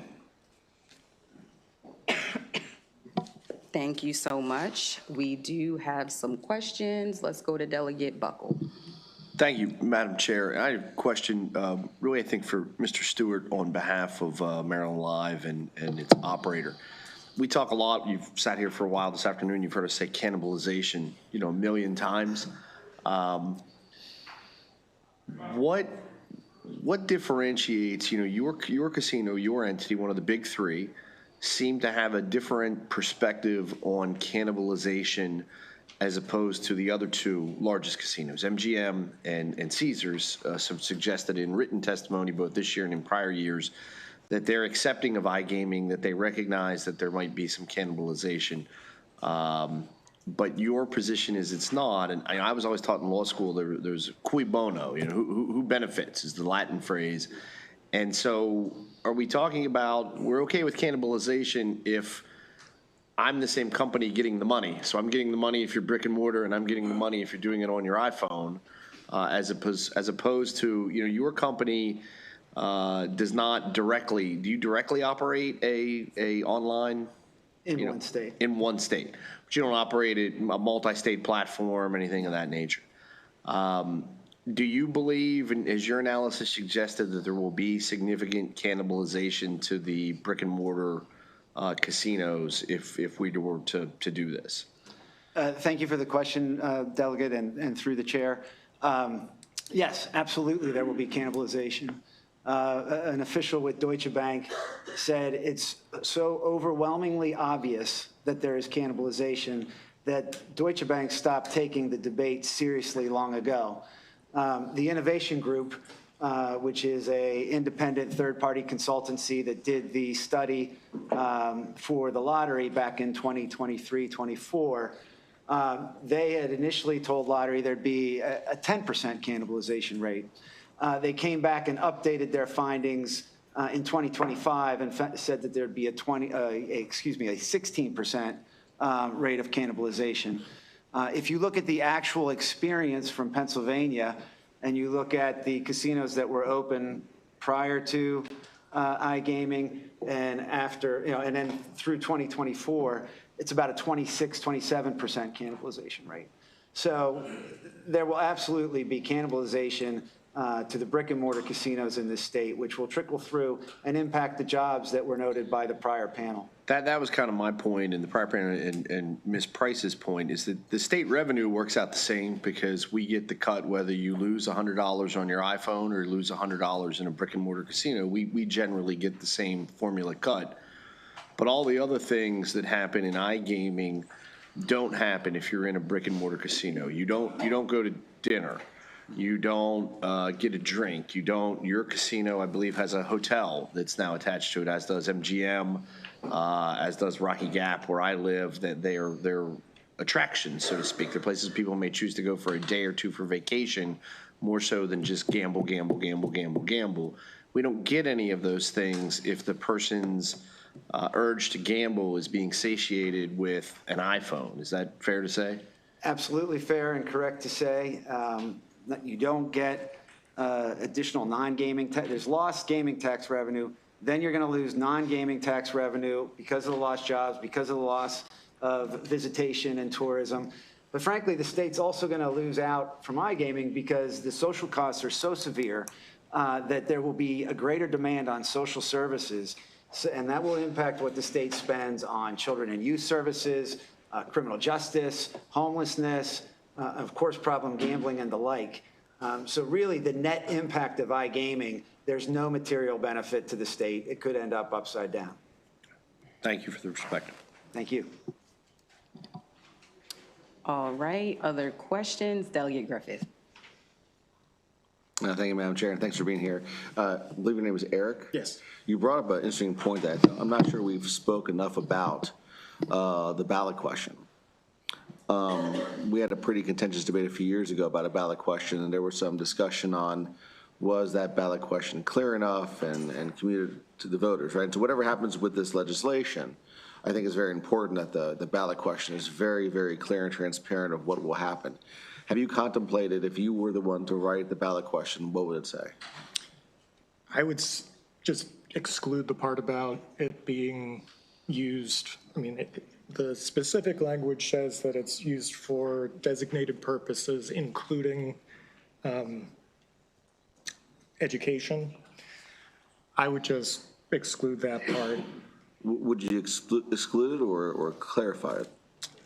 Clarifying would be better too. If you could give, the actual numbers, then I think that would suffice. No, I think it's important to make sure we have whatever happens, that language is very clear and make sure we're communicating fairly to the voters. So thank you for bringing that up. All right, Delegate Miller. Thank you, Madam Chair. Thank you all for being here. And one thing to follow up on my colleague's point, we've had obviously referendums that have gone on the ballot about education and slot machines, table games, the lockbox, the sports betting. It was all supposed to go to education to the point where we actually did have to try to put a lockbox around that. So that would definitely be, I think when you say dedicated purposes, including, and then put the education after, that's what's causing you the issue, right? So it could be any dedicated purpose. One of them might be education, and there's a big history in Maryland of that happening. Mr. Did you want? Yes, Delegate, thank you very much. You're hitting on a very important point. The policy and the actual implementing language of the bill should be present and go hand in hand with any referendum. I mean, obviously, we oppose it altogether, but in terms of a referendum, voters can't make an informed choice if there is not a full bill tied to it. And frankly, that did not happen with the sports betting legislation, and there are many problems in this state as a result in relation to online sports betting. Thank you, definitely for that perspective. The other piece, and Mr. Chair, I don't know if you've seen it too, but I was looking at the New Jersey, especially because Pennsylvania and New Jersey with having both, and there's the call centers that they said there's been the 50% increase of calls that cite online platforms as being the cause of their call or the addictive behavior, especially among young male users. It says the average debt that they call about is reaching $34,000. And that's just the ones we know about. I mean, that's just the ones that are calling for help. There could be a lot more, especially as the calls themselves have tripled. And then the other part I thought that was interesting in looking in, especially in the Philadelphia area, which you're probably familiar with, is that they spent $37 million, or $37 million was spent in advertising. And we've heard a lot about advertising today, and advertising can be very predatory, especially now where it can be on your phone and popping up. And that $37 million was only January through September. And it was more than what they do in Las Vegas or New York as far as the advertising. So have you seen any examples of the predatory advertising, anything that you can share with us? Because I'm not living up there now, so I haven't seen anything. Thank you, Delegate, and through the chair. You raised many excellent points in your question. I have seen examples of that type of predatory advertising. There's a lot to unpack in what you said. First, you cited some statistics, the 50% of calls to the helpline in Pennsylvania involve online gambling. It's important to note that Pennsylvania knows that because Penn State University does a prevalence study specifically on online gambling, much like Delegate Ross's bill has asked for. So it just shows the usefulness of having a study like that, and Rutgers does one for New Jersey. The debt that you mentioned, the crushing debt from online gambling, Pennsylvania passed House Resolution 60 of 2025 by an overwhelming majority of 189 to 14, and it decries the problem, the excessive advertising, the crushing debt, and all of the problem gambling concerns of both online sports betting and iGaming. And it tasked a joint state government commission in that state to try and come up with fixes and new measures to try and undo some of the harm that the Pennsylvania legislation has done. In terms of the ads, they are excessive. Many people have said that, frankly, Maryland should look into adopting restrictions on advertising, time, place, and manner, kind of like the tobacco approach to advertising. But one thing that's interesting is that in the iGaming states, not only do you have the legal companies advertising on TV all the time, but you have the illegal sites advertising openly on television. And, it's what happens from legalization. It normalizes the behavior, and to the consumer, they have no idea whether it's an illegal site or a legal site. And it's part of the reason why legalization of iGaming causes the illegal market to thrive. In that same Pennsylvania report you noted, it found that year over year, from 24 to 25, 25 to 26, the participation by Pennsylvanians in the illegal market nearly doubled. And that's 7 years after legalization. So when people talk to you about the illegal market needs to be dealt with through legalizing iGaming, it's just a myth. It's just a pretext. Thank you. Thank you very much for that. Representative Miller, may I add something to what you said?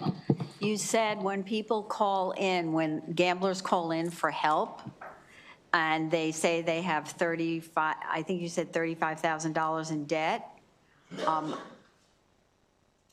Compulsive gamblers are liars and manipulators. They don't do it to be mean. They don't do it to be nasty. So I would say based on over 20 years of what I've seen, if they're saying they have $34,000 in debt, it's over 100. I mean, it's way more. They don't tell the truth. They do it to protect themselves. They do it it's just part of the addiction cycle. So if 34,000 or 35,000 bothered you, it's way more. Thank you. Thank you, Madam Chair.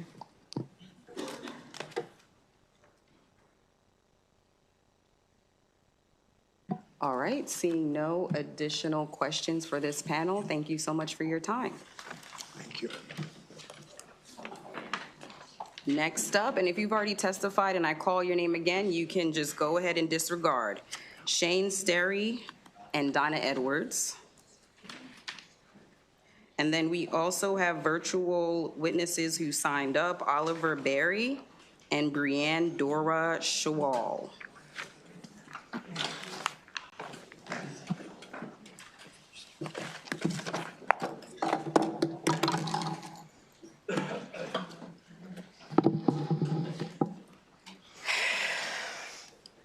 Good afternoon, Chairwoman Wilkins and honorable members of the House and Ways Means Committee.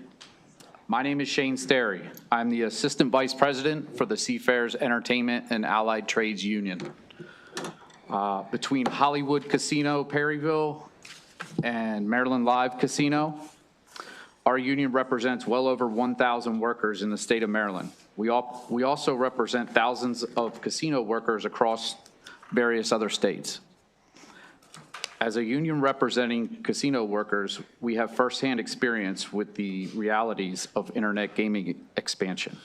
On that basis, I am here today to strongly oppose House Bill 1255. Since casino gaming was legalized in Maryland, our members have worked hard to bring revenue to the casino owners and millions of tax dollars to the state of Maryland. We have negotiated in good faith with casino operators for jobs that pay a living wage, provide health care benefits for our members and their families, and ensure job protections. I have a lot of examples in my testimony. You've heard examples earlier. I want to give an example from someone that I spoke with yesterday at Maryland Live Casino. And that's not in my testimony. This has just happened yesterday. Cocktail server, 23 years old, female. She works 3 days a week. She pays for her own apartment. She's in college, pays for her own college by herself. And she's able to afford that because of the tips she makes at that property. If iGaming comes, one of those is gonna go away. She's either gonna lose her apartment, she's either gonna lose or just not go to school. And that's not what we want for our youth. We want them, this is someone paying for everything on her own, making it. And she will not be able to make it if there's no foot traffic in the property. And that's just an obvious, that's an obvious thing that's gonna happen. No foot traffic if everyone's playing iGaming at their house. So I'll conclude my testimony. I know you guys, I have a great admiration for the work you all do. It's to repeatedly balance the services needed for the residents, the cost of those services, and where the money will come from. I understand all that. In turn, this will severely impact all the members that I have and their jobs. Respectfully, I urge you to vote against this House Bill 1255. Thank you. Good afternoon, Madam Chair, Madam Vice Chair, and members of the committee. I'm Donna Edwards. I'm president of the Maryland State and DC AFL-CIO, and you have had a very good, distinguished panel of most of our unions that are working at the 6 casinos. We have, at these casinos, we have Unite Here, the Seafarers International, the United Auto Workers, the United Food and Commercial Workers, the American Federation of Teachers, the Teamsters, the operating engineers. But beyond that, with the cannibalization that will take place, we have the facts. You've heard it. I've talked with my counterparts, state Fed presidents in New Jersey and in Pennsylvania and in the iGaming states. There is a definite loss of jobs, a real loss of jobs, and therefore a real loss of revenue. But you don't even consider that the supply chain is also, if you don't have people going into these casinos, then you don't have the food and beverage companies. You don't have the food companies. You don't even have the janitorial companies servicing at the level that they've been doing. This all affects everything. You don't have the gas taxes.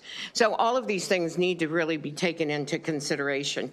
And I know, I mean, it would be easy to have a referendum and then just say, well, the voters want it. There's a lot of things that people want. I could name some of the things I want that you all would say no to. But it's time that if we do this, it means that it is a lasting impact on our state. And one of the things that just happened, we have 2 of the top 20. As a matter of fact, MGM at National Harbor is the top 2nd commercial casino in the country, and Live is the 5th one. They are profitable and they are working, and we don't want to damage that. But we were talking about this at our Monday night labor lobbyist meeting with all of our unions, and one of the building trades went out and he said, you know, I just talked to our addiction counselor last week, and she said it's not going to be alcohol, it's not going to be drugs that destroys, it's going to be sports gaming. And so we already have an addiction problem, and I would not want to see us blindly go into it. This takes a lot of thought, so thank you for this, and please give an unfavorable report to 1255. Thank you so much for your testimony. We will bring in the last witnesses that are unfavorable to this bill. Oliver Berry, you can proceed.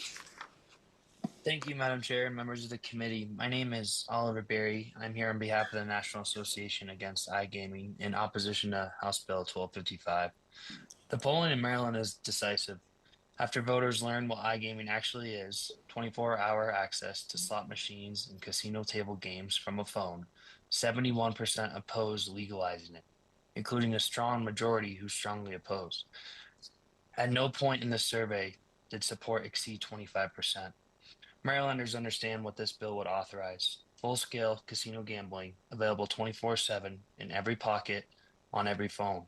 Not a destination casino, not entertainment with natural limits, but constant, frictionless access. Here's the broader concern.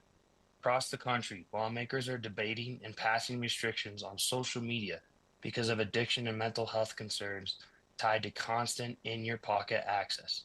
Yet House Bill 1255 would embed one of the most addictive forms of gambling into that same 24/7 digital environment.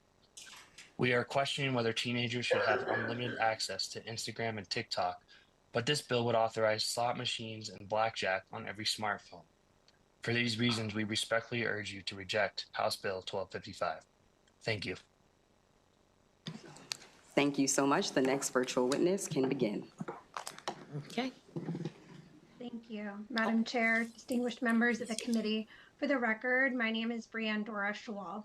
I'm an international problem gambling expert and advocate, and I represent the National Campaign for Fairer Gambling.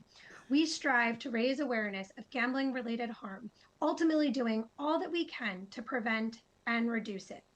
The products that you are discussing here within today are illegal in 42 of the 50 United States, and for good reason. Furthermore, the rate of disordered gambling within the state of Maryland increased by 42% between 2022 and 2024. That's from 4% to 5.7%. That's nearly 3 times the national average and among some of the highest in the nation. Research is very clear. Anytime you introduce a new gambling product, you're going to simultaneously increase the amount of harm. And we're not just talking any products. We are talking about some of the most addictive products there are. In fact, Harvard researchers note that these products are 10 times more addictive than other gambling products.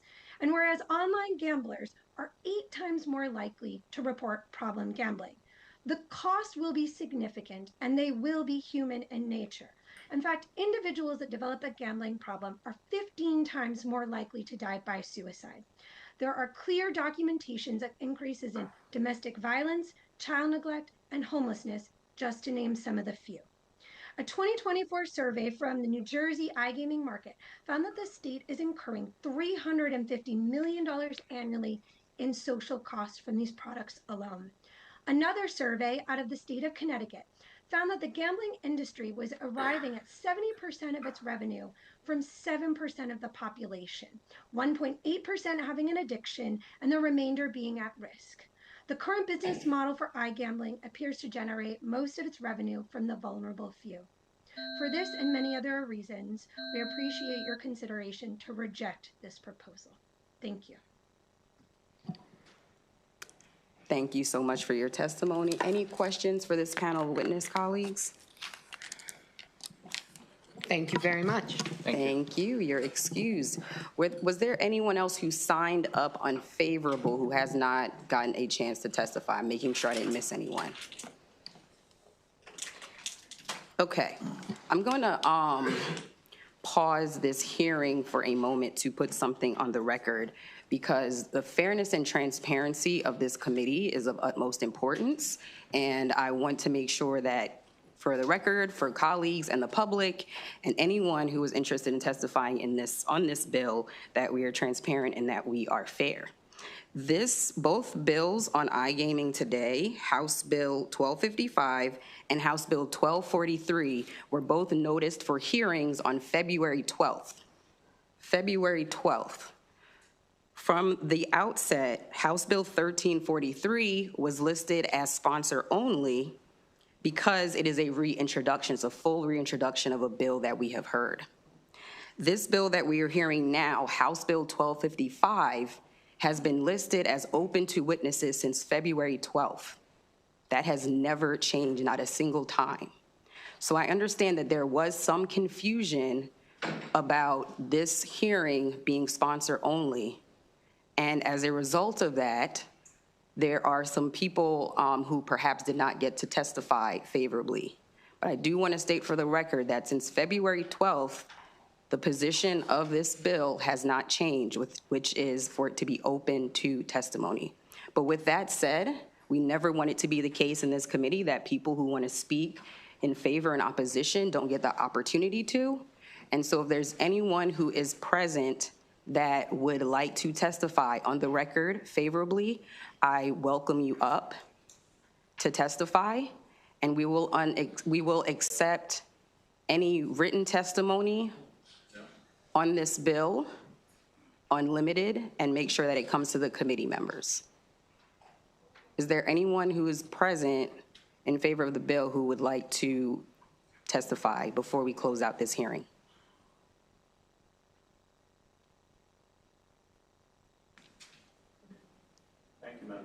All right.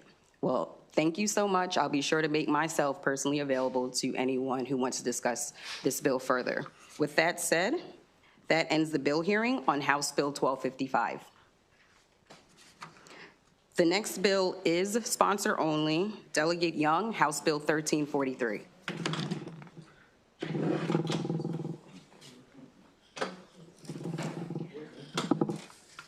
Thank you, Madam Chair, colleagues.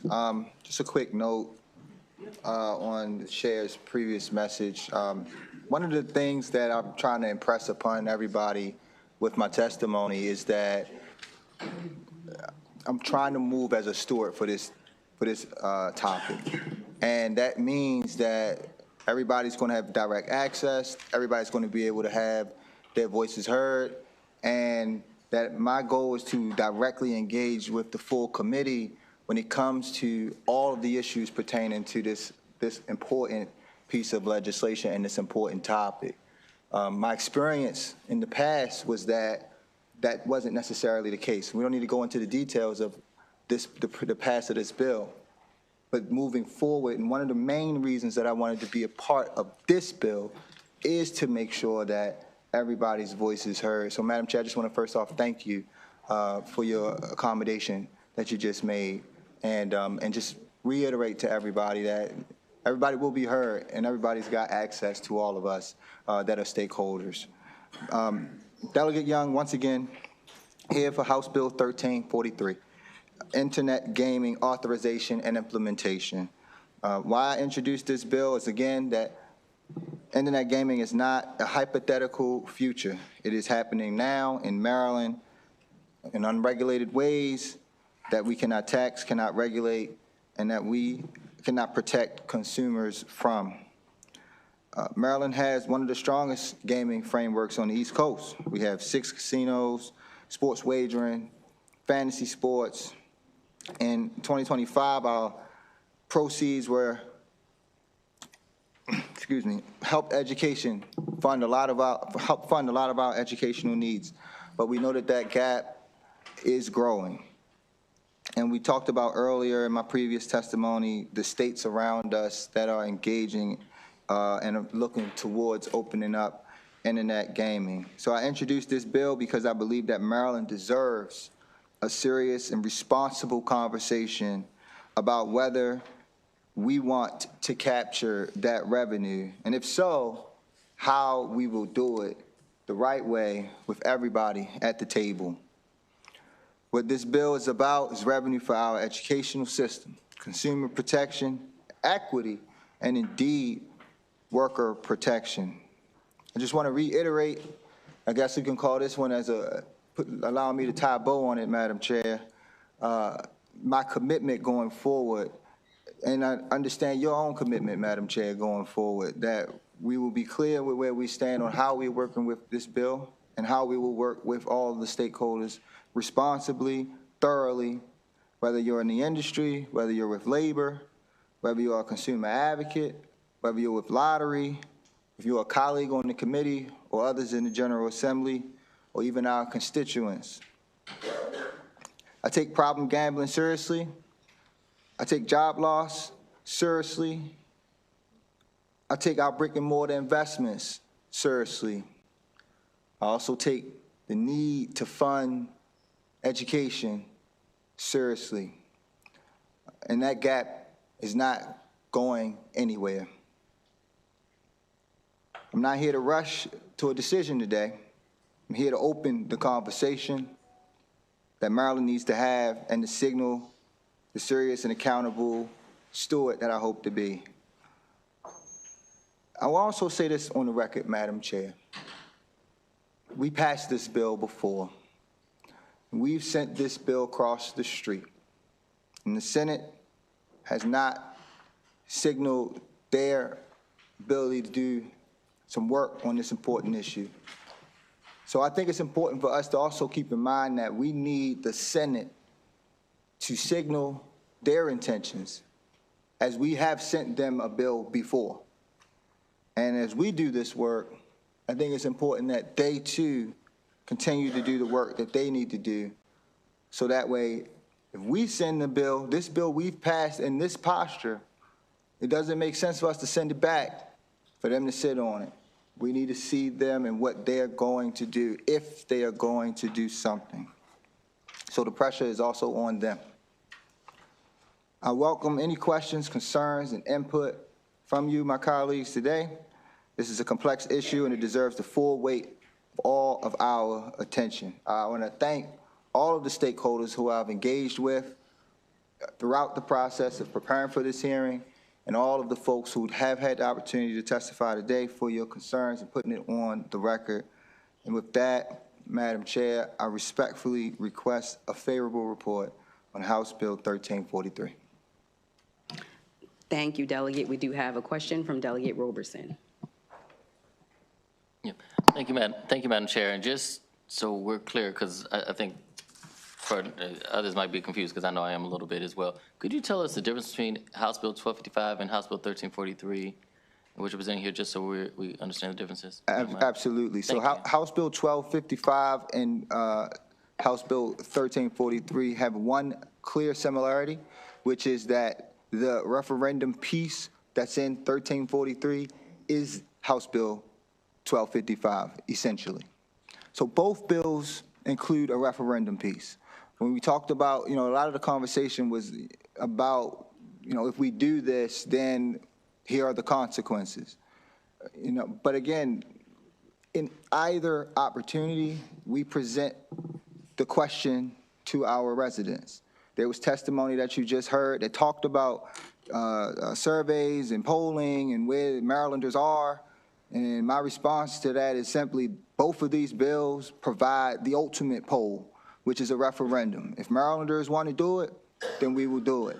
I would also push back on the testimony that mentioned that that this bill has to be the one that passes such that you have a framework.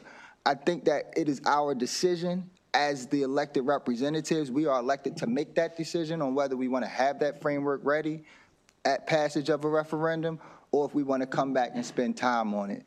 I also believe that it is our role to spend that time on it. We don't necessarily have to present to the voters the whole package. They send us here to develop those packages.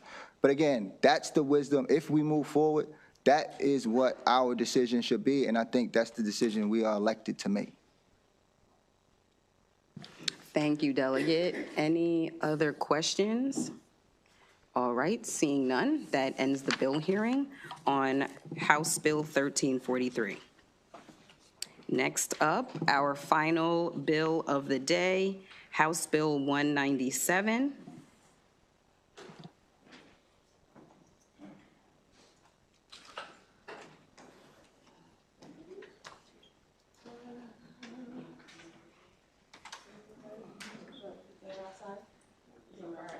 Okay, great. All right. Thank you. Thank you, Madam Chair. Waiting for my panel to arrive. Yeah, you can sit here. You can sit. Yes, you're fine. You're fine. Okay. Okay, last but not least, colleagues, good evening. Ready to proceed? I am Delegate Bernice Maricoon North. Thank you, Madam Chair, Madam Vice Chair, and my colleagues for hearing this testimony on House Bill 197, the Comprehensive Community Safety Funding Act. Most of you are no strangers to this bill. This stemmed from my own personal experience when my father was shot in October 2020. He survived the shooting, but the emotional trauma lingered. When it comes to gun violence, that is the piece that we always need to pay attention to and costs us money, costs the state money, costs families money, time, and resources. Just recently, at Woon High School in Montgomery County, my own county, there was a school shooting in February 2026. And it was just a recent reminder of the trauma of gun violence and how it impacts the community at large. That is why I'm continuing to push forward on this bill, the Comprehensive Community Safety Funding Act. I'll briefly go over what this version of the bill does, and I'll have my esteemed panel express the why and the data behind why we're still pushing for this bill. The Comprehensive Community Safety Funding Act establishes 11% excise tax on gross receipts of a federally licensed firearm dealer derived from sales of firearms, accessories, and ammunition in Maryland. Specific accessories under the excise tax include magazines and magazine loaders, firearm scopes and optics, stocks, grips, handguards, bulletproof body armor, and silencers.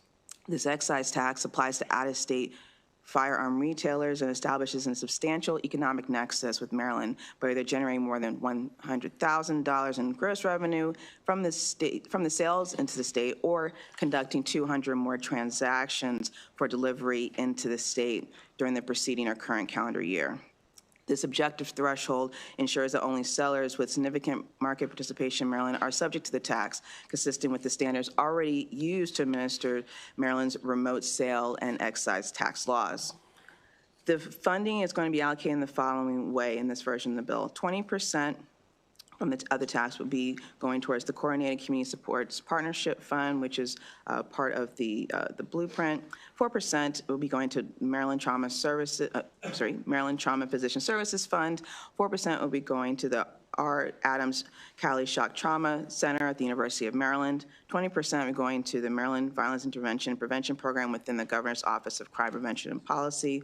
20% will be going to the Survivors of Homicide Victims Grant Program within the Governor's Office of Crime Prevention and Prevention and Policy, and 26% will be going to the newly formed Center for Firearm Violence Prevention Intervention within the Maryland Department of Health. Folks, as I mentioned before, trauma is costing us money when it comes to gun violence. In Maryland, gun violence costs us $10.5 billion a year, $383.9 million of which is funded through taxpayer And this bill is simply asking the firearm industry to redirect a small portion of their massive profits to shoulder some of this financial burden. I ask for a favorable report on House Bill 197. Thank you. All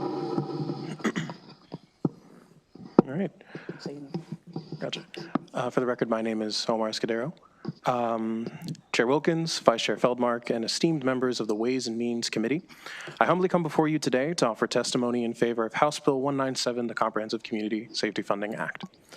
I'm a senior government and pre-law student at the University of Maryland, and I am the legislative aide to Delegate Miraku North. And I wanted to say that gun violence is a public health crisis that demands urgent and decisive action. The Comprehensive Community Safety Funding Act is a multi-level approach to gun violence prevention and treatment, funding the programs that handle the root causes while providing resources for victims and their families through its excise tax. Maryland, like many states, already effectively utilizes taxes on substances and gambling to successfully support state programs that address the public health issues that secondhand smoke, problem gambling, and alcoholism cause, and I believe that we should be doing the same to address gun violence and protect Marylanders. In 2022, I traveled with the University of Maryland's mock trial team to compete at William and Mary Law School. During the second round of trials, a shelter-in-place order was called. We were told that an active shooter was on the campus and was allegedly spotted near our building. While the older adults in the room stood paralyzed, the young adults in the room sprung into action, barricading doors, blocking windows, and getting into cover. My mind was racing, wondering if it was worth sending a last text to my family that I loved them. The unfortunate reality that gun violence can strike any time means that our young adults and even our school children are forced to be vigilant everywhere and often feel safe nowhere. The trauma of that day has persisted with me long since, which is why I've supported this bill since its first introduction in 2024 and asked for a favorable report on House Bill 197 today. Thank you very much.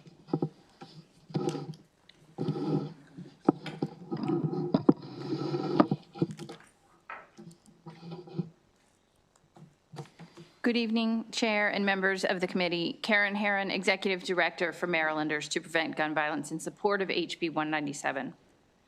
Gun violence in Maryland is not only a public safety crisis, it is an economic one.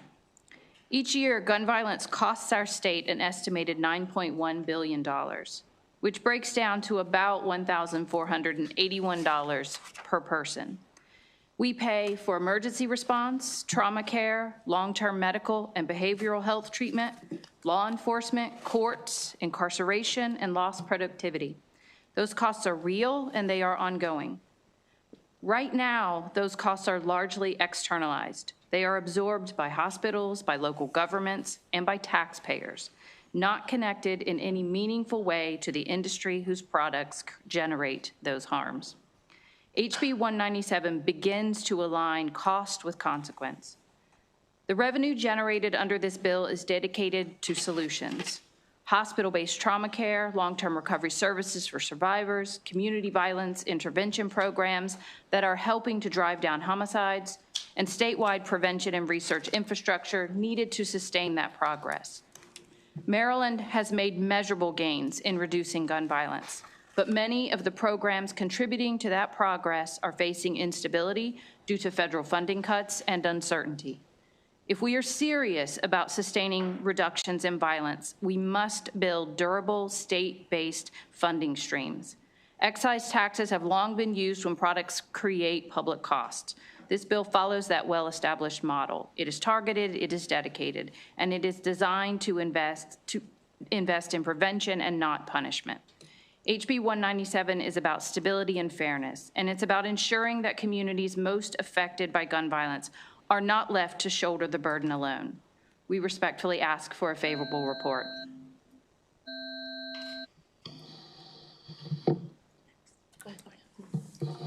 Good evening, Chair Wilkins, Vice Chair Feldmark, and members of the committee. My name is Stephanie Mavronis. I serve as the Director of the Mayor's Office of Neighborhood Safety and Engagement in the City of Baltimore.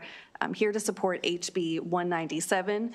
As you've heard, this bill prioritizes community safety by redirecting earnings from firearm sales to address the public health and financial burdens of gun violence. It's common sense that those partially responsible for the proliferation of guns in our communities should bear at least some of the burden. to fund crucial, life-saving, and cost-effective programs that are proven to reduce violence through intervention and prevention. As the city government agency responsible for the implementation of Baltimore City's public health approach to violence through Mayor Brandon Scott's comprehensive violence prevention plan, MONSE collaborates with programs that are directly supported by the Maryland Violence Intervention and Prevention Program, which would benefit from this legislation. We work closely with our hospital partners, including shock trauma, to ensure wraparound supports for victims of violence to help prevent retaliation and re-victimization. Baltimore and jurisdictions across the state of Maryland have proven that sustained reductions in homicides and non-fatal shootings are possible through collaboration when community partners, government, law enforcement, and prosecutors work together to stop gun violence and cycles of retaliation. Last year in Baltimore, we saw 133 homicides, the fewest recorded in our city in more than 50 years. However, that is 133 homicides too many, and active work and sustained investment is required to sustain those gains. In a time when the federal government is eliminating funding for these proven violence prevention programs and work, this bill does address an urgent need for sustainable funding for these efforts. It's urgent that we maintain our momentum that's been built and secure the necessary funding to sustain Maryland's violence prevention, intervention, and victim services work, not just for a few years, but really as a core function that is integrally connected to public safety. And for those reasons, I request a favorable report. Thank you. Thank you so much. All right, we'll now go to. Madam Chair, I apologize. Oh, I missed a speaker. Go ahead. Yes. Gentlemen, go ahead. Good afternoon. My name is Ethan Bartlett, and I am an Assistant Research and Policy Advisor for the Johns Hopkins Center for Gun Violence Solutions. As a center, we focus on evidence-based policies to prevent gun violence, including effective community violence intervention strategies. And House Bill 197 aligns with our focus, and we request a favorable report. This bill increases the current 6.5% excise tax to 11% on the gross receipts from the sale of firearms, firearm accessories, or ammunition in the state by a federally licensed firearms dealer located both within the state and specified dealers outside the state. HB 197 requires specified distributions of the revenue from the excise tax that will provide sustainable funding for programs, services, and funds that improve safety and provide support for Marylanders. From 2020 to 2024, Maryland's annual firearm homicide rate decreased by approximately 29%.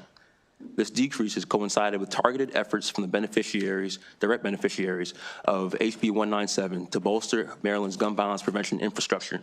A non-exhaustive list of services they provide includes the following: supporting violence reduction strategies through grant provision, facilitating intersectional collaboration between federal, state, and local agencies to target firearm violence, expanding access to high-quality behavioral health and related services for students and families, providing victim assistance, advocacy, support, and other coordinated justice system responses to survivors of homicide victims, providing payments to offset medical system costs and expenses, and providing emergency medical assistance and critical care. Federal budget cuts have reduced funding that has supported the programs and services integral to decreasing firearm violence in Maryland, putting recent progress at risk. The revenue generated from this excise tax will provide a reliable, long-term funding source, allowing Maryland to continue fighting firearm violence throughout the state. Investment in the present and future of Marylanders is crucial. Given this, the Johns Hopkins Center for Gun Violence Solutions and I request a favorable committee report on House Bill 197. Thank you for your time. All right, hearing from this panel, we also have one sponsor witness who is virtual. So we will go to Mr. McLively. You can proceed. Thank you. Good evening. I hope you can hear me. My name is Mike McLively. I'm the policy director of the Giffords Center for Violence Intervention. We're part of Giffords, which is a national gun violence prevention organization founded by former Congresswoman Gabby Giffords, who was shot back in 2011 while hosting an event for her constituents. We're very much in favor of House Bill 197. This is a bill that will create sustainable funding that will help save lives and taxpayer dollars for years to come in Maryland. All the work that you've been hearing about that's helped create record reductions in Baltimore and other parts of the state requires resources to get the work done. And I'm based here in California, where we passed this exact policy 2 years ago. And I'm happy to say that in a few weeks, we're about to send out more than $100 million in community violence intervention resources to help sustain the work that's brought us to the lowest gun violence homicide rate that we've ever had on record in California, We've even had a number of cities that had 0 homicides in 2025. So this is remarkable progress that's being sustained by this policy. Colorado voters also passed this same sort of initiative by ballot initiative recently, and Maryland would become the 3rd state in the country to do this if House Bill 197 passes this year. The economic cost of gun violence, as you've heard in Maryland, is staggering between law enforcement costs, healthcare, and local economic impacts as businesses are forced to either move or reduce their hours to deal with the devastating effects of gun violence. It's more than fair for the gun industry to pay their fair share of this problem. Crime guns in Maryland come from legal sellers, and there's no way of knowing in advance which guns will stay with a lawful owner and which will be diverted into illegal markets and ultimately used in an act of violence. And in recent years, as the gun industry has had record profits, it also receives all kinds of legal protections that no other industry in this country receives, and it is only fair for them to help support the incredible life-saving work that is being done across Maryland. I'll close by saying this is a modest tax of 11%, similar to a federal tax that's being used to help save wildlife. And we say if we can do the same, if we can do that for wildlife, let's do that for human life as well. Thank you so much for your time. Thank you so much. Do we have any questions for this panel? Delegate Buckle. Thank you. And Delegate Merrick North or the individual online, sounds like it's something to do with it. Both the California and Colorado excise taxes are currently subject to constitutional legal challenge. Is that correct? I would defer to Mike on that update. The California is, the Colorado, I'm not sure. Yeah. Okay, so I'm going to use my Google machine, and it's going to tell me that there's a case called Langston versus Colorado that's currently pending in the courts of Colorado that challenged their taxation scheme on Second Amendment grounds under Bruin and other decisions. And then in California, as you indicated, it doesn't look like the state's response on a demur or motion to dismiss is due until the summer of 2026. So from California's perspective, if the court struck down the tax as unconstitutional, do you have to refund all of that money? You know, like we talk about with the tariffs, and the Supreme Court struck down the tariffs and everyone wants to get their money back. So if you impose a tax that's viewed as unconstitutional and you collect it, do you have to give back all the money when it's unconstitutional? That's a great question. I mean, that gets into details of California tax law that are beyond my expertise. So I'm sorry. I appreciate that. I mean, that's just a concern that maybe it's best to not impose these things until we've got some clear legal perspective as to whether or not courts would view them as infringing on anyone. And then, you know, your objectives for what you want to do with the money are incredibly worthwhile. There's no question about that, no controversy about that.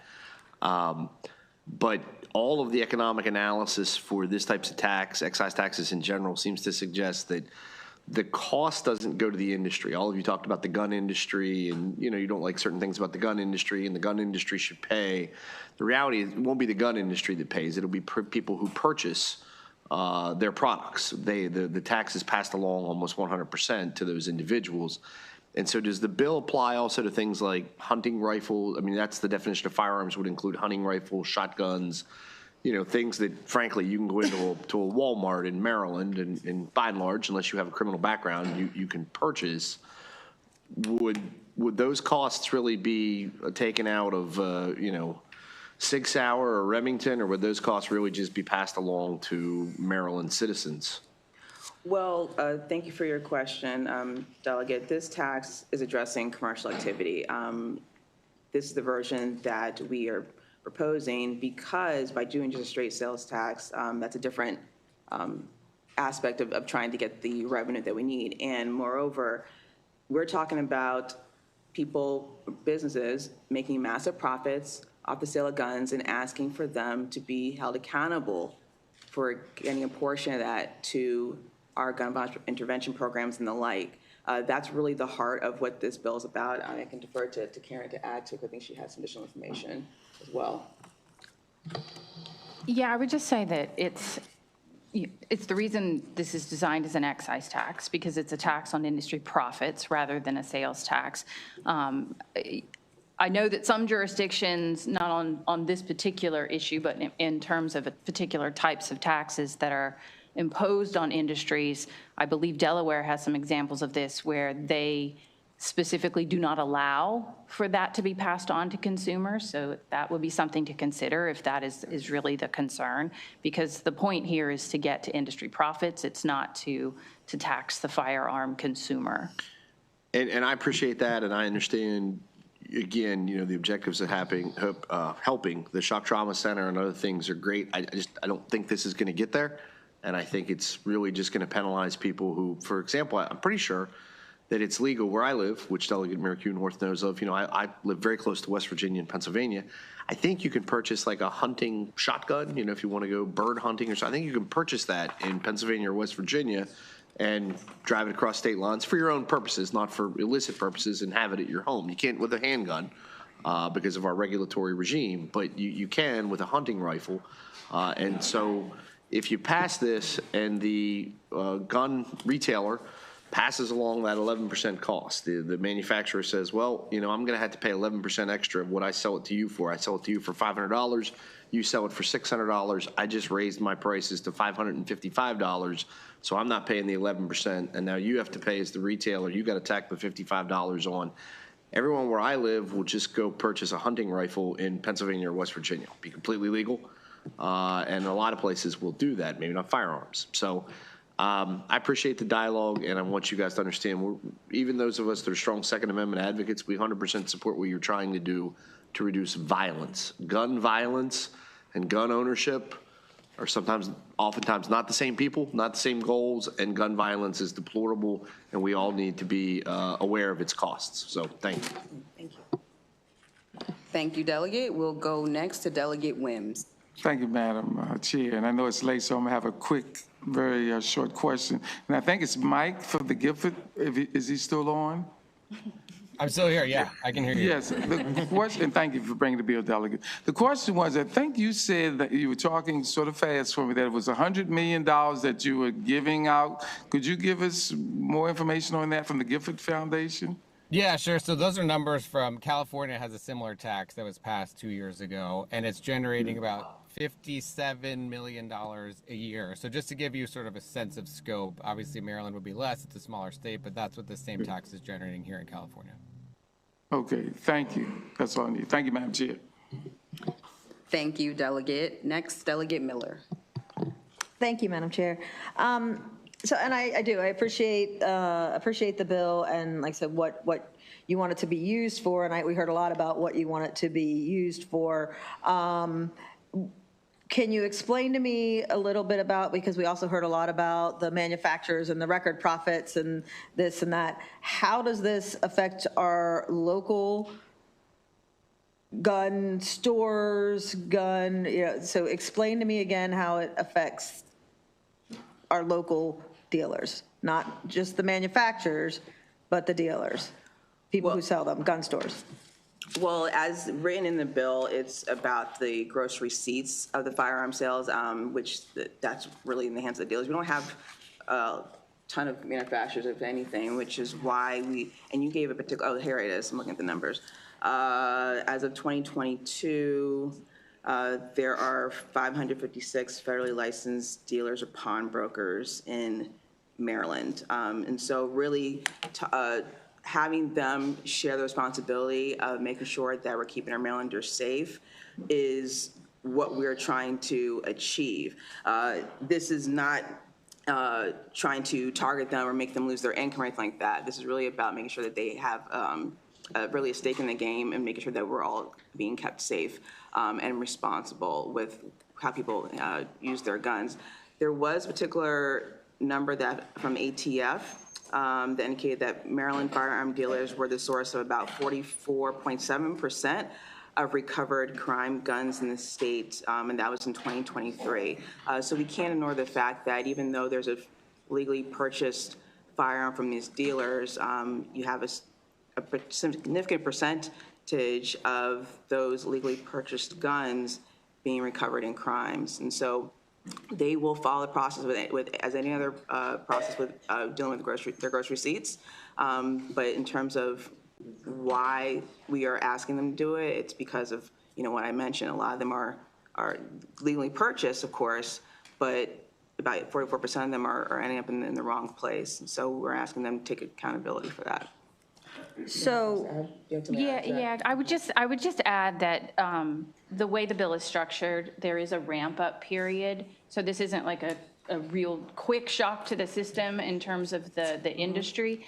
So that translates to industry member dealers, stores can make market decisions about what they're going to carry, and not everything in the store is subject to the tax. Guns are subject to it, ammo, certain parts, but things like gun safes or, things that they probably get a pretty good profit margin on, they can make business decisions to try to offset any industry, costs that they're getting from this. And the delegate is right. A significant portion of crime guns are actually coming from Maryland dealers. And so, yeah, I think, what did you say? It was like 40, 44, 45%. So And then 66 aren't, but, so do you have the data or the stats that show that the Maryland stores that are going to be impacted by this have shown record profits in this industry? Because I kept hearing that's record profits, record profits. The people in Maryland that are going to be affected by this, do you have where they've shown record profits? I do not believe we have access to that information. I suspect you're going to hear it from the opposition, perhaps. But I just don't want to be comparing. I mean, I'm hearing a lot about California and 57 million, but then I'm also hearing that they're under a lawsuit about the $57 million. So then what happens to that?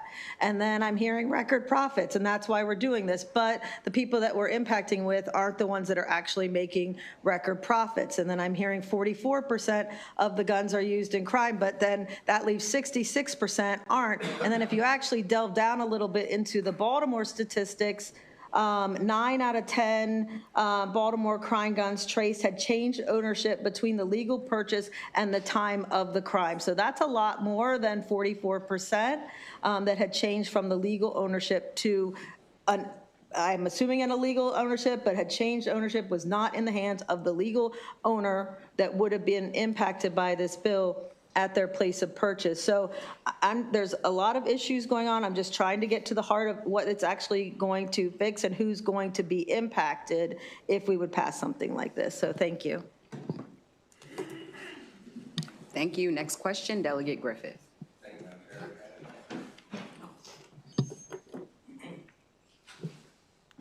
Thank you, Madam Chair, and thanks for bringing this bill. And I guess my question, I'm trying to get along the same lines. So, as you know, theft of a firearm is not a felony here in the state of Maryland. It's something we've tried to fix for many, many years. A number of us in this room have introduced legislation to try to solve that. So I guess my first question is, do you have any data showing that this legislation would reduce gun crime in the state of Maryland? I wish I did. Would this bill, in conjunction with, say, making gun theft a felony, would you believe that would reduce gun, since there's no data showing that this bill would reduce gun crime? Well, I think the programs that this bill is going to fund are proving that they are bringing the numbers down. But in some cases, that's mutually exclusive, right? Because you're taxing someone's right to own a weapon, and then you're using that money to fund programs that may or so I'm saying, like, it's, this is not going to solve a problem. You're trying to generate revenue to maybe introduce some other programs, but this tax itself would not solve a thing. I don't think the goal of the legislation is to punish gun owners. And the fact that it's going toward industry profits rather than being structured as a sales tax is really the critical point. Is there any business anywhere that doesn't pass taxes through to the consumer? The answer is no. Everybody always passes it through. So it's going to punish people and affect their right to enjoy their Second Amendment right to owning a weapon. So thank you for answering my question. I appreciate it. I didn't want to interrupt you, Delegate. As you're aware, this is about the gross receipts, not about the individual rights of a gun owner. And when we're talking about, is this going to work? Look at what's happened in Baltimore, assessed in Baltimore. That is through, for good measure, funding that happened to be around. We're talking about the fact that if it ain't broken, why fix it? Let's get more money in. Let's get sustainable funding to keep things going. Because when there are talks of deficits and when money is lost, as we currently know with what's going on in the federal government, money's being lost. There's already money lost at the federal level. We don't want to go back. I guess I would just argue that with a $70+ billion budget, the General Assembly has plenty of money to fund these programs if they're a priority. Thank you. Thank you, Delegate. Next, Delegate Hornberger. Thank you, Madam Chair. I just had a question on the mechanics here to reading the fiscal note. On person-to-person sales, so, I as an individual can sell a firearm to my good friend here, and I can do that as a private transaction. However, because of our regulatory regime, I have to take that to the groups that are described in the fiscal note, so it has to be processed through an FFL. There's not a clear definition here of if the tax would have to be remitted, if the FFL would have to collect it and remit it to the comptroller, or if it would have to be paid at all. Because I'm selling it to another individual, however, I have to go to the commercial establishment to finalize the sale. So could you just speak to that? You're talking about whether the sale is in-state, like you're buying from another person? Yeah, and a Okay, person-to-person transaction. I can't just give them the gun and take the money and call it a day. Right. I have to transfer it through an FFL, which is a commercial establishment, which is you have defined here in the bill, would be responsible for the tax. Well, that's a separate conversation from what this bill is seeking to do. We're talking about getting the profits from businesses if they're in-state, they're going to get it through their gross receipts. If they happen to be out of state and they have a nexus to Maryland with over 200 transactions, over $100,000, we're asking for the tax money from the gross receipts. So, Joe Blow buying from Jane Doe is not the transaction that is going to be captured with this piece of legislation. It is because they're charging for the privilege of doing the transfer. Well, so in other words, I'm not just going to them as a signatory. They're issuing me a fee to effectuate the transfer. Well, respectfully, respectfully, Doug, that is a separate aspect to this, unique gun purchasing experience in Maryland. When you do have a gun in Maryland, from what I recall, you have to go to FFL to register. That does a fee. That's not what this bill does. This is just about the business of the dealer when they're doing their businesses with selling guns, ammunition, and the accessories that are listed out in this bill, collecting the money from the gross receipts. That is the heart of this piece of legislation. Yeah, I guess if I put it a different way, the sale can't occur without this FFL nexus. So there is no sale if they don't provide the transfer from person to person. So the way that the fiscal note is written is that would opt in, so one of these parties, whether it be myself or the gentlelady here, or the business, to be responsible for collecting and remitting that tax. So if, maybe you can look into it and get back to me, but it just wasn't clear in the bill. Thank you. Thank you, Delegate. We will now go to Delegate Young. Thank you, Madam Chair. Delegate, thank you for the bill. I'm a big fan. I do like sales tax. That's another conversation. The bill taxes ammunition, correct? Correct. All right. And, there's some conversation about rights and the impact of taxation of those rights. I just want to question, what other rights are you aware of that are existing in the Constitution that have the potential impact to maim or kill another? None. Exactly. Next question is for Ms. Mavronis. I'm a big fan of your work, Ms. Mavronis. We heard earlier that, if we wanted to prioritize this work, where the money would go, we would do so. I think we do. But can you talk to us about kind of some of those federal funds that you were receiving that have dried up under the current federal administration? Sure. Thank you for the question, Delegate.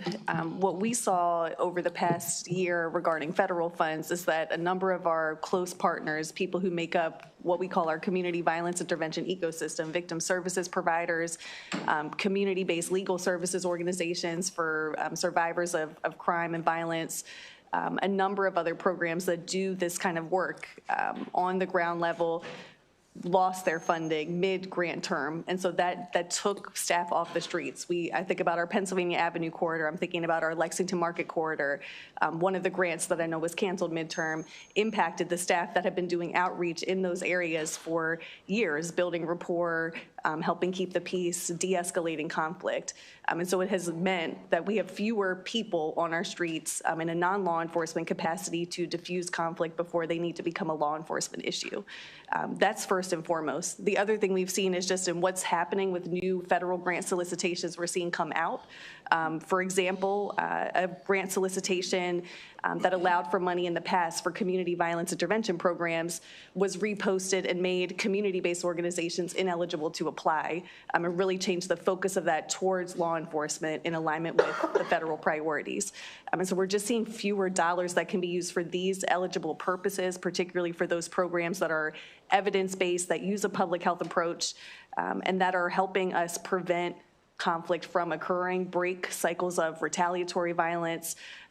These are all things that are really important, and we've been so successful in Baltimore because we've leveraged federal, state, local funding, and we've also leveraged a whole host of partners working in coordination, in partnership with not only government, but law enforcement and our grassroots organizations. So thank you for the question, and that just reflects some of what we've seen. Thank you, Ms. Mavronis. I just remember and recall our time working in the council president's office, and the murders were $350 a year. And we talked about, and we worked off of your research at Goucher College, if I recall correctly, what it could look like. UMBC, excuse me, I got it mixed up.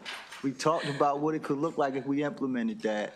And so I'm just so glad to see, under your previous director and now under you, that implementation and the impact that it has had. And so hopefully we can just continue to find ways to keep it funded so that way we can drive that violent murder rate below 100, and we'll call it out in the near term. Thank you, Madam Chair, for the indulgence.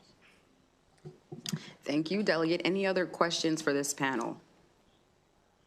All right, seeing no other questions, thank you again, Delegate, for bringing this bill. We will move to the next panel of witnesses. I have Callis Allen, Lisa Sidhay, Taria Stanley, and Layla Breton.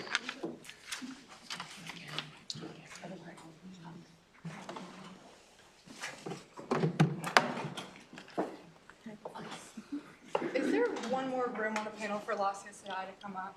She might be on the next one. Yes, I think I called that name. Perhaps you did. I might have said it Sorry, wrong, so yes. I missed that.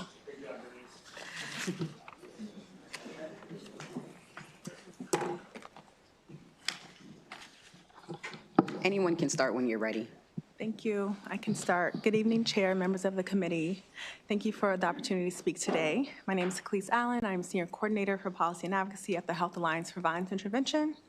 We represent more than 70 hospital-based and hospital-linked violence intervention programs across the U.S., including 8 here in Maryland. And today I'm here to discuss the Comprehensive Community Safety Funding Act. As many have discussed, violence prevention programming in Maryland are facing a funding crisis due to significant federal cuts. In the past year alone, there's been a $1 billion deficit that programs are experiencing across the nation, and this really threatens to undermine the substantial progress that we've heard happening across Maryland, particularly here in Baltimore, and the reduction in violence.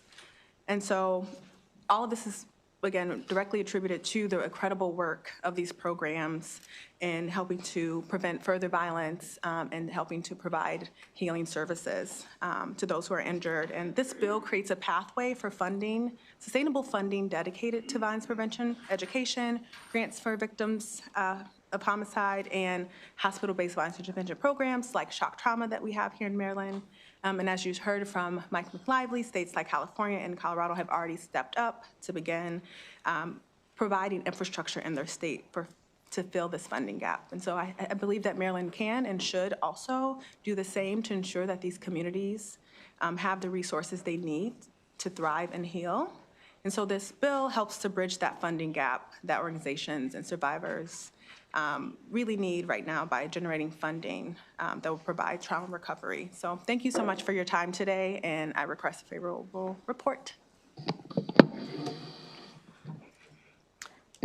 Good evening, members of the esteemed committee. My name is Taria Stanley, and I am here on behalf of Community Justice, a national organization that advocates for gun violence prevention by empowering those closest to the pain to advance life-saving solutions. Gun violence remains one of the most pressing issues in Maryland, while devastating impacts on individuals, families, and entire communities. According to Johns Hopkins University, firearm access is associated with increased suicide, homicide, and unintentional deaths and injury. Each year, Maryland experiences roughly 799 deaths, 1,765 injuries due to gun violence, costing the state more than $10.5 billion annually. These are not just the statistics, however, they represent real lives, real families, and communities carrying long-term trauma. House Bill 197 offers an innovative solution. By establishing a firearm excise tax, the Comprehensive Community Safety Funding Act would generate sustainable funding to support critical community safety initiatives across Maryland. Programs that include community violence intervention are proven to reduce violence by focusing on prevention, engagement, and healing. After the passage of American Rescue Plan Act in 2021, cities across the country used federal resources to expand violence prevention efforts. However, as those federal funds are being stripped away, the urgency for states like Maryland to step up has never been greater. We know that when funding is lost, lives are lost. This bill recognizes that protecting human life requires investment and asks the firearm industry to help bear that cost and not communities impacted. Baltimore shows what is possible when we invest in these strategies. In 2025, the city saw a 30% decline in homicides, driven in part by the Office of Neighborhood Safety and Engagement's Collaborative Violence Reduction Strategy. House Bill 197 would help sustain and expand these life-saving efforts across the state. Community Justice strongly urges the committee to advance this legislation and with favorable vote. Thank you so much. Good evening, Madam Chair, Madam Vice Chair, esteemed members of the House Ways and Means Committee. My name is Layla Greeton. I'm a high school student at Archbishop Spalding High School and the founder of Team Enough Baltimore, a youth-led initiative under the Brady campaign. I'm here to voice my support for House Bill 197, and as the president of Team Enough Baltimore, I lead nearly 50 students across Maryland in multiple school chapters with a shared passion and commitment to gun violence prevention. First, I want to touch on 4 key points in my testimony, but all of them are expanded upon in my written testimony as well. This bill will allow Maryland to invest in the community organizations that do the most critical work. These programs keep families safe and protect those disproportionately harmed by gun violence. CVI is incredibly effective, and it needs funding to continue this life-saving work. I want to draw attention to how the CVI investment can help small business owners by reducing violence in our neighborhoods. Shootings are directly linked to slower home value appreciation, fewer establishments of new businesses, and less job opportunities. We've seen firsthand accounts in Fells Point and downtown Baltimore that businesses have been forced to shut down after losing revenue due to safety concerns and incidents of gun violence. I also want to reply to the argument that if this tax was passed along to consumers, it could deter individuals from purchasing a gun. I want to emphasize that firearms are not a highly elastic commodity. Data from a UChicago study can point to approximately a -1 demand price elasticity, meaning that Maryland is not expected to lose a substantial amount of revenue, and on the contrary, the money reinvested in a CVI can be projected to save the state up to $356 million in costs. Finally, I want to emphasize that firearms and the accessories tax in this bill do not make up the entire inventory of most gun stores. In fact, stores in Maryland rely on selling high-margin services to make the most profit. These include gunsmithing, training classes, range gear, cleaning supplies, holsters, weapon lights, and more. These items, all not affected by the excise tax, have the potential to make the highest profit margins, meaning if dealers do not want to pass on the tax to consumers, there is room to absorb it. House Bill 197 is economically smart and needed for Maryland. I strongly urge a favorable report. Good evening, Chair Wilkins, Vice Chair Feldmark, and esteemed members of the House Ways and Means Committee. My name is Lassia Sadeh, and I'm a high school junior at Atholton, Howard County. I'm a member of Team Enough Baltimore, a youth-led initiative under the Brady campaign to prevent gun violence. I'm here today in support of House Bill 197. This tax is not about placing blame. Rather, it is about a shared responsibility among Maryland constituents to support our communities in the aftermath of gun violence. The revenues from this tax go to funding youth mental health programs and community violence intervention, or CVI. I wanted to respond to an early question. CVI is shown to have reduced homicide rates by up to 70% in cities that it has been used. Beneficiaries such as the Maryland Violence Intervention and Prevention Program Fund, the Center for Firearm Violence Prevention and Intervention, and the R. Adams Cowley Shock Trauma Center are crucial parts of community support dedicated to serving those afflicted by violence. Through my involvement with Team Enough, my peers and I have met with people who work in CVI. They sat with us and thoughtfully explained how and why they de-escalate conflicts, including their own stories and backgrounds with firearms and violence. I can personally attest that their work is effective and incredibly needed. They're trained professionals who mediate conflicts, connect individuals to services, and interrupt cycles of retaliation before violence occurs. Ultimately, CVI professionals target crime at its root and intervene both before and after violent incidents take place. As a high schooler, my experience with gun violence has shaped my advocacy for this bill. Last year, I heard that 2 students from my school had been involved in an altercation that ended in gunfire. That isn't something you forget. It stays with you, and I only wish that for more investment in CVI and youth mental health to prevent these altercations from taking place. By investing in prevention and mental health support, this bill helps to protect communities across Maryland in more ways than one, before violence and after. I respectfully urge a favorable report on House Bill 197. Thank you. Thank you so much. Are there any questions for this panel of witnesses? All right. That should be it for our in-person, but if there's anyone that signed up in person that we missed, please speak up now. Thank you. Okay, we will go to our favorable witnesses who are virtual. Ramya Swamy, Lydia Watts, Magdalena Siogas, and John Weber should be coming in.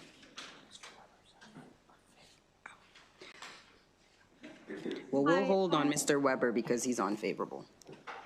I don't think I have the ability to start my video right now, but I can continue without it if that's okay with you, Chair. We would like video. Is it saying that you can't turn your video okay, on? now I'm getting. Okay. Awesome. Thank you.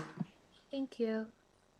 Good evening, Chair Wilkins, Vice Chair Feldmark, and distinguished members of the committee. My name is Ramya Swamy, and I'm Policy Counsel for the Brady Campaign to Prevent Gun Violence, speaking today in support of HB 197. Thank you for the opportunity to voice my support for a policy that will save lives. This strategic investment in life-saving programs and services not only supports prevention efforts, but also alleviates the broader societal costs associated with gun-related incidents. This bill would benefit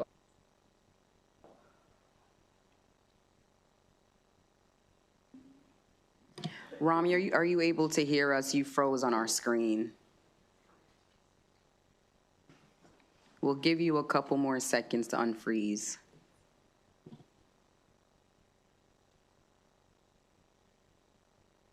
Okay, let's bring in the next witness, and if we're able to come back to Ramya, we will.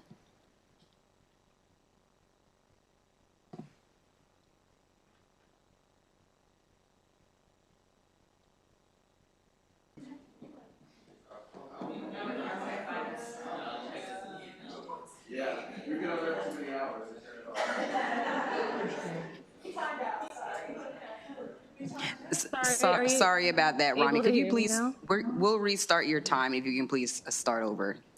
Okay, thank you. Sorry about that. I'm not sure if it was an issue on my end. That was on our end, no problem. Okay, thank you. My name is Ramya Swamy, and I'm Policy Counsel for the Brady Campaign to Prevent Gun Violence. I'm speaking today in support of House Bill 197. Thank you for the opportunity to voice my support for a policy that will save lives. This strategic investment in life-saving programs and services not only supports prevention efforts, but also alleviates the broader societal costs associated with gun-related incidents. This bill would benefit organizations including trauma centers, prevention programs, and victim services funds that have already demonstrated success in reducing violence, driving Maryland's 32% decrease in homicides since 2021. Despite their success, these organizations, especially community-based programs, often struggle with a lack of sustained funding, which is necessary for maintaining and expanding their effective programs. Supporting House Bill 197 will ensure that these initiatives have the financial backing needed to continue their vital work in reducing violence and saving lives. These life-saving programs have a positive impact and are extremely effective in supporting communities the most impacted by gun violence. Hospital violence intervention programs allow direct connection with families who have just experienced the most devastating moments of their lives. These communities desperately need these resources, but often face funding barriers.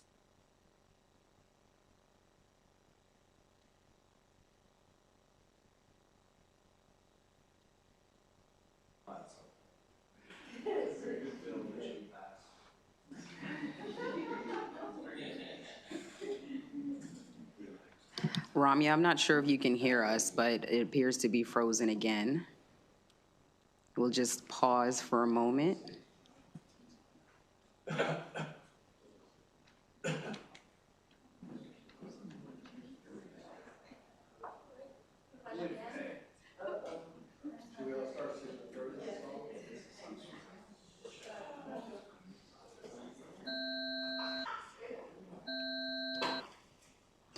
Ramya, we're really sorry. We're having some technical difficulties, but we heard everything you said until facing barriers is the last thing that we heard. So if you're able to pick up from there, we won't even time the rest. If you can just pick up from that time so that we can hear the rest of it. Thank you.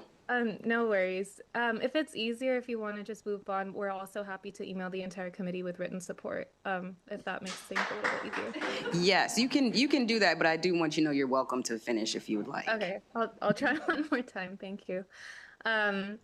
Communities that are impacted the most by gun violence desperately need the resources that are going to be funded by HB 197, but they do face these funding barriers. Sustained financial support for these programs is of critical importance and underscores the need for this bill. These programs not only support survivors and their families, but they also equip the community with skills and fill critical gaps in mental health, housing, and crisis response. Additionally, the funding provided through this bill will make a significant investment in research, helping us better understand root causes and establish best practices. By supporting this bill, we can create a more comprehensive approach to tackling gun violence and foster safer communities within the state. For these reasons, Brady urges a favorable report on House Bill 197. Thank you. Thank you, Ramya. We appreciate your patience, and my apologies again for the technical difficulties, but we were able to hear the rest of your testimony. No worries, Madam Chair. Thank you so much.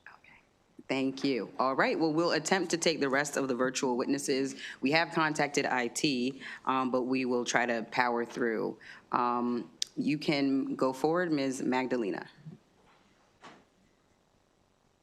Thank you, Chair Wilkins, Vice Chair Feldman, and members of the committee. My name is Magdalena Chungus. I'm the founder of the Maryland Second Look Coalition, and I'm speaking in support of the bill given the proposed funding that would go towards the Maryland Violence Intervention and Prevention Program Fund to support hospital-based violence interruption. My partner, John, has been serving a life without parole sentence in Maryland since he was 19. Before his incarceration, though, he was a survivor of 2 instances of gun violence as a teenager. And I often wonder what the impact would have been on his life if, when he was a teenager and was shot the first time, he was met at the hospital by a violence-based hospital interruption worker instead of just the police. Because it would have had a powerful trajectory on his life to have someone with a shared lived experience to be able to support him when he was victimized. People who are hospitalized for firearm-related injuries have been shown to be 20 times greater risk of future firearm-related hospitalization, as well as increased risk of firearm-related death and firearm-related incarceration. Instead of support from violence interrupters, John was only met at the hospital by police, and tying victim support services to gun violence survivors to cooperation with the police means they often don't get the support they need. Having been beaten by police when he was a child, he did not view them as someone who would protect him. And instead, because he didn't get that meaningful victim support, the next time he was shot, he learned he had to protect himself so that he wouldn't be a victim again. This hospital-based violence interruption work and the work of community-based credible messengers is so important to preventing young people from firearm-related injuries and incarceration. This is work that many people who are coming home from incarceration, they themselves started as teenagers, are now doing, including many members of the Second Look Coalition who have been given a second chance. I urge you a favorable report on HB 197. Thank you.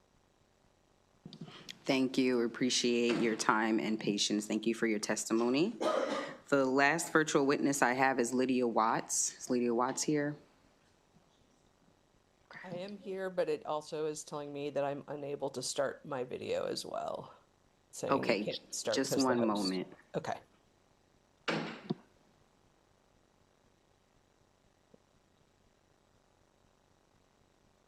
Sorry about the glaring light. Good evening, Chair, Vice Chair, and members of the committee. My name is Lydia Watts, and I'm the Executive Director of the Rebuild, Overcome, and Rise, or ROAR Center at the University of Maryland, Baltimore. I'm testifying in support of HB 197 in my professional capacity. ROAR is a victim-serving provider in Baltimore City. Since 2019, we've served more than 900 survivors of homicide, non-fatal shootings, sexual assault, and intimate partner violence in the city. Most of the people we have served have survived multiple violent incidences over their lifetimes, as you heard from the previous witness. Since it's late, I will just skip to perhaps things that other people haven't said. I'm just looking through here. That Magdalena referred to or referenced this, but the research is very, very clear that one of the strongest predictors of future violence is surviving violence. And if we aren't able to provide that short and long-term wraparound services, that cycle continues. When we do provide consistent support like we do at ROAR that isn't tied to police or prosecution services, we provide support in housing, counseling, legal advocacy, job pathways. When all of those supports are provided, trust increases, cooperation improves, and communities stabilize. Victim services are not peripheral to public safety, they are foundational to it. You have heard about how the federal funding these programs have been dramatically cut, and this bill, of course, would provide some funds to replace those that have been taken away. There are more guns in circulation in the United States than there are people, and that you've heard about the enormous cost of gun violence. Medical, criminal, legal, economic, and human that are absolutely enormous. A modest tax on the sale of guns and ammunitions is a reasonable, and I would submit constitutional way. I'm obviously not a member of the Supreme Court, but I am an attorney. My reading of Bruin is that this is absolutely constitutional to offset those costs and reinvest in community safety. If we want this downward trend in violence to continue, we must sustain the infrastructure that made it possible. I respectfully urge a favorable report on HB 197. Thank you very much. Thank you so much to this panel of virtual witnesses for your testimony. Do we have any questions for this panel? Okay, seeing none, thank you again for your time. We will move to the back to in-person witnesses, and these are witnesses who are testifying in opposition. John Jocelyn, Nicholas Andraka, Kirsten Rader, Mark Pennack, and Anthony Rader.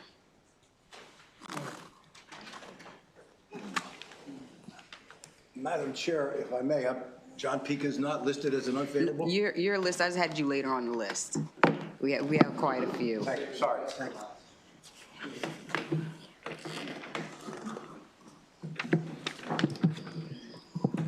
But it looks like there's still a space up there, so come on up, John. Mr. Pica, there's still a space, so you can come on up. All right, and anyone can begin when you're ready. Thank you, Madam Chair. I'm Mark Pennack. I'm the president of Maryland Shall Issue. I'm a member of the Maryland Bar, the DC Bar, and an active litigant in this area of law. So just be frank about this. This is a tax on the exercise of a constitutional right. In no other context has the Supreme Court ever allowed a tax on the exercise of a constitutional right. The Supreme Court has said over and over and over again that you treat Second Amendment rights just like you would any other enumerated Bill of Rights, constitutional right. So this is even worse. It is taxing the exercise of a constitutional right, the purchase of a firearm, and then devoting the resources from that tax to favorite groups. So you're taxing a disfavored group in order to fund favorite groups. That's on basis of content, no less. That's a violation of the First Amendment. And it gets even worse. All this tax will be challenged. I guarantee you that, just as it has been in California, and the case law is in my written testimony. And every penny of it, when you lose, will have to be refunded. The case law is also in my written testimony. Plus award of attorney's fees under Section 1988 of the United States Code, Title 42. So you're not going to win on this. You're going to actually lose a lot of money on this. So I was, at the minimum, suggest that you wait until how this litigation is panning out in California and now Colorado and see if this tax is going to survive scrutiny. I suggest that it will not. But one final point, and I want to stress this, is I represent dealers, and they're all going to go out of business in Maryland on this. I believe a very few numbers that can survive. This tax will either be passed on, in which case the purchaser will go to other states where they can have the same sales, or the dealer will eat it and they'll go out of business for that reason. I urge an unfavorable report. Good afternoon, Madam Chair. John Jocelyn, speaking for 2A Maryland, in opposition to House Bill 197. You have my written testimony. This is about weaponizing the taxing power of the legislature to wage economic warfare on federal firearms licensees, and by extension, their customers, who will be forced to pay the 11% tax. Make no mistake, the industry won't pay it, the customer will. Anyone who believes otherwise has never been in business. You heard the term fairness. How is this fair? The people who are being taxed are not the ones who are responsible for the crimes. Maryland citizens have never reacted well to taxes. They will seek other sources. They will buy out of state. They will mail order. They will go to non-FFLs where they can buy ammunition without the 11% tax, which gives the grocery store in Grantsville, Maryland, at the gas station at 68 and Chestnut Ridge Road, you can buy ammunition there, but you won't have to pay the 11% tax. That gives them an unfair advantage over the FFLs. It's questionable whether the comptroller really has the authority to tax an out-of-state business. However, one of the provisions, 13825, empowers the comptroller to demand security funds in unlimited amounts. This provision can be used as a weapon to drive small businesses out of business. We would suggest to you that this is not about safety. It's about attacking the FFLs in order to drive them out of business. We were told by our governor, no new taxes. Isn't an 11% excise tax a tax? So I'm not sure who I really want to believe. I'd like to believe that this committee will stand by the governor and report unfavorably on House Bill 197. Thank you very much. Kirsten. Go first. Good evening. My name is Kirsten Rader. I have participated in youth shooting sports for 7 years. Last year, I was one of 32 students selected for the 2025 NRA Youth Education Summit. I am also an NRA certified rifle instructor and recently qualified for the Maryland 4-H Nationals Practice Shotgun Squad. Youth shooting sports teaches focus, discipline, and deep respect for firearms. By passing this bill, you are creating financial burdens for many youth marksmen across our state. The potential impact of this bill is personal. Last year alone, I spent roughly $2,000 on ammunition. In addition to this expense, there are club fees, targets, maintenance, proper hearing, and eye protection in the shotgun. I have been testifying since I was 13. Every year I am told by delegates that youth will not be affected, yet here I am again. The safety record of our sport is unmatched. Since 2008, there have been 0 reported injuries in organized youth shooting sports.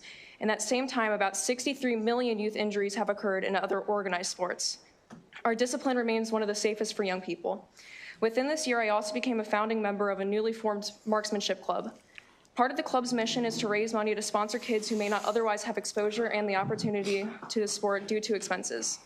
Another mission is to reintroduce military veterans, especially wounded warriors, in an effort to make them feel more comfortable and confident to return to the range. To do this, the club seeks sponsors and completes fundraisers. Passing this bill will force us to do more volunteer work, reach out to fewer people and organizations, and likely reduce sponsorship. Each time I have testified, I have invited delegates to speak at or attend club meetings and practices, specifically where I reside in Howard County.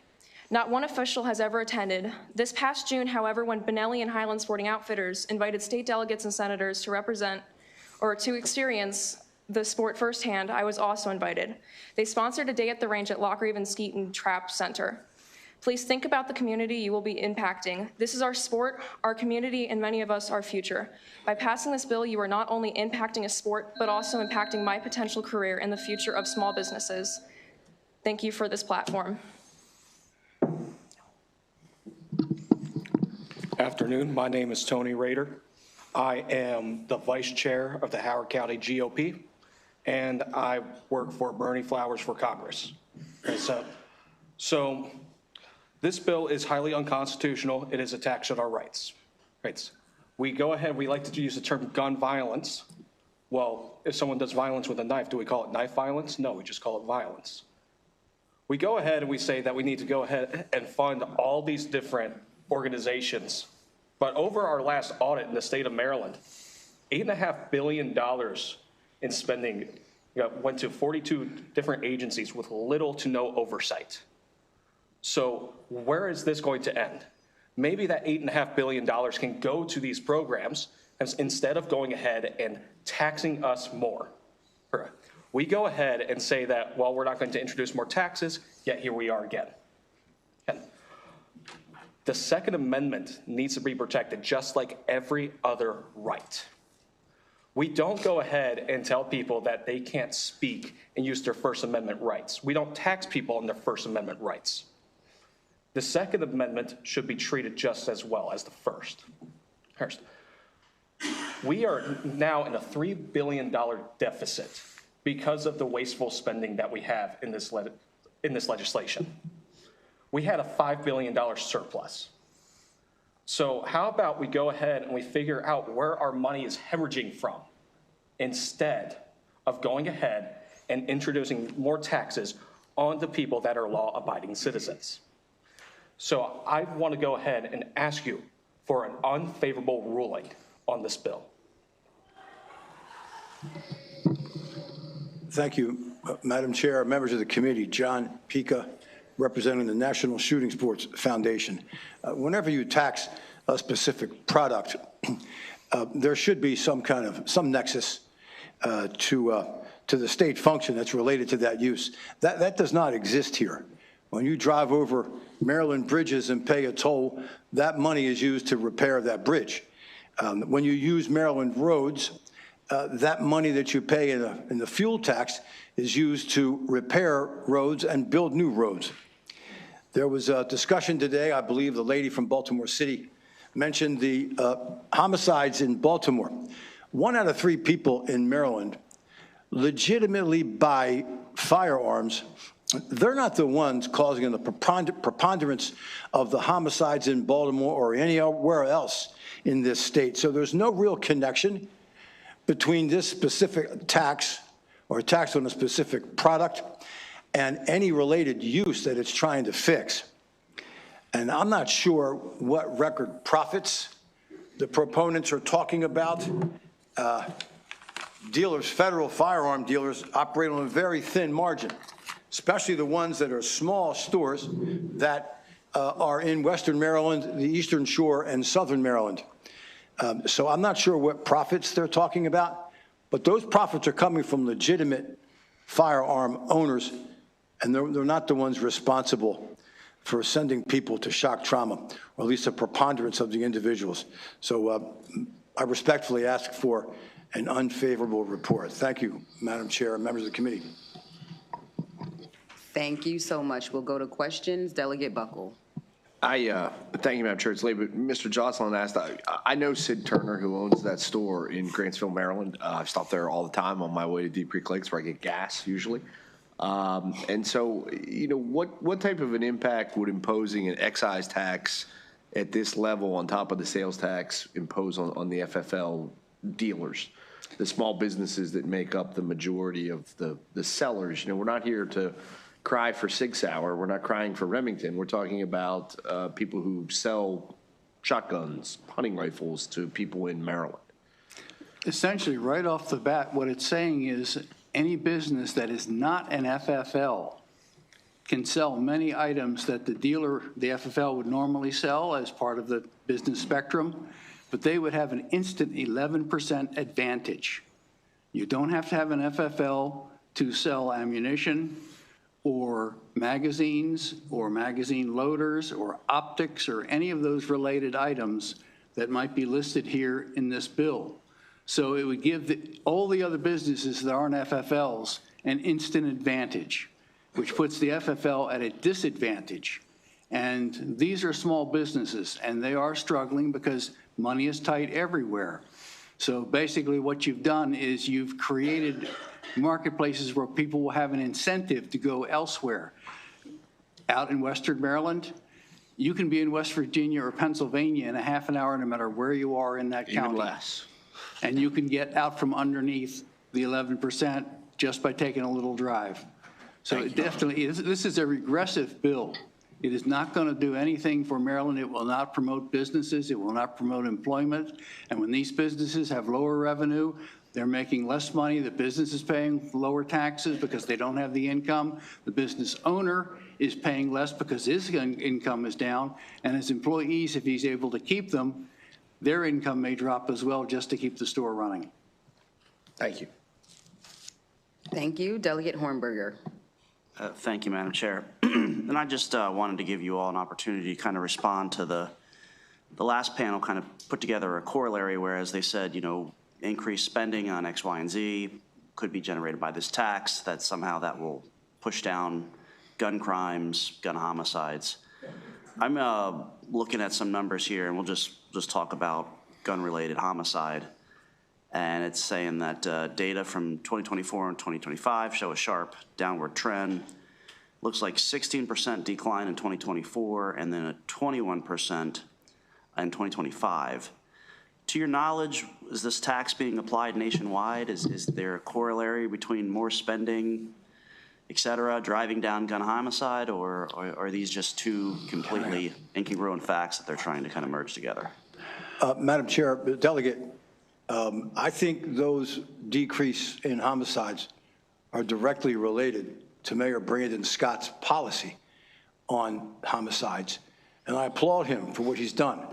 I was a little suspect in the beginning, but what he's doing is working, and it has nothing to do with a tax on firearms.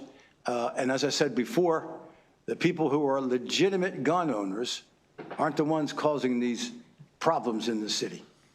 So I don't see a correlation at all. Okay. Delegate, if I might add, back in 2022, when the Bruin decision came down, everybody went into a panic. We were going to have people carrying guns. There was going to be crime everywhere. Homicides were going to increase. 2022 was the high point for Maryland homicides. In 2023, homicides dropped. In 2024, they dropped again. In 2025, they dropped again, even though there's a tenfold increase in carry permit holders. Now, I'm not going to tell you that the carry permit holders drove down crime, but I am going to tell you the carry permit holders did not drive crime up. So the presence of guns did not correlate with an increase in crime. It depended on the law-abiding citizens and the criminals. They make choices. Law-abiding citizens make good choices. Criminals make bad choices. And honestly, the rate that the crime has dropped, gun sales, if anything, stayed either constant or have gone up. So there's not a remotely even a correlation between gun sales and drop in crime or increases in crime. So the suggestion that the programs have resulted in a lower crime, maybe they have, but it's not, you can't put that cost of those programs on the back of people who are not causing the problem. Great, thank you. Delegate Griffith.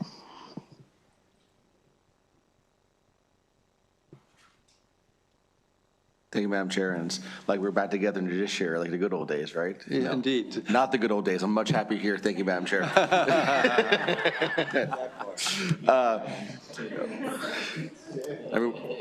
Facts are facts, right?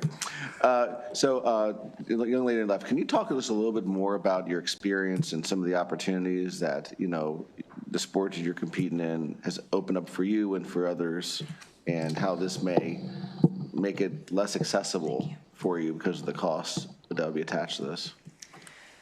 So I just started youth shooting sports when I was 9. I started off with rifle, with 4-H. I ended up being club historian and secretary through that 4-H club. This past year, I made the Nationals practice squad, which I had, I think, 80 other competitors. So I'm going to potentially be going to Nebraska representing our state. I also was one of 32 kids accepted into the NRA Youth Education Summit, where we got to practice in active live debates, saw behind the scenes at the Capitol. It was one of the best experiences of my life that shooting has afforded me. Otherwise, I wouldn't have known about the NRA Youth Education Summit. I got my dream job. I work at Highland Sporting Outfitters in Hunt Valley, Maryland. I'm answering phones, scheduling appointments, and assisting with simulators. We are a shotgun showroom. So I'm learning the business. The way that this would affect it would be, it would potentially close down Highland. And by adding the tax, a lot of youth can't drive. Their parents would have to go, and I don't know if many parents would be willing to drive over state lines to go just buy ammunition so they don't have to pay that 11% tax. Thank you. Thank you for being here. Thank you. All right, any other questions for this panel? Okay, seeing none, this panel is excused. Thank you so much for your patience today. Thank you. Thank you. All right, our next panel, Mark Schneider.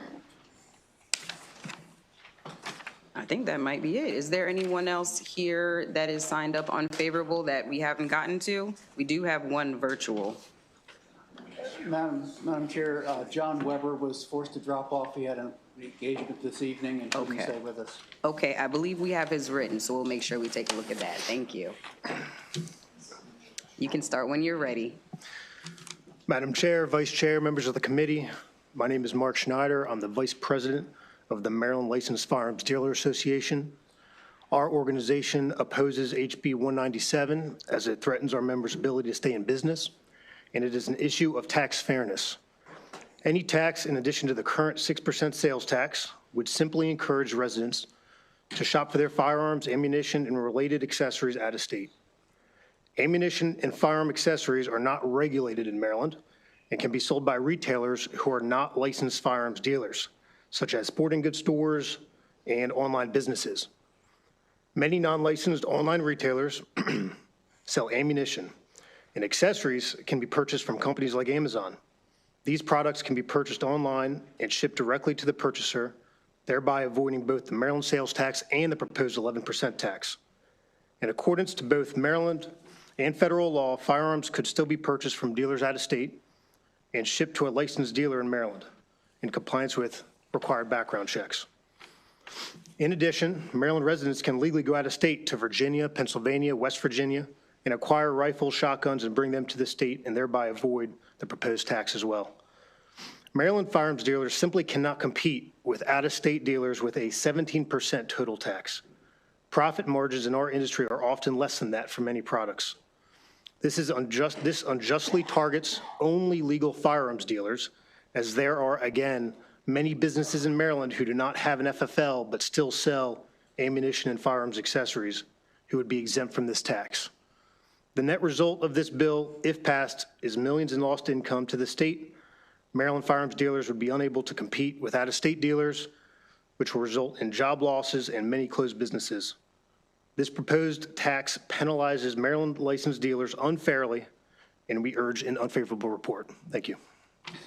Thank you so much, and I want to thank you for your patience today as the last witness of the day, but we do appreciate your time and your testimony. Any questions? All right, seeing no additional questions, and we do not have our virtual witness present, I just want to make sure for anyone in the audience, anyone who signed up unfavorable, that we didn't miss you, okay? Just making sure. That ends the bill hearing on House Bill 197. The final bill of the day, Delegate Buckle. I would like to note for the record that it is 6:54. Under the rules of The Price is Right, I think someone has won. Just leave that out there for all to consider. It is 6:54. You can look that up later today. I accept Venmo, although I don't know what Venmo is, but I'll figure it out eventually. Thank you, Madam Chair. In all seriousness, House Bill 1431. This begins thank the you. bill House Bill hearing. 1431 is a bill that the committee's heard before, and I hope that we have an opportunity to move it favorably this year. It essentially extends or requires the SWARC, the Sports Wagering Application Review Commission, to reopen the process for applications for brick and mortar sports gaming facilities. SWARC, as they have done in many years, will tell you no one is interested in this, but I think many of us are aware that there might be places that are interested in it. Many years ago, not many years ago now, about 4 years ago, when we created the Class B licenses, we allowed 25. The legislature's determination was that the state could support up to 25 of these facilities. There are currently only 5. There are 5, and in most jurisdictions, there is no brick and mortar sports gambling opportunities. I don't want to increase sports gambling. I don't want to cannibalize from anything out there. As the fiscal note will show, 97%, or the lottery and gaming, 97% of sports gaming that is happening in the state of Maryland is happening on your phone. We heard a lot today about the addictiveness of that, the nature of that, the extensions of it. Only 3% is happening at brick and mortar facilities, but brick and mortar facilities support restaurants, jobs, opportunities, property taxes, and I think it's ridiculous that SWARC has basically gone against the voice of the legislature and said, well, we have the discretion to open up for more licenses, and you told us that we could give out more licenses, but we're just not going to. We're not even going to let people apply. I don't think we should dictate to them that they have to give out the license, but I do think we should dictate to them that you have to at least let people apply for a legally created license within that time frame. And that's the sum and substance of what the bill does. And if it results in 1 or 2 or 3 businesses in Maryland being able to better stay in business because they can combine some sports, brick and mortar gaming with their other services they offer, I think it would be worthwhile for the committee to at least give that an opportunity to succeed. That would be all. Thank you, Delegate. Any questions for the sponsor? All right, seeing no questions, that ends the bill hearing on House Bill 1431. And that ends our bill hearings for the day. Colleagues, I'll ask you to stay around for a moment after we adjourn for some announcements. Thank you.